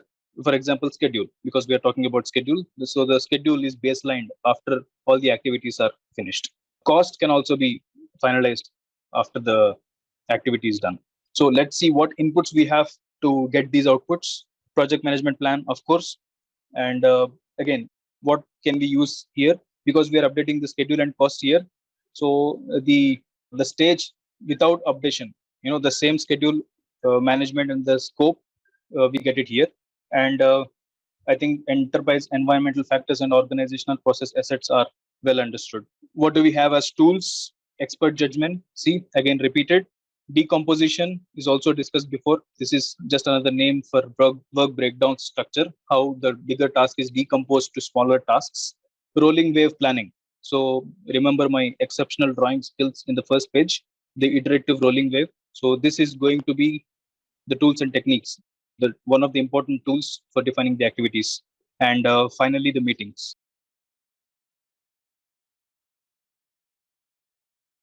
Moving on to the next process, sequencing the activities.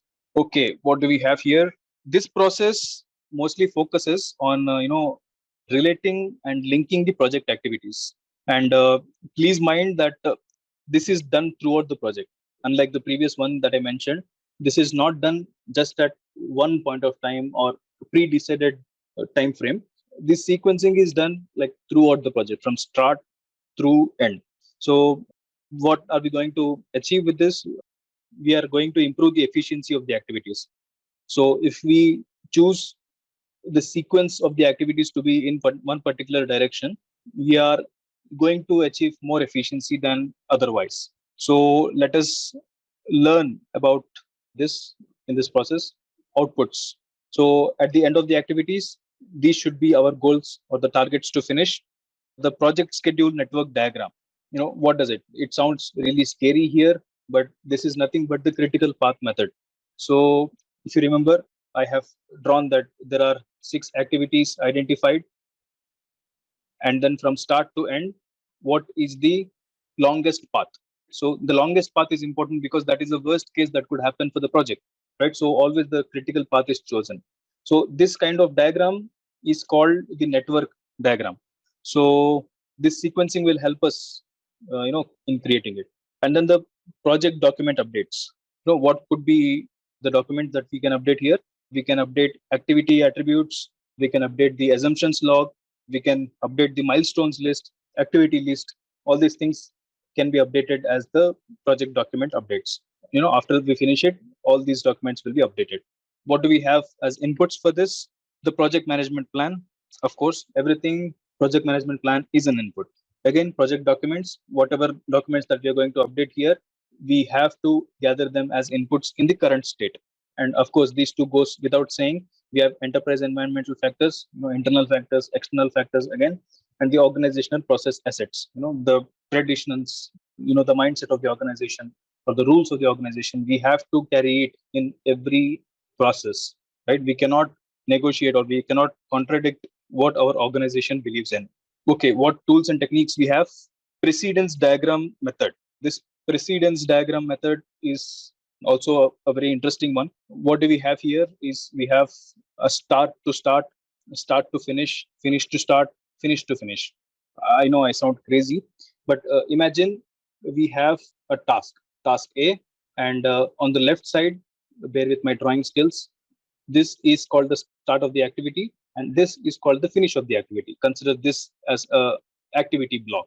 So what happens here? We have 4 precedence diagram methods. What is this precedence diagram?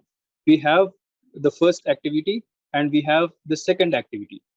Let's say activity A and activity B. And as we have learned here, the left line is called the start and right line is called the finish of the activity. So when we link the finish of the activity to the start of the next activity, so what does it mean? The activity B can start only after A is finished, right? So this is called the precedence diagram. So B or A has a precedence for B. So we have 4 such methods. There are 4 possibilities that we can link these 2 blocks. Again, the same block A and block B. So when we link the start to start, that is one precedence diagram. Similarly, we have discussed the finish to start. That is one method.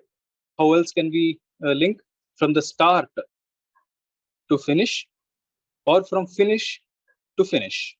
So these four possibilities are there. So these four precedency diagrams can be used as the tools and techniques for the sequencing. Dependency, determination, and integration. So what are we talking about here? Dependency, determination, and integration.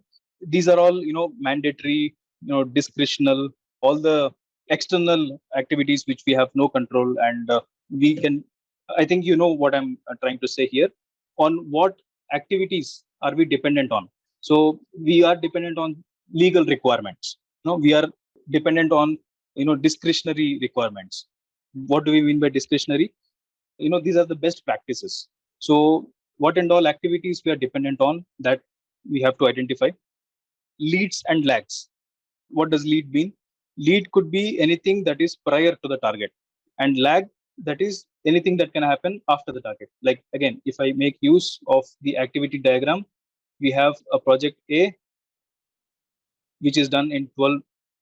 I said project, a process A which is done for 12 weeks, and process B which is done for 10 weeks. Now, if we have a link that from finish to start, so for B to start, we have a link that A has to be finished, and A has lead of 2 weeks. It means instead of 12, it can be completed in just 10 weeks. So the B can start 2 weeks earlier. I think I make sense now. So similarly, lag. Lag means instead of 12 weeks, this activity is completed in 14 weeks. Right? So what is the lag here? 14 minus 12, 2. So 2 weeks of lag. So in this way, we can estimate that B can only start in the worst case after 14 weeks only. These techniques are important. So that is this leads and lags. And then we have the PMIS. We discussed about the project management information system.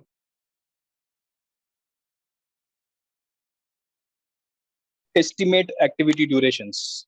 In simple terms, it is nothing but the time that we need for each activity to complete.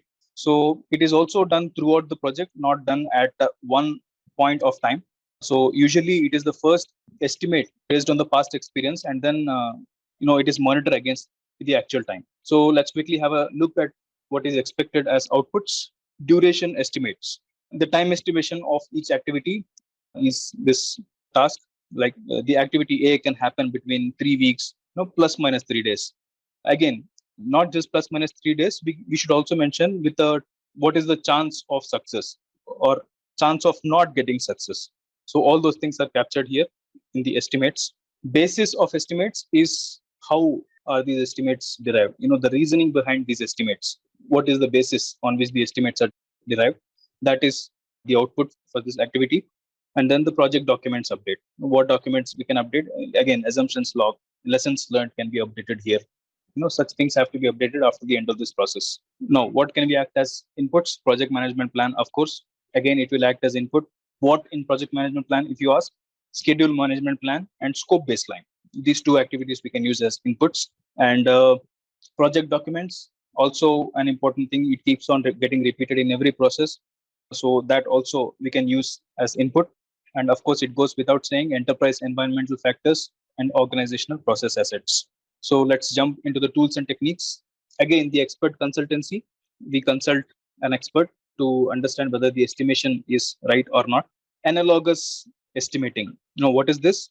This is nothing but the estimation based on similar project data that we had in the past. We have data from the past. Not in every case that the organization is doing its first project, right? So every organization has experience from one or other project that it has done before. So it will use that data for estimating. So it will not exactly match, of course. No two projects are going to match, but at least for the estimation, we can use that data. Similarly, parametric estimation, also based on historical data, but what is the difference between 2 and 3 is in 3, we add up the statistical formulas, Monte Carlo simulations and all.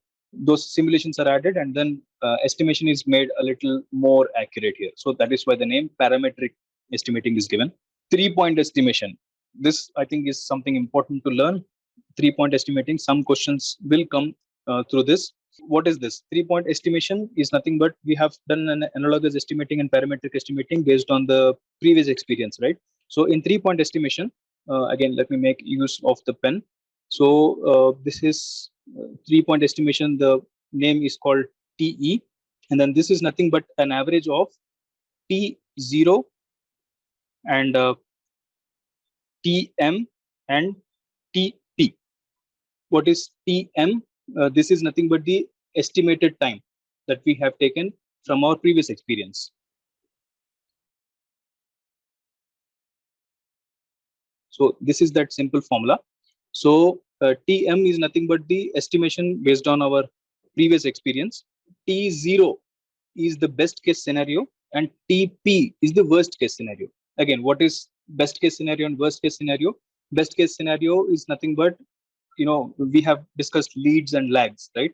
So if it has a lead, that is the best case scenario. If it has a lag, that is the worst case scenario. So all the cases are considered, and then the average is that a 3-point estimation, right? So very simple thing. The names sound very difficult, guys. This is nothing more than simple math.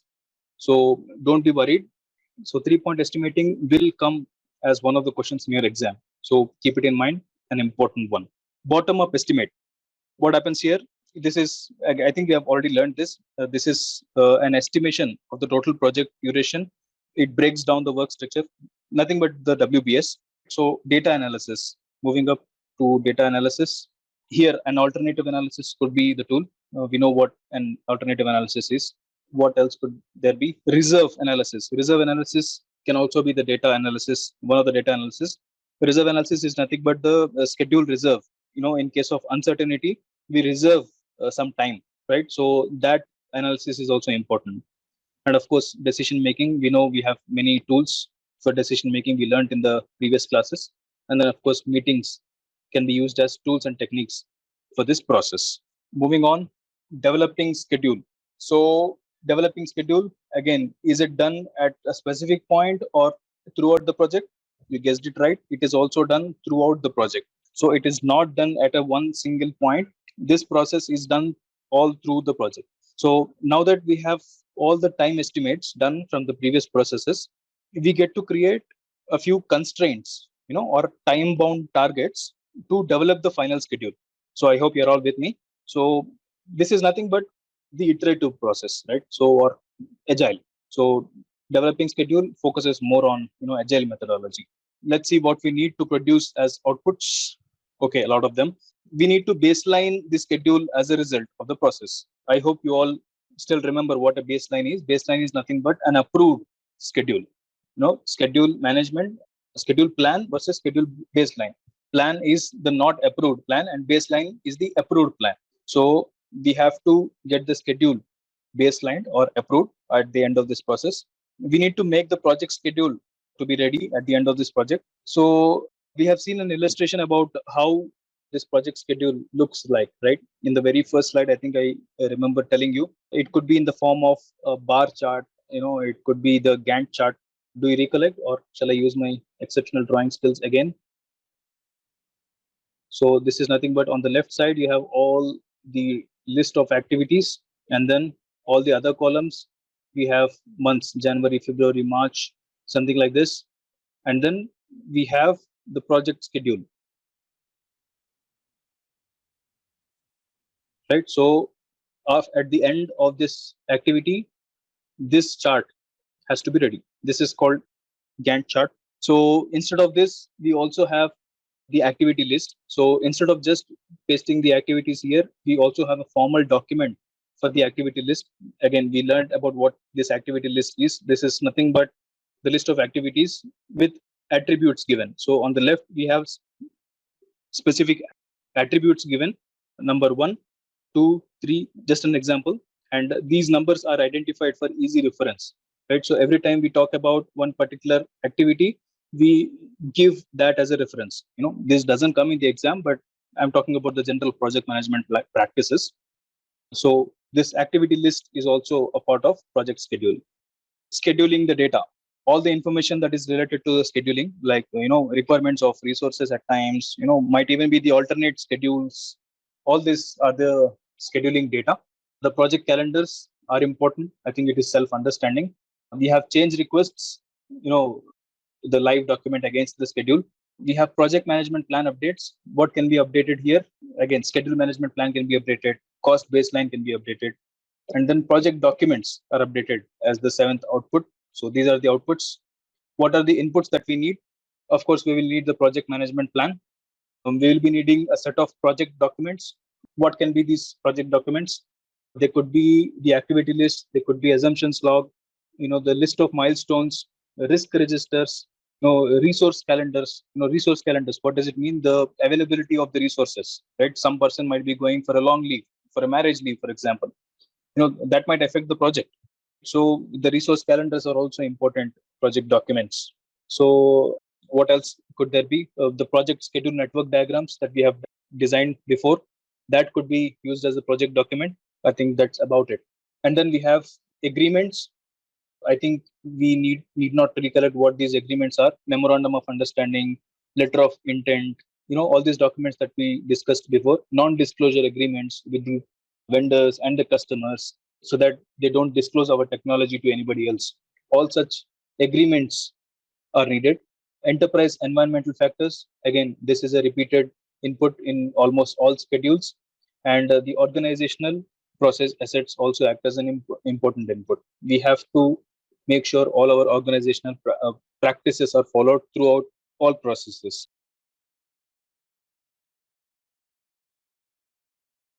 Okay, let's see what we have for tools and techniques. What can we use to convert these inputs to the expected outputs?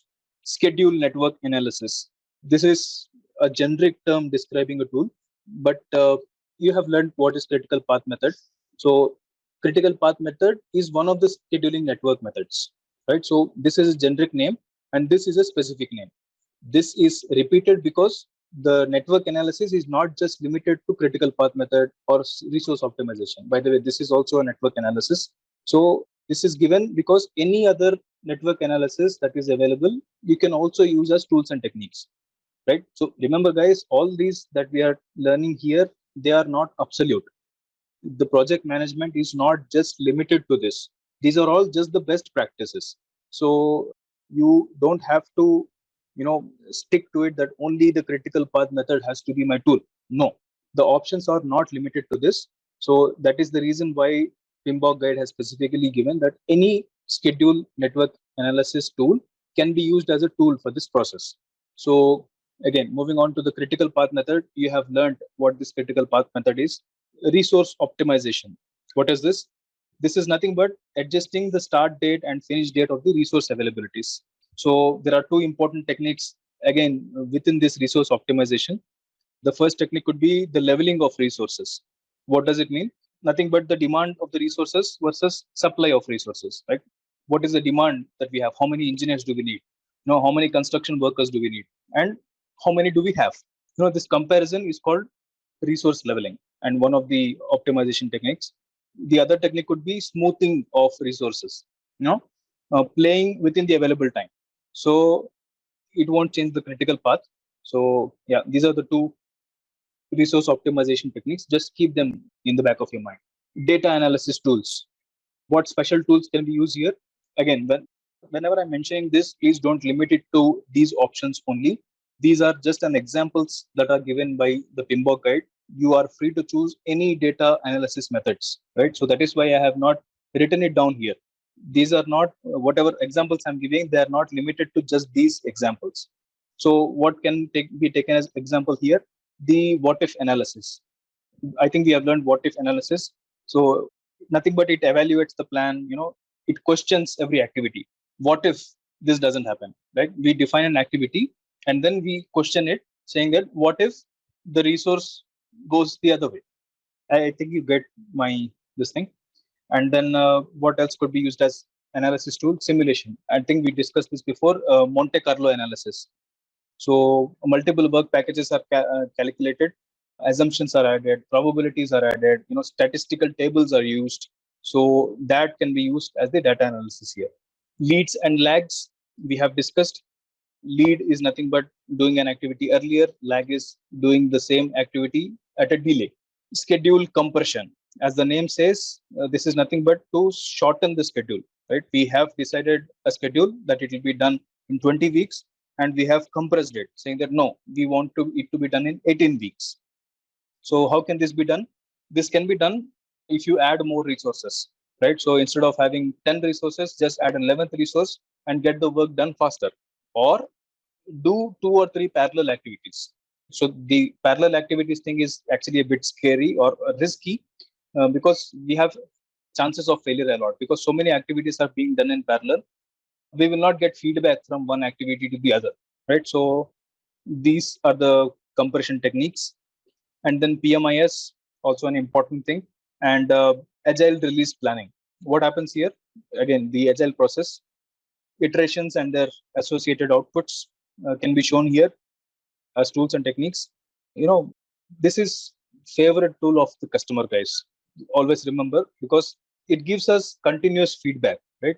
Every now and then we have a feedback about what tasks are done, what tasks are pending, how many tasks we still have to do to finish our project, in how much time we can do it.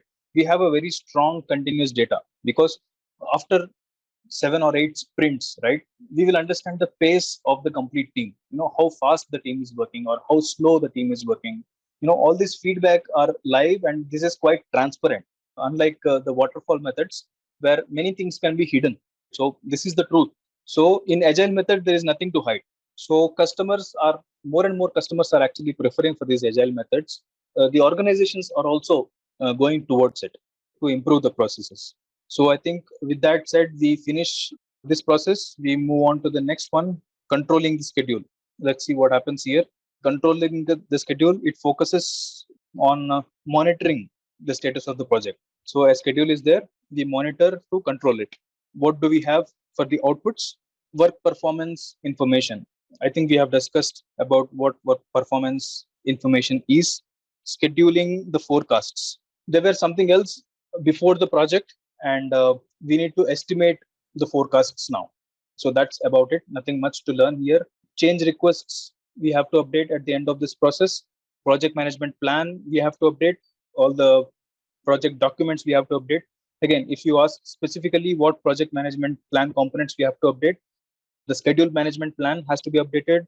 The schedule baseline has to be the result of this controlling schedule.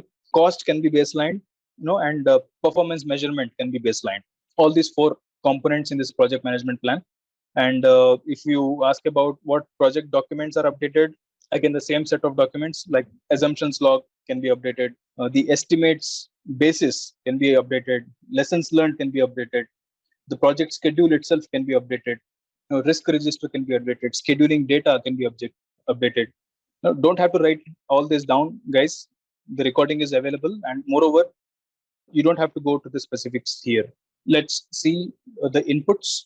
Okay, again, whatever I mentioned here, all the components, non-updated versions are taken as inputs, the current state and the updated state. And what project documents can be used as inputs?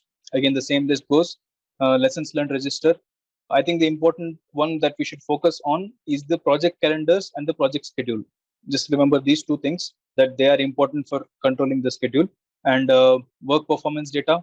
Of course, this also acts as a very important update or input for the process, and always follow the organizational processes.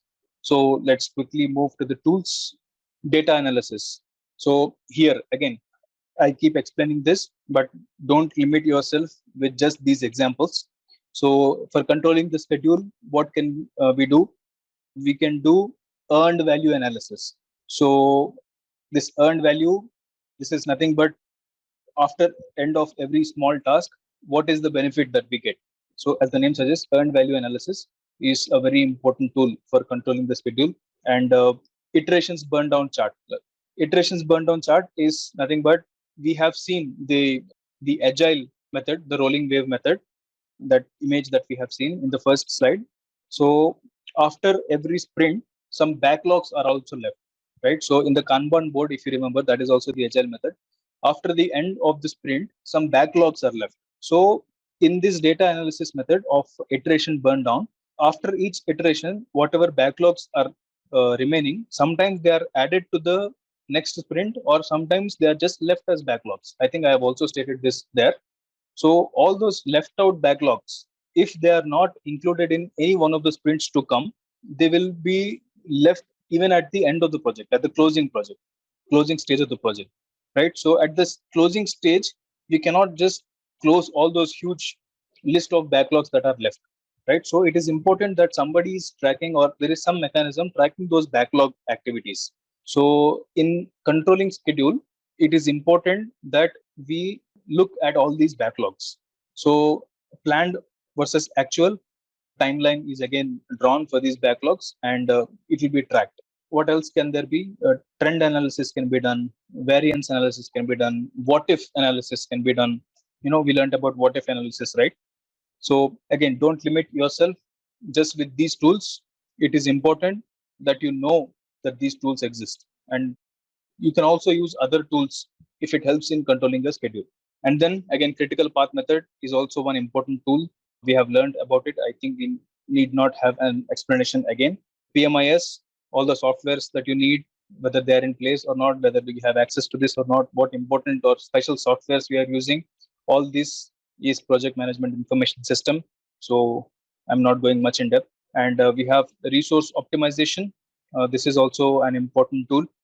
I think the name, as this itself suggests, this is nothing but how well we are optimizing the use of resources. I think we have spoken about this in just the previous process.